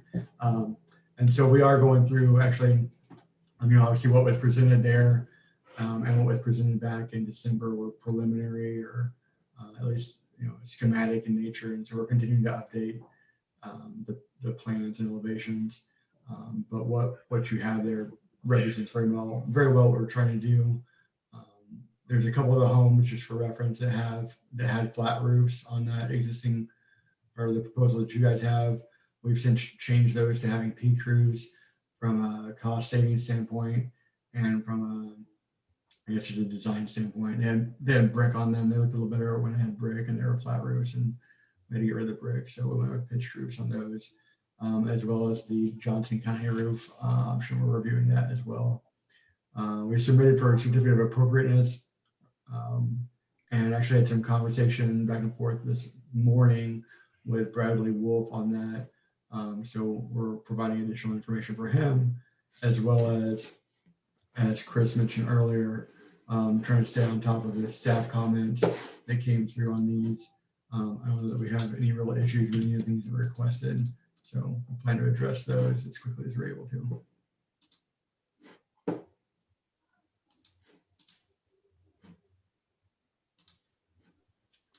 Trying to go back and pull up those plan correction notes on there.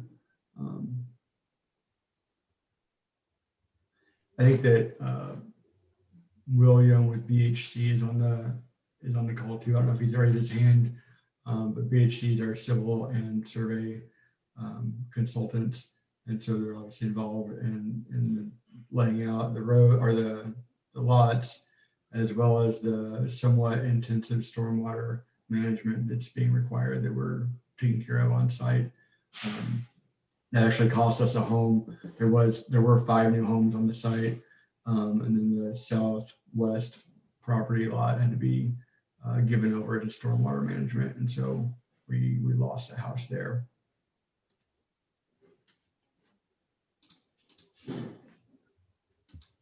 Yeah, I'd encourage you as you look for that with your stormwater management, similar to a case we had earlier today, that you look at more green type of solutions versus just a big hole on the site, just to provide some aesthetics and something that'll make the, get a little bit more presence in the area. I appreciate that, Mr. Crowell. We've got, it is the backyard essentially for these homes that are fairly dense in nature. So we don't believe that detention basin will be wet most times. So we're trying to figure out at least ways to landscape or provide that as somewhat of an amenity for these homes. As part of these developments, we've been requested to and plan to provide, basically there'll be a mini HOA here that will address maintenance of the shared drives and the detention basin. So the thought process is that the HOA dues will go to provide that detention area as a bit more of an amenity than just simply a hole in the ground, as you mentioned. Sure. Just another question is, what's your setbacks on your homes off of Olive Street? Is it like right up, or the porches right at the property line, or do you have any kind of setback? And how does that fit with the houses to the north of there and the south? Sure. Several of the houses on Olive Street go right up to the sidewalk. We do have a setback. I'm trying to look at my site plan in my program now, so I can pull a couple of dimensions real quick here for you. We have setbacks from the property line back to the face of the buildings, of about 8 feet or so. The front porches are closer than that. Some of the front porches are, the face of the porch might just be 4 feet or so away from that sidewalk, but which puts it, about a little over 2 feet away from the property line itself. But again, that's somewhat consistent with the neighborhood as well. There's variations, I guess. Some of the homes do go right up to it. Some homes have a small 7 or 8 foot front yard. I'm trying to look at Google Maps as well, but It looks pretty consistent throughout the whole neighborhood to have that type of setback. yeah, I think that's right. It looks like there's about 8 feet kind of from the edge of the sidewalk to the edge of the front porch, So we're pretty close to that. From sidewalk, about 4 feet, so a little bit closer. Yeah. Yes. Okay. Any questions from the commission to the applicant? Just a quick comment. I really appreciate putting the parking in the back. That's really a great. I mean, we've seen some garages up front, and even in suburban settings, it's not the most inviting design. So, thank you for that. I appreciate that when we're doing infill. Thank you, James. I have a comment, and I'm not sure if it's a comment or a question, but I feel like there's a lot of the design that just, and Travis, you spoke to this, but just a lot of the design that's really not in character of the neighborhood, in the sense that the roof pitches don't match what you see in that neighborhood, which is very historic, tall, roof pitch on most of those buildings. Or like you said, the flat roof with the brick. And so the overall massing of these, particularly one of the ones that I'm looking at that has kind of the larger massing with the hipped roof, really feels out of character to the neighborhood. And I appreciate that you're kind of continuing to work through those things, but for me, those are kind of major differences and could ultimately affect the site plan if you're changing the massing to accommodate a different roof line, or to, kind of break it up a little more to meet with the character of the neighborhood. So I guess that's a concern I have, is that whereas if it was a few tweaks or, maybe changing the overhangs a bit, I wouldn't be as concerned, knowing that you would work through that. I kind of see some major massing changes that need to happen in order to be in character with the neighborhood. And I also think that another kind of glaring difference between the houses you see in that neighborhood is the size of the windows, and the proportion of the window relative to the facade is much smaller. And so I think getting that to align is a big piece for me, and feeling like you're meeting the expectation of what is a beautiful street with beautiful architecture along it. And I just want to make sure that whatever goes in here, site plan wise seems great, but in terms of the architecture, I don't see it matching with what's going on there. Yeah, and I can appreciate that. Actually, you do have a lot of homes in this area that are very, that have. I think that the massing of the houses that we have on Park Avenue are very much in line with what we also see on Park Avenue. As I mentioned, we did have the flat roofs on 2 of those. Those kind of started off to be a little bit more commercially feeling, intentionally, because there's some of that on that street as well to break it up. And they had complete brick facades, and we pulled the brick off and left the flat roof, and then felt like that wasn't really working. And those homes have now been designed with pitched roofs that are in line. I think that we've got, I've got them in front of me now. I think there are 10, 12 pitches on those roofs. And we've kind of broken that roof line up a little bit. So I think that those work out pretty well. The home that's on the corner of, on the other side, the one that's on Park Avenue, it is a little bit different nature just because those lots are slightly wider over there. And so the massing of that house is a little bit different. It almost takes, I think it's modeled a little bit more after like the traditional 4-square design from a plan layout and from a kind of massing standpoint. But I think you're right, and the roof is not in line with that yet. And so, like I said, we're working through that roof issue. That's one of the other 3 homes I feel like we've addressed and got those pretty well filled out. But the one there on Park Avenue, we're still working through that design. Like I mentioned, we were talking with Mr. Wolf with historic for the certificate of appropriateness there, and he was asking some of those indoor questions as well as materiality. And just what kind of materials are we using specifically on the faces that face Elma Street, where those are a little bit more exposed, right? So all of these houses we're using a combination of hardy shake and or siding, horizontal siding on the facades, and then returning to something that's a little more economical on the return faces. They're not very visible. As we look at the return faces that do front Elma, those are a lot more visible. both from pedestrian and from cars. So there's something we want to look at. And then I do think, the street, while you nailed it, it's full of very, kind of beautiful architecture. It's also architecture it is obviously historic, and architecture that's, I'm not going to say not able to be recreated, but not able to be recreated very well for at a county that we're looking at that neighborhood supports. So we were just up there yesterday looking at some of the ornate, the dental moldings and even just some of the ornate brickwork and the multicolored facades on there. You've got a lot of details that that we don't intend to do, I guess, is the easiest, most blunt way to put it. We're trying to do things, like you said, that are in context, that are scaled appropriately, but also that are priced appropriately for the neighborhood. And so that does cause us to lose the ability to do some of the more ornate detailing that would perhaps be more in line with the context there.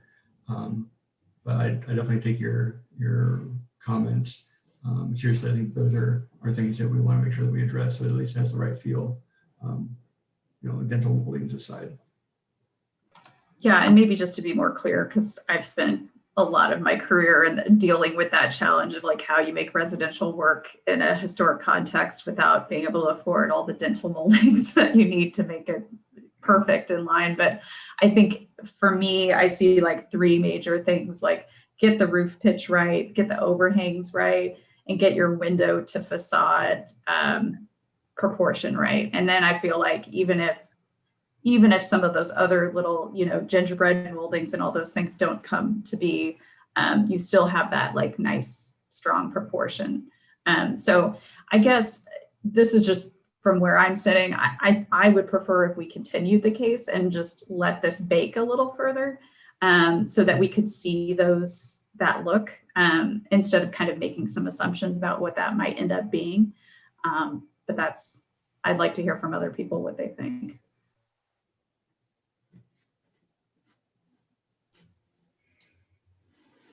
Anybody else got thoughts on that? Sure. Yeah, I can address it now if we want to do that now. I really appreciate those comments and agree. The question for me then would be if city staff can continue to work with the applicant for some of those things that you're looking to see, and then if we can keep them moving along, just because it's awesome to see someone looking to do 4 infill homes. And I wouldn't want to slow down that process, but I think that each of those comments are very smart and are ones that aren't going to be cost prohibitive. They're just going to be, redesigning a little bit. Okay. Anybody else? I appreciate the information that's been given, but I know that neighborhood is quite vocal. So I really would like to see what their comments were. I know he told us what his summary was, but do we have anything from the neighborhood in support of this project? Well, we still haven't opened it up for public testimony yet. Oh, okay. Let's see what happens. Yeah, you never know. Thank you. Okay, I'm gonna go ahead and do that, open it up for public testimony, and see if there's anybody out there who'd like to speak on this case. Mr. Chairman, no one's raising their hand. Well, I guess maybe that answers our question, Commissioner Beasley. Mr. Chair, may I add some clarifications on Commissioner Beasley's question? Sure. So to date, I have not personally received any communications from the surrounding neighborhood or adjacent property owners about this. Generally speaking, a no comment is kind of synonymous with okay with it, but I can't speak for the neighborhood. I just can state that we have not received comments at this time. Okay. I'm checking with, I did get an email from Mr. Binkley. Chris Binkley is the president of the board for the Pendleton Heights Neighborhood Association. This is back right after we had the meeting, just saying things went pretty well. I'm touching base with the association board and will provide you with a statement hopefully soon. But Mr. Binkley is of course pretty busy. And so I never got that statement from them, but I can follow up and see if I can get a statement from the neighborhood association as well. Okay. And I'm kind of pushing for that to help that support some of the questions that the commissioners have to see what input the neighborhoods had said. Is why I was kind of pushing for that. Thank you. Okay. So it sounds like we got a couple of things here that maybe a request for continuance on this, just so we can see what some of the architecture could look like to better fit into that neighborhood, as well as trying to get information from the neighborhood that really seems to be more vocal than what they've been on this particular project. So that's one look. And I think the other one is just go ahead and move the project forward and see if some of that occurs as it moves to the next step. So I'm either way is fine with me, to be quite honest. So it's really up to the commission on how you want to proceed with this particular case. Travis, do you have any input on how detrimental it would be to continue this, and or whether there's like a pressing timeline? Well, I think again, just if we continue it, next meeting may or may not be enough time to get the neighborhood feedback. As far as the design, I know that's something that's got to occur between now and whenever they get it permitted anyways. So, the planning staff has to buy off on that before, they can get their permits to actually build the project. I think we tried to, thinking about it, we've made our commission has kind of made it pretty clear that we want to see all the information now so we can look at it before we actually move it to the next step and make sure it's all there.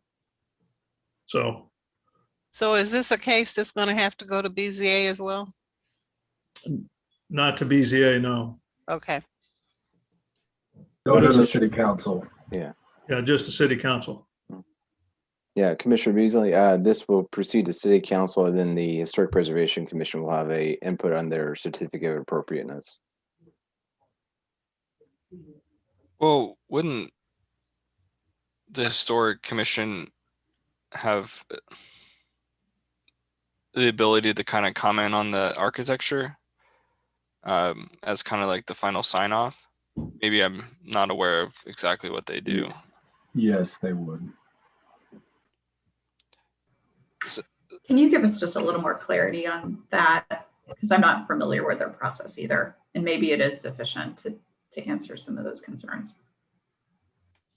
I just know that is their area. That's their primary scope is on that type of information. I don't have any more details beyond that.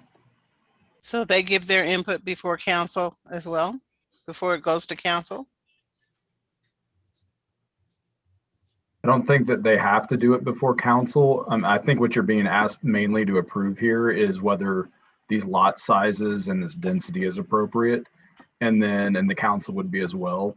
And then it would be Historic Resources Commission that would be looking at the actual architectural design of the buildings. It's not that you don't have any of that within your purview. Of course you do. It's just that there is an additional body that is really their only scope in this case. So I will just say I'm fine with that. So if that's the case and there's sort of another stop down this line that looks at that and gives Travis the time to kind of work through some of those issues, that might alleviate any of those concerns. Because as far as the site plan goes, I feel comfortable with it. I mean, I think that's a great, I think that kind of allows us to continue moving with the project. Because I do think one of the challenges with these smaller projects is they're a little bit more complicated, but they're also arguably more valuable to the city. And so I would be in favor of continuing it on, or to approving it to the next step. So I didn't want to say continue. It's a dirty word sometimes for people. I guess I'll make a motion. Do we have any? Hold on just a minute, James. Oh, sorry. Hold on just a minute. Yeah. I just want to say that I'm also in favor of moving it. I just know that neighborhood is vocal. So I did see the sign-in sheet. So I'm good with the meeting. I just was looking for their commentary. So I'm good as well. Okay, James, I'm done. And Yeah, 30 conditions. okay, and we didn't adjust any of those conditions, No. correct? Okay. I move to approve docket item 14 with conditions. Second. Okay, so I've got a motion and a second. Lisa, do you mind taking a roll call, please, on that motion?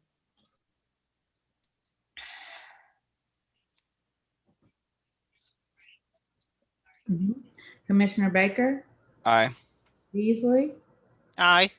Proud, Aye. Enders, Aye. Hill. Aye. Rojas Aye. and Sadowski. Aye. Okay, it looks like the motion passes for the project to be approved through the City Plan Commission to go on to the next step. So good luck with this and good luck with the infill project. Thank you all. Appreciate your time and your comments. See you soon. All right, thank you. All right, so let's move on to docket item 15. Docket item 15 is case number SUP 2020-00057. A request to approve a special use permit for a short-term rental located at 2723 Holmes. Christopher Huey is the staff planner.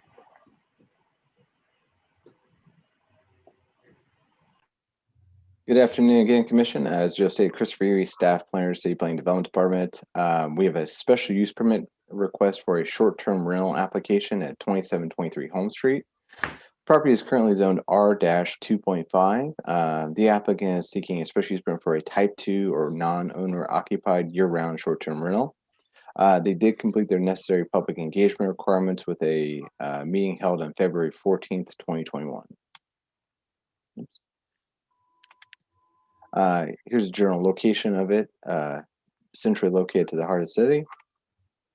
Here's the site more specifically, generally surrounded by residential uses with a commercial use across the street. A little more precise close-up of the single property in question. So there are provisions in the city code that if a short-term rental can be can be granted administratively with a providing notarized signatures of at least 55% of the adjacent residential owners, or the applicant may submit for a special use permit for public hearings before the City Planning Commission and Board of Zoning Adjustment. The applicant has elected to pursue the special use permit procedures, and here the case in question. It is important to note in 2019 we did cite this particular property for a unregistered or illegal short-term rental application. This special use permit is to rectify that particular situation. Oops, excuse me. So here is I do have some revised documentation provided by the applicant. Here you'll note they've corrected the number of guests that were originally submitted in the staff report to 8 guests. I do want to point out, it does say in the text, it still says sleeps up to 12, but I would presume that is more of a typo or Scrivener's error by the applicant, but I will defer to them to make that comment. So they generally 8 guests is the maximum allowed in a single family or any short-term rental. Here are some provided photos of the property in question.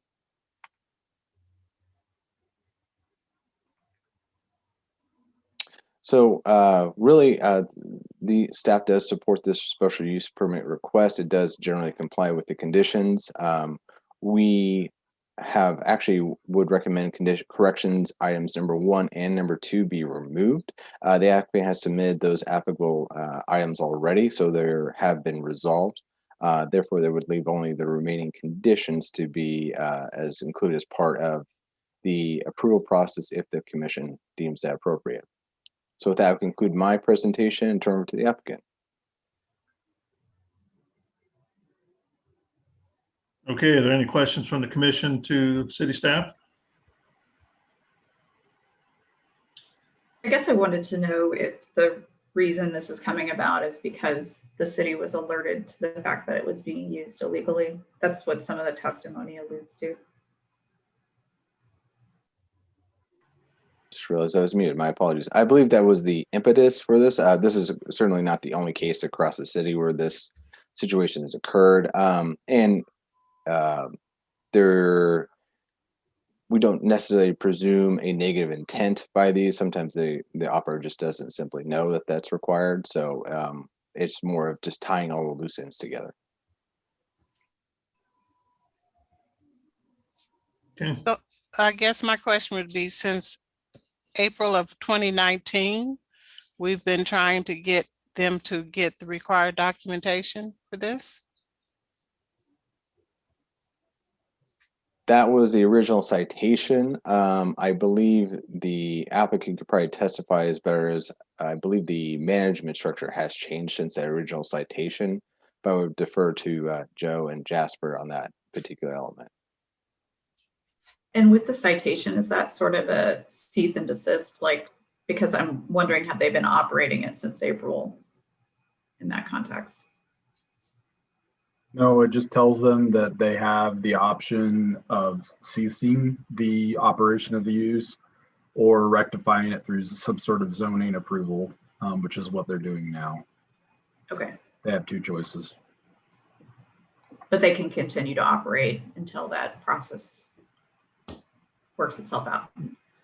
Yeah, generally, remember with any case like this, the burden of proof is on the city to prove that they're operating. So the legwork it takes to build that case usually takes more time than it does for the person to actually apply for a short-term rental in most cases. So if they have met with staff and indicated that what they plan to do within the time frame given on the citation, then we allow them to continue, and as long as they intend to file the application in a timely manner. Okay. I don't know all the details about this one. I'd have to look all that up. I was not aware that this was related to a code case. Gotcha. Thank you, Joe. Mm-hmm. Any other questions for staff? All right, let's go ahead and welcome the applicant. Applicant, welcome. Mind stating your name and address for the record, please? Yeah, of course. Thanks for having me. The name is Joseph Peroni Hauser. My address is 3006 Charlotte Street. It's Kansas City, Missouri, 64109. Welcome. Thank you for having me. Yeah, tell us a little bit about your project and why you're seeking this special use permit. Yep. So I am the latest management for the owners of this property, 2723 Holmes. I started managing the property in January of 2020, and the owners were notified via an article in the mail stating that this was operating illegally. That's why some of the past information you guys had was from another management company. So I'm basically just here helping them rectify any issues and get us legal so we can continue with Airbnb operations. Okay, who is the owner? So right now it's Matthew Mostick, but I believe that Alex Olson is in the process of purchasing the property. And Alex is essentially my client. Okay, I'm just kind of curious. You're the manager of the house. What Correct. kind of authority do you have, and what's your operations like? I am I'm basically the person who schedules any cleaning, any maintenance. I handle Airbnb reservations. Guests that come in, I help them check in, check out, do the vetting process, using the information Airbnb gives us, communicate with the guests, that sort of thing. So if there's any activity on the premise, that neighbors know how to get a hold of you and to help rectify the situation? Correct. And then I sent out that letter. I believe it's attached in our documents, basically just giving them my email, my address, giving them open contact to me if anything comes up. Okay. Any questions from the commission to the applicant? So is it only 8 people, correct? Correct. Yeah, and So, like I said earlier, when I was reviewing the documents that Christopher Huey sent us, it looks like they had the previous manager's listing for the link. But since I took it over, we've just been at 8 guests. And that is correct. There is a typo there in the description. I basically just copied and pasted what the previous manager had into this listing because they used to also be clients of Alex Olson. and so you're, Chris, correct me if I'm wrong, but 8's the max, and this application is just to operate the short-term rental, not to have an additional number of people. That's correct. Yeah, by ordinance, the maximum allowed is 8 persons. Okay. I know we had one that wanted to put like 30 people in a house, so something crazy. I'm just curious, is that ever a motion that you guys have granted to allow additional tenants? Because I've had other owners in the past that I've managed where they had like a 7-bedroom, 5-bath house. So only sleeping 8 guests was a little odd, but I understand the limit there is for a reason. Yeah. I'm not aware of any requests of that nature at this time. I think it's something staff would have trouble supporting, to be honest, just because it would be you get into some potentially life safety concerns with that many people in one dwelling structure. Okay. You had one request, one property owner request more than 8 people, and the Board of Zoning Adjustment denied that request. Okay, it's good to know. I do have information now for the commission regarding the code case on this. It was filed in April of 2019. Notices of violation were sent out in June and July of 2020, which was following a courtesy notice that was sent in October of 2019. So, and then this application was filed on November 30th, and it's been continued twice, which is why you're just now seeing it.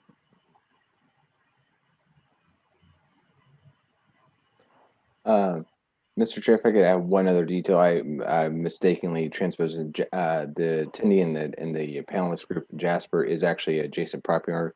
He's the one that had submitted one of the letters of opposition included in the staff report. So I apologize for that confusion. Okay. All right, if there's no more questions from the commission to the applicant. One more, Chris, just to clarify what I thought I heard earlier. The new owners that Alex is working for took over January of 2020. I'm not sure when Alex is attempting to purchase the house from Matthew Mostick. I want to say that was in 2019, but I am the new manager for Alex, and I started managing the property as a short-term rental in January of 2020. Okay, thank you. You're welcome. Okay, any other questions? Okay, let's go ahead and open it up for public testimony. Hi, I'm in already, so if I can testify. Yes, please state your name and address for the record. Sure, yeah, I'm Jasper Malarney, 2726 Charlotte Street, Kansas City, Missouri, 64109. Yeah, go ahead. Thank you. Thank you. So I live directly behind this property. I have never heard from the applicant, never spoken to them. Did not receive a letter that was to invite me to the neighborhood meeting. And I should clarify that there was supposedly a neighborhood meeting held on Valentine's Day at 1 p.m. that nobody attended. So it's cited in the updated application or in the documentation somewhere that, you know, nobody attended the meeting. So there hasn't really been any feedback from neighbors directly to the applicant on this, as the regulation sort of expects there to be when they require a neighborhood meeting. I should say I've been through a zoning process before, a rezoning process before myself. So I've been through this and held neighborhood meetings. I've also managed an STR before, so understand some of the realities of doing so. So look, the the kind of regulation here states, is it in the interest are the public convenience, and will it not have significant adverse impact on the general welfare of the neighborhood, our community? This has already had a significant negative impact on my quality of life. And I believe the neighbor next door to this property agrees with that and has also submitted written testimony as I have. This property has had a problem with parties for a while. So every weekend and most weekdays, there is loud shouting outside. There is excessive drinking. There has been no COVID restrictions whatsoever that I've ever seen. Party buses and limos and other vehicles pulling up outside, fights in the backyard. There's actually a broken baluster on the rear deck still from a fight that occurred on the rear deck that I witnessed. I have teenage girls that, I feel uncomfortable having them outside. We have a pool in the backyard. Hard to enjoy that when there's when there are loud parties happening. Yeah, we refer to it as the Airbnb bro in the neighborhood because that's, it's just loud bros shouting. That's how it goes. I should state as well that in the revised plans, this property shows 8 guests, and you had the applicant on just now stating that they understand the limit is 8 guests. Current listing, I can look up for April 27th to April 29th, 2021. It shows that the property is available for 11 guests. That means that it was changed to 8, screenshotted, submitted, and changed back to 11. That does not suggest to me that this applicant's operating in good faith, right? The rules say 8. They're trying to say they'll adhere to the rules, but the number was changed back for the foreseeable future to accommodate 11 guests. Having run an STR before, a couple of STRs before, look, anybody in this business knows that larger properties are a draw for parties. They just are. It's why there's a limit for 8. It's why Airbnb limits to 16. And, parties mean eventually violence, right? We've seen it happen in lots of different STRs around the country. California moved to ban them. Airbnb moved to ban them as a result of violence at house parties in STRs.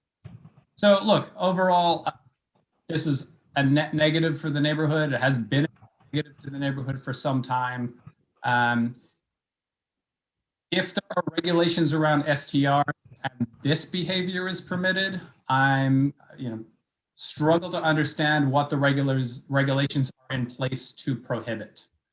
Because we've got a cited illegal Airbnb currently offering more guests than regulations allow, continuous problems, basically all the time, disturbing the peace of the neighborhood. I don't see what good it does at all. It's a net negative. So with that, I think I've made my position clear. Thank you for the opportunity to testify. I appreciate it. Thank you. Anybody else, Joe? Yeah, Michaela Wager and Elaine Fox. Okay. Hi, Michaela. As you come off mute, please state your name and address for the record. Yeah, hi. Michaela Wager, 700 East 27th Terrace. I live just to the south of this property. I bought my home in August of 2020. It's my first home. I was living downtown before this in an apartment. One of the major reasons that I left that apartment was because of Airbnbs. I'm a single woman. I live alone, which isn't great to say on this while I'm given my address. And it made me feel incredibly unsafe to have bachelor parties and drunk men or anybody in my building on a regular basis. And had I known that this was in operation in my backyard before I bought this house, I can't say that I would have, honestly. I love the neighborhood. I know most of my neighbors. I know Iliane. I know my neighbor across the street, the one 2 doors down from me. The house next door to me is getting flipped. This is more of a problem to me than that noise on a regular basis. I had to break up a fight on the side of my house a couple of weeks ago at 1 in the morning. I hear parties all the time. If there's loud noise, I almost always know it's coming from that house. The neighbors across the street from me, she's an ICU night nurse. I think almost everybody in the neighborhood knows that. She sleeps during the day. We're all pretty respectful of it. You know, it's not an inconvenience. We're not tiptoeing around, but you know, this neighborhood knows each other. I've been here for less than a year and I know most of my neighbors and we're all pretty respectful of that. I have never received any direct contact about who I can contact in case of disturbance over there. And the reality of the situation is that no short-term rental is going to respect this neighborhood and its neighbors the way that a long-term rental or an owner will. And personally, I don't feel safe. I think Jasper was saying, large places like this attract parties. There have been fights in the street. There are bachelor parties. It's not an environment that makes a single woman feel safe in her own home. And so I would really ask that this not be allowed to continue. And it has. So, you know, if this was a concern that they were not supposed to be continuing operating between their citation and now, the office that I'm currently sitting in, I've been working from home since March, looks directly at this house. There are currently people in it. This weekend, there were so many people in it that the entire parking on the side of my house, there was nowhere to park. I almost couldn't find parking at my own house because there were so many people in the house. And I do know that there was a woman doing photo shoots, and I watched models go in and out at the height of COVID. It was like watching a super spreader event in real life. And then they were taking pictures on my property as well. So, you know, it's a culmination of a lot of different things, but overall, it's not really why you buy a house in a neighborhood. It's to live next to something like that. So that's all I have to say. Okay, thank you.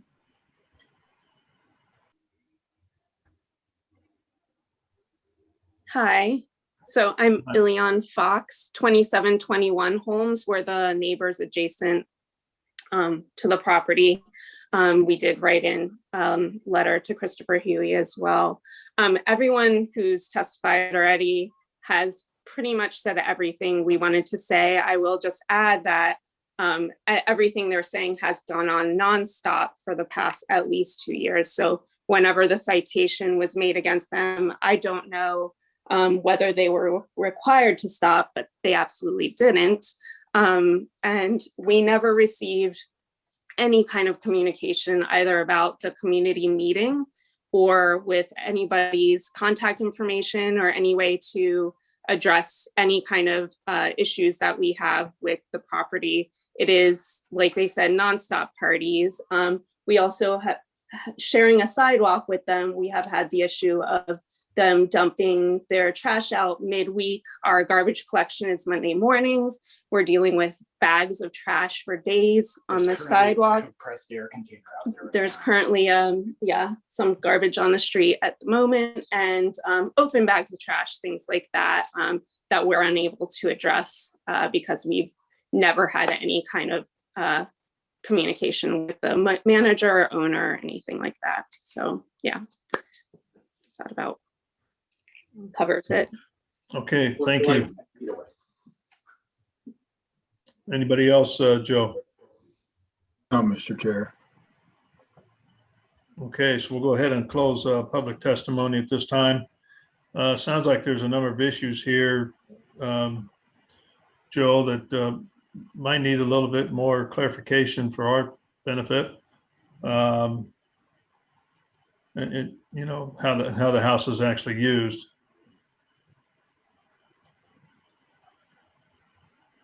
Oh, there I am. Yes, and I appreciate everybody's testimonies there. I would like everybody to have my information, my number. I personally sent out the letters, and I reached out to the Longfellow neighborhood president initially to try to get a meeting set up to get everybody involved. But yeah, I hear all the issues loud and clear. Obviously, our intention is not to create an unsafe environment for any of the neighbors, anybody in the community.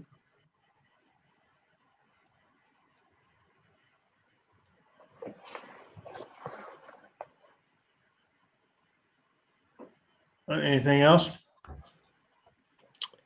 Not at this moment, no. Okay.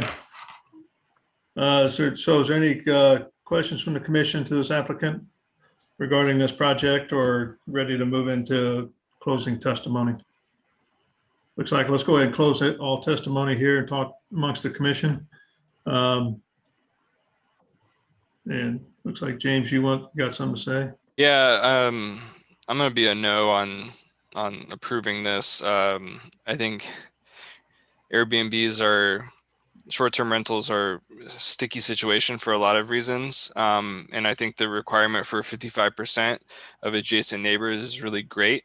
And the only one that I remember that we approved was that didn't have the 55% was ones with out-of-state landlords, and no one showed up to say there was any problems. And in that, so I'm very sympathetic to the neighbors in the area about these short-term rentals, not only for the partying, but it drives up housing prices too. So I'm going to be against. I would make a motion for denial of the short-term rental here. But those are my second.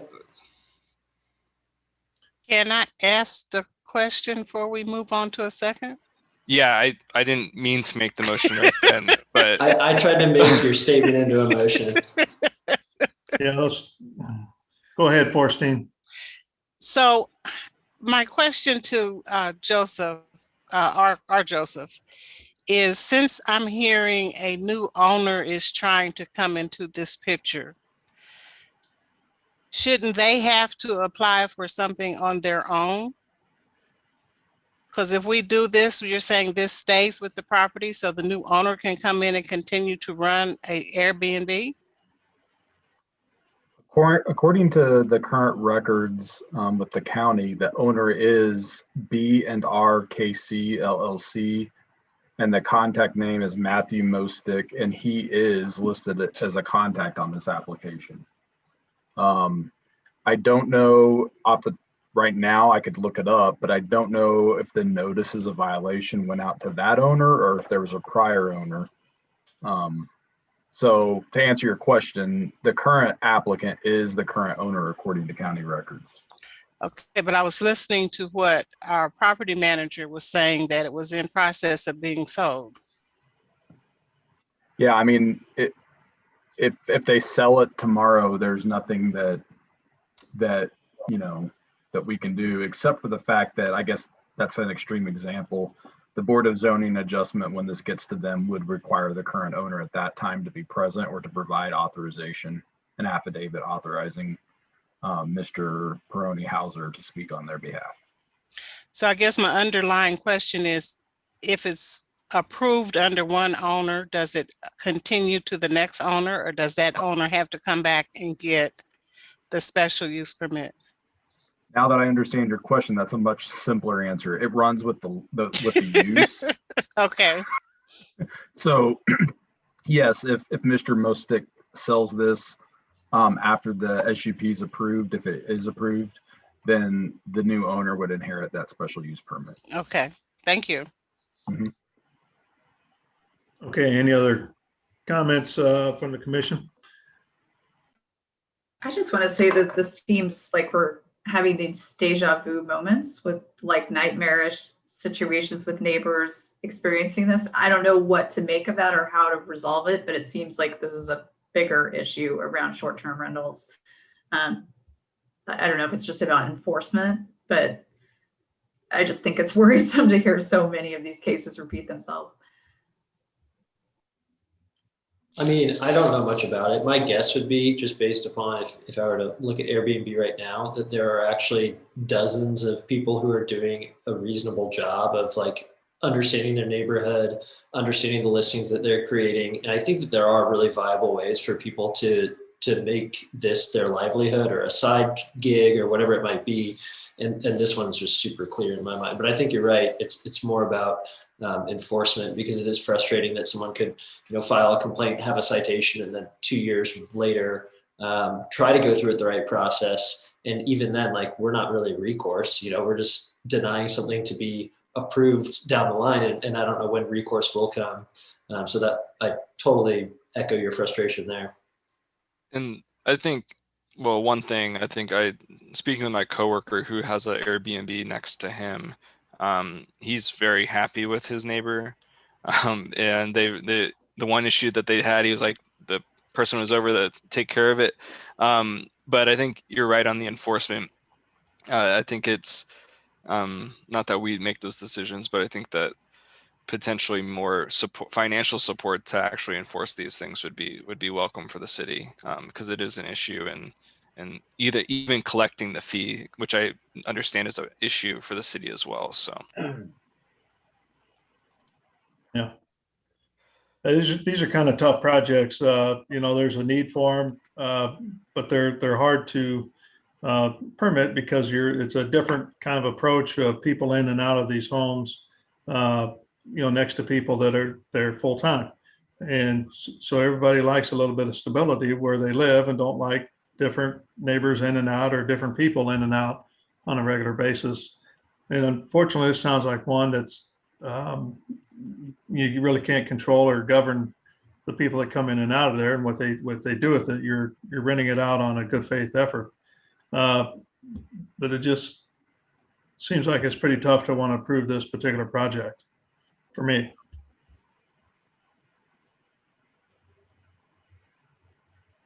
Go ahead.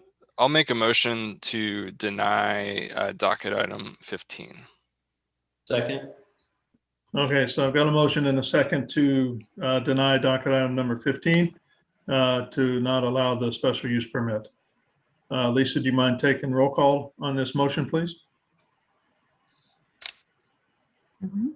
Commissioner Baker, Aye. Beasley, Aye. Prowl, Aye.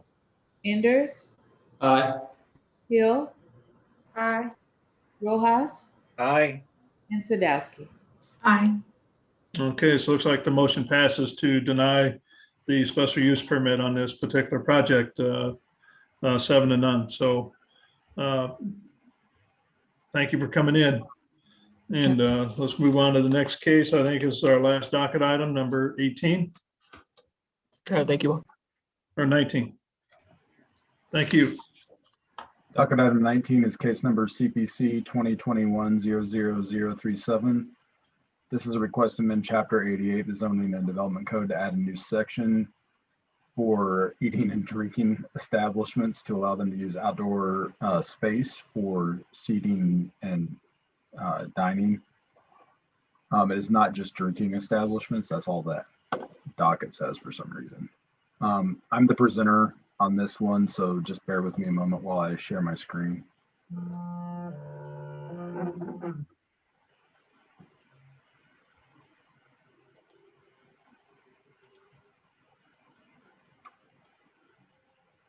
Okay, so I'm not sure how much the commission is aware, but last, I think maybe May or June, the city council passed an ordinance, a temporary ordinance or emergency ordinance that allowed restaurants to utilize their parking lots and any green space or lawn area that they have for outdoor dining.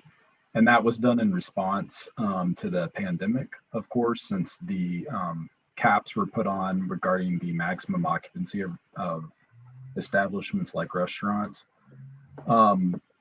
That ordinance did not require an amendment to Chapter 88 or any city plan commission action because it was temporary in nature. Since that time, I think we've had about 47 different restaurants request a permit.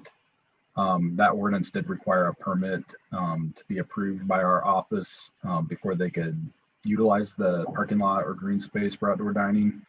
I believe we had 47 again that we had issued. We've not received any complaints at this time for any of those locations from any neighbor or anyone using the parking lot or the green space.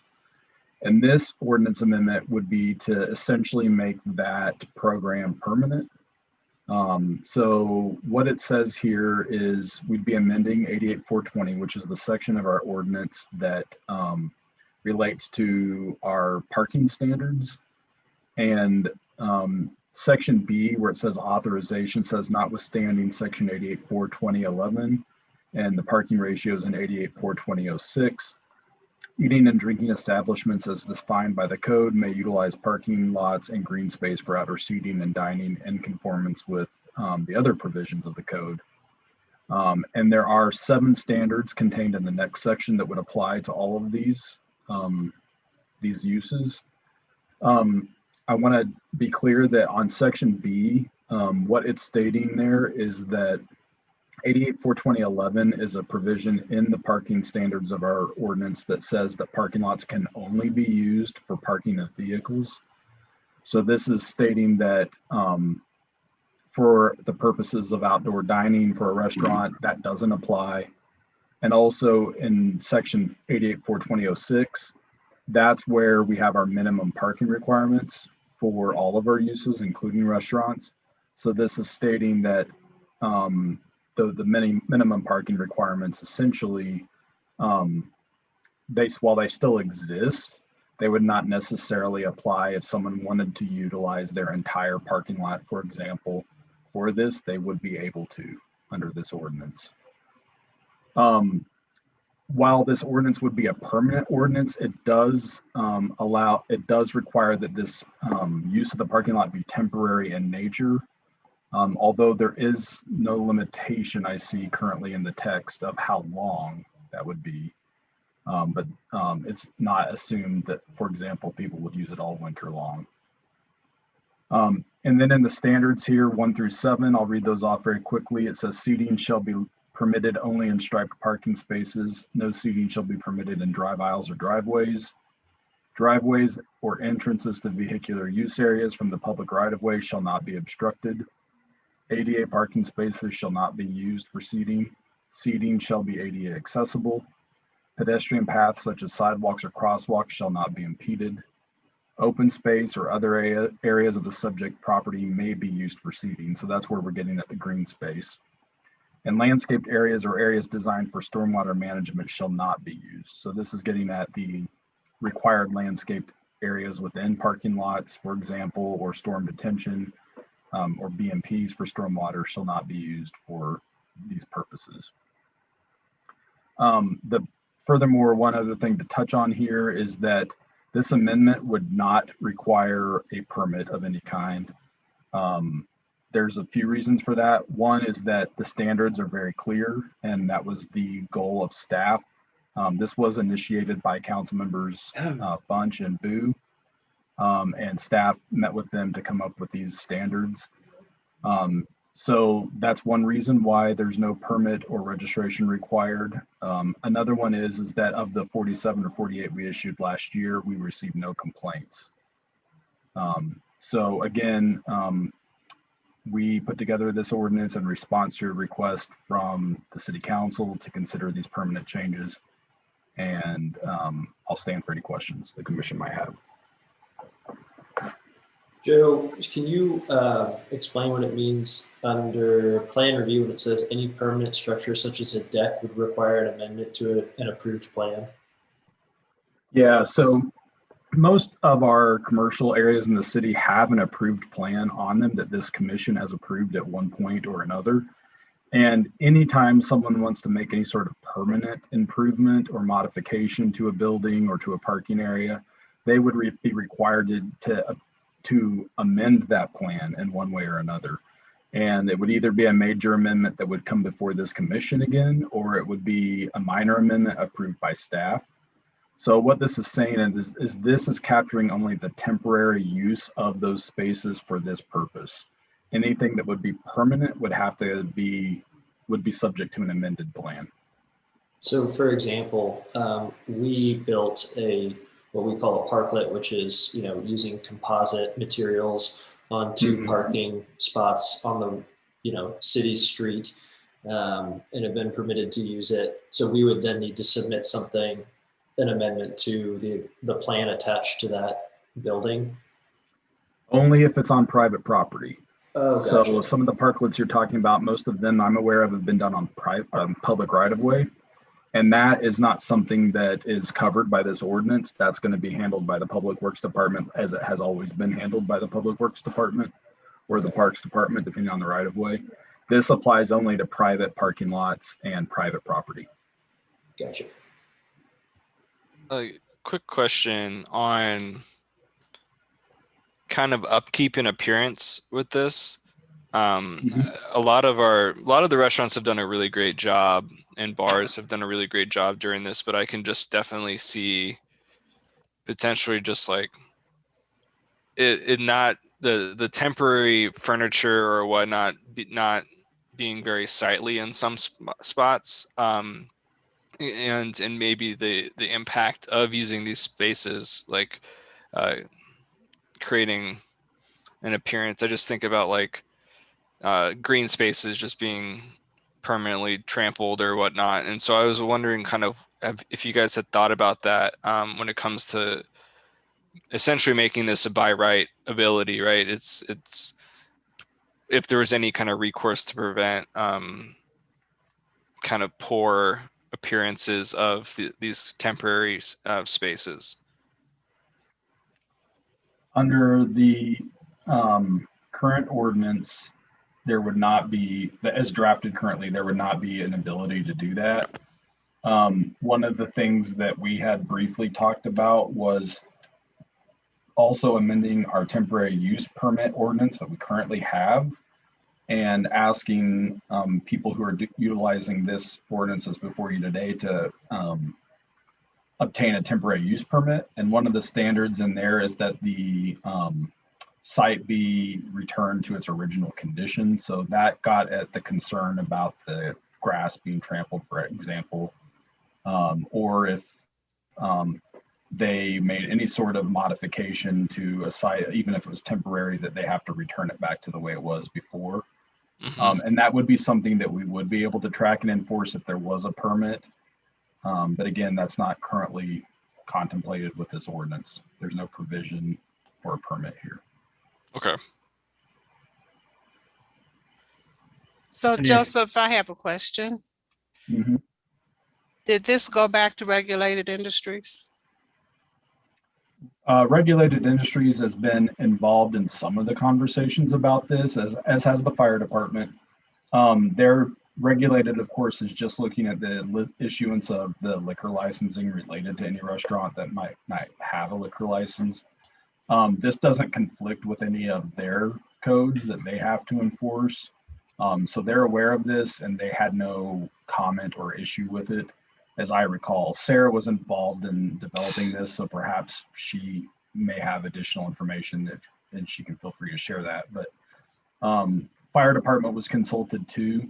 And because we do anticipate that some people will want tents, for example, over their outdoor dining area, the fire department does currently issue a permit for and inspect tent structures that are temporary in nature. They allow them to be up to 180 consecutive days. So we don't see a conflict with this between this ordinance and that either, and neither did the fire department. So they will be, anyone who's doing a tent would have inspection from the fire department and a permit from them, just to make sure the tent is meeting fire code. But regulated industries has been made aware that this temporary situation is now being proposed to be a permanent situation? Yes, they are.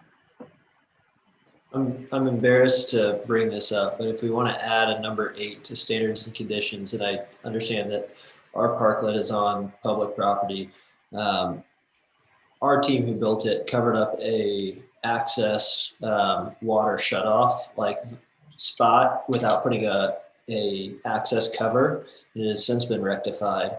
But I know that frustrated the water department quite a bit. And unfortunately, I think there will be continued things like that. And if we want to go ahead and add it, it might save the water department from being frustrated at someone else.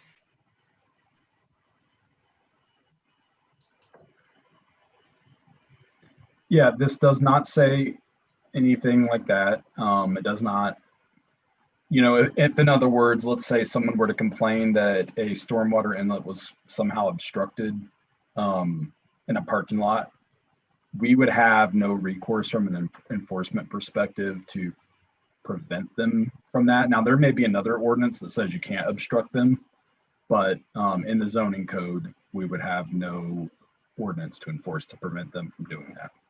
I mean, you would think that whoever is building such a structure would think not to cover important things, but it happens. And yeah, it's right mind-boggling that some things need to be written down or explained.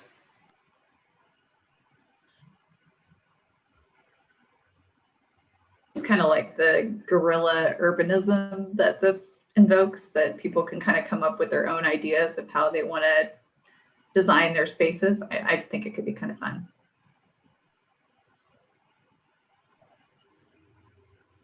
Okay, any other questions? Let's go ahead and open it up for public testimony. Does anybody out there like to speak on this particular case? I don't see anyone raising their hand, Mr. Chair. Okay, we'll go ahead and close the public testimony. So if there's no other comment on this, I'll take a motion. Motion to approve docket item 19. Second. Okay, so I've got a motion and a second to approve docket item number 19. Lisa, can you take roll call, please, on that motion?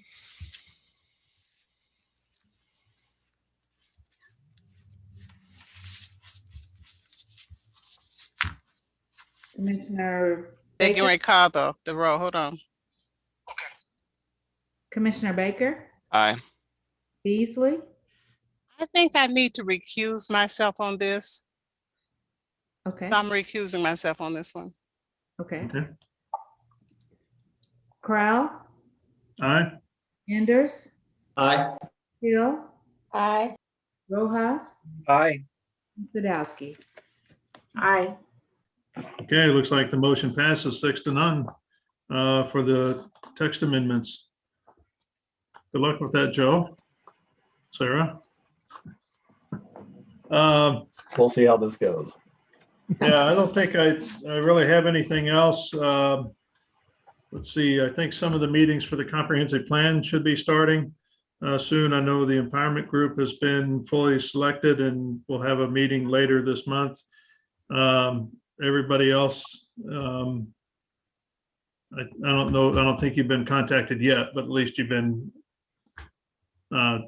Director Williams has everybody's name and we'll be contacting you as part of your strategy team, I would say over the next month or so.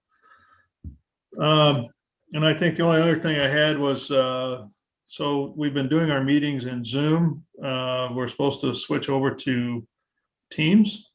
And that could occur as early as April 6th, depending on if a couple of things work out, some protocol and other security kind of things. So Joe's checking on that. But does anybody need any training to use Teams? So I have a question on that. Okay. 'Cause I've had other organizations that want to use that. I don't use Outlook. That's So okay. how does that figure into being able to use Teams? There's You no should- impact. Yeah. Say what, Joseph? There's no impact. They're both Microsoft products, but you don't have to have Outlook in order to use Teams. Okay. Yeah. You So just why have are to we get a changing? camera. Why are we changing? City manager has asked all boards and commissions to switch to Teams. I believe it's deemed to be much more secure.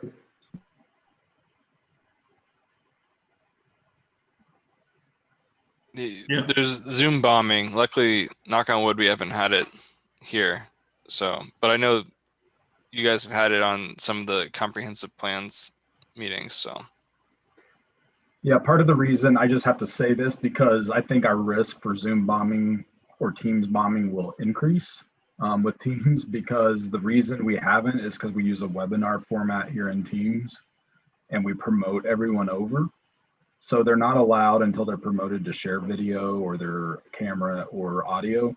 However, that functionality doesn't fully exist in Teams. An attendee can share their video, and there is no, our Microsoft person that we're in contact with, there is no plan to change that security feature anytime soon. So we will not, as staff, have control over attendees' ability to share their video.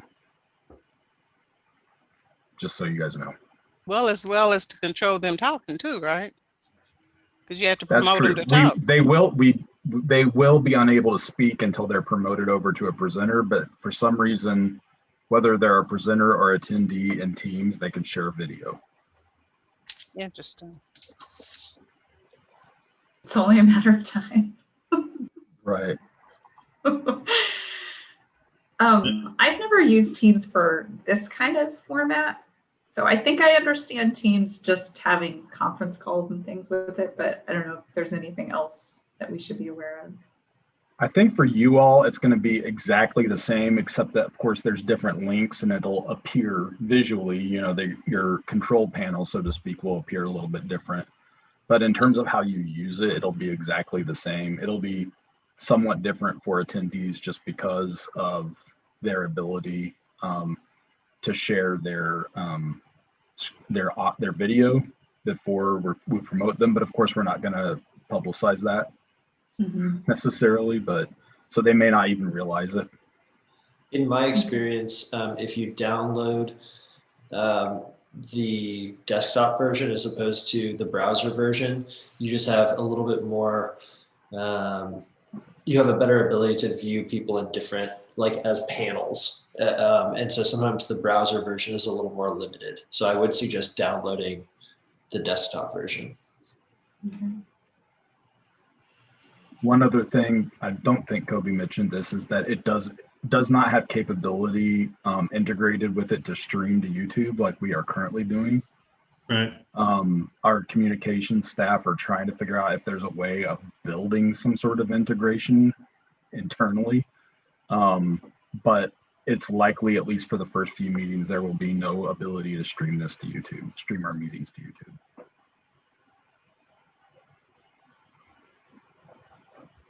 So Okay. is there something I need to do on my end to be able to use Teams? Yeah, you got to get a camera. Yeah, we did talk about that, but other than that. That's a team-specific issue, apparently. Yeah. No, I mean, what I would suggest is we'll try to send out the links to you guys a little earlier and maybe jump on the meeting. I'll try to start the meeting that day like 45 minutes early, like at 8:15, and everyone just try to maybe join a little 10 minutes earlier than you normally would, and we'll just make sure things are working right. Unless you're really uncomfortable with it, I'm happy to set aside some training time.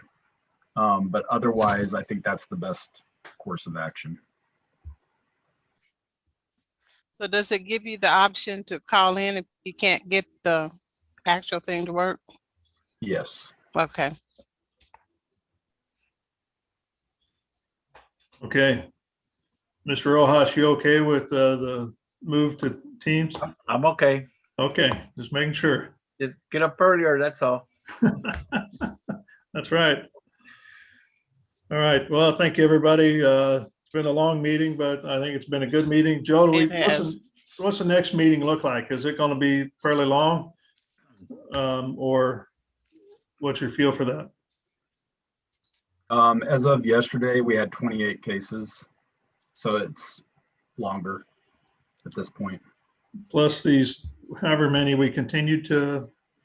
Plus whatever you continue to the 6, right? So it could be more like 34 or 35. Okay. So how far in advance do we know if staff gets notification to continue on the case? Day before, day of? I know we had the day of today. Yeah, I mean, like today, you just had 1 or 2 that were the day of.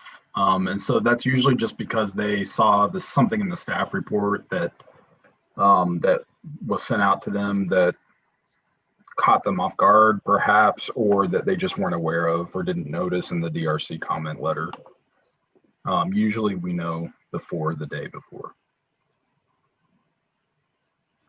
At this point, we don't know this early though. All I can tell you is what's docketed for April 6th. And right now it would be counting what we've continued today in the mid-30s. Okay. Hey guys, I don't have a solution just yet, but I do want to elevate that these meetings, we have the opportunity to shift our schedules. But if you're a community person or wherever you fall on the agenda, I mean, it's asking quite a bit for somebody to try to maintain keeping it on Zoom. So I don't know what the solution is right now. Maybe that's something we work, later or stick pin, but I just am I'm just empathizing with people who want to testify on a case that's got to kind of wait and check and see because our meetings are long. So I don't know if that's a limit on the number of cases we hear, or really that's a me kind of sticking to being a taskmaster with the time.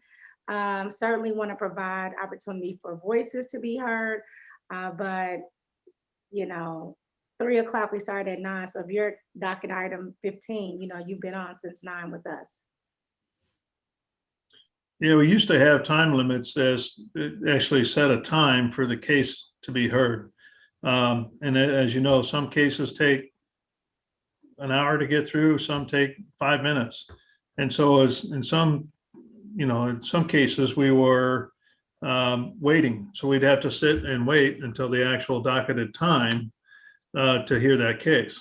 And so we took away the time limit so we could just fluidly move through the agenda from start to finish. Personally, I think with the virtual meetings, it allows folks to kind of still do their normal everyday activity while they have the Zoom thing up, and then they can tune back in when they see their case getting close. Whereas before, when it's in person, a lot of times people sat there and waited for their turn, and they could sit all day long, which is unfortunate. But I don't know the best thing yet either. I think, just on average, it takes about 20 to 25 minutes per case to get through it. And so, the applicant, if they're number 9, they should probably know that it may be an hour and a half before they, hear their case. So they can kind of time it to jump on when they can. It's a little rudimentary, but what we could do is, and I'm not necessarily volunteering, but someone with a whiteboard could list the cases, right here, and then cross them off so people would know. Because if you're trying to only half pay attention, it can be difficult to know if you're on, case 2 or case 10. We could try something like that too, if anyone wants to give it a go. That might, I don't know how many people are hanging on usually to participate in the last couple of cases, but that would be one way at least to signal to them how many hours they have to go do other things. Yeah. I actually had the same idea, Tyler. I don't know what it is, and it would be nice maybe in Teams if there was a setting where you could just have something where somebody could write 10 or 11, and because that would save a ton of time, I think. Can't just put it in the chat feature. Yeah, that's what I was thinking. Yeah, update the chat every time we go to the next one. Yeah, that work. I try, and I know I forget every time, but try to say the case or docket item we're on, frequently, just in case somebody can kind of hear that. But yeah, you're right. It would be good to have like it written down in some way so we can follow it. Are we, Kobe, still on Zoom until like May, or have you received any notifications since a lot of things are opening up? What I heard is our next meeting, which is April 6th, we would make the switch. That maybe, Joe, that's the earliest, but that's what I understood. No, we were asked to do it immediately about 6 weeks ago. So I think we have to do it, make the switch for April 6th. The only reason we couldn't do it then was because we had already sent out notices, and we couldn't change the format that quickly because of that. Are you talking about Teams or in person? Because I think yeah. Oh, Teams is April 6th. In person, we have not been given any indication yet. about Yeah. when we would switch to that. So right now, we're kind of waiting on the emergency order to end. And once it does end, then we'll reevaluate from City Planning Commission standpoint, you know, how does it look? Because part of our challenge going in person was the council chambers is the only real meeting space that's set up to have, you know, safe distance type of meetings. Will the 10th floor be opened up again? You know, I don't know. But the other thing is our meetings will probably be hybrid moving forward as well. So we got to have the right accommodations for the live and the virtual meeting all in the same time. And right now, the council chambers is only set up for that. So, yeah, I don't know. It's all correct.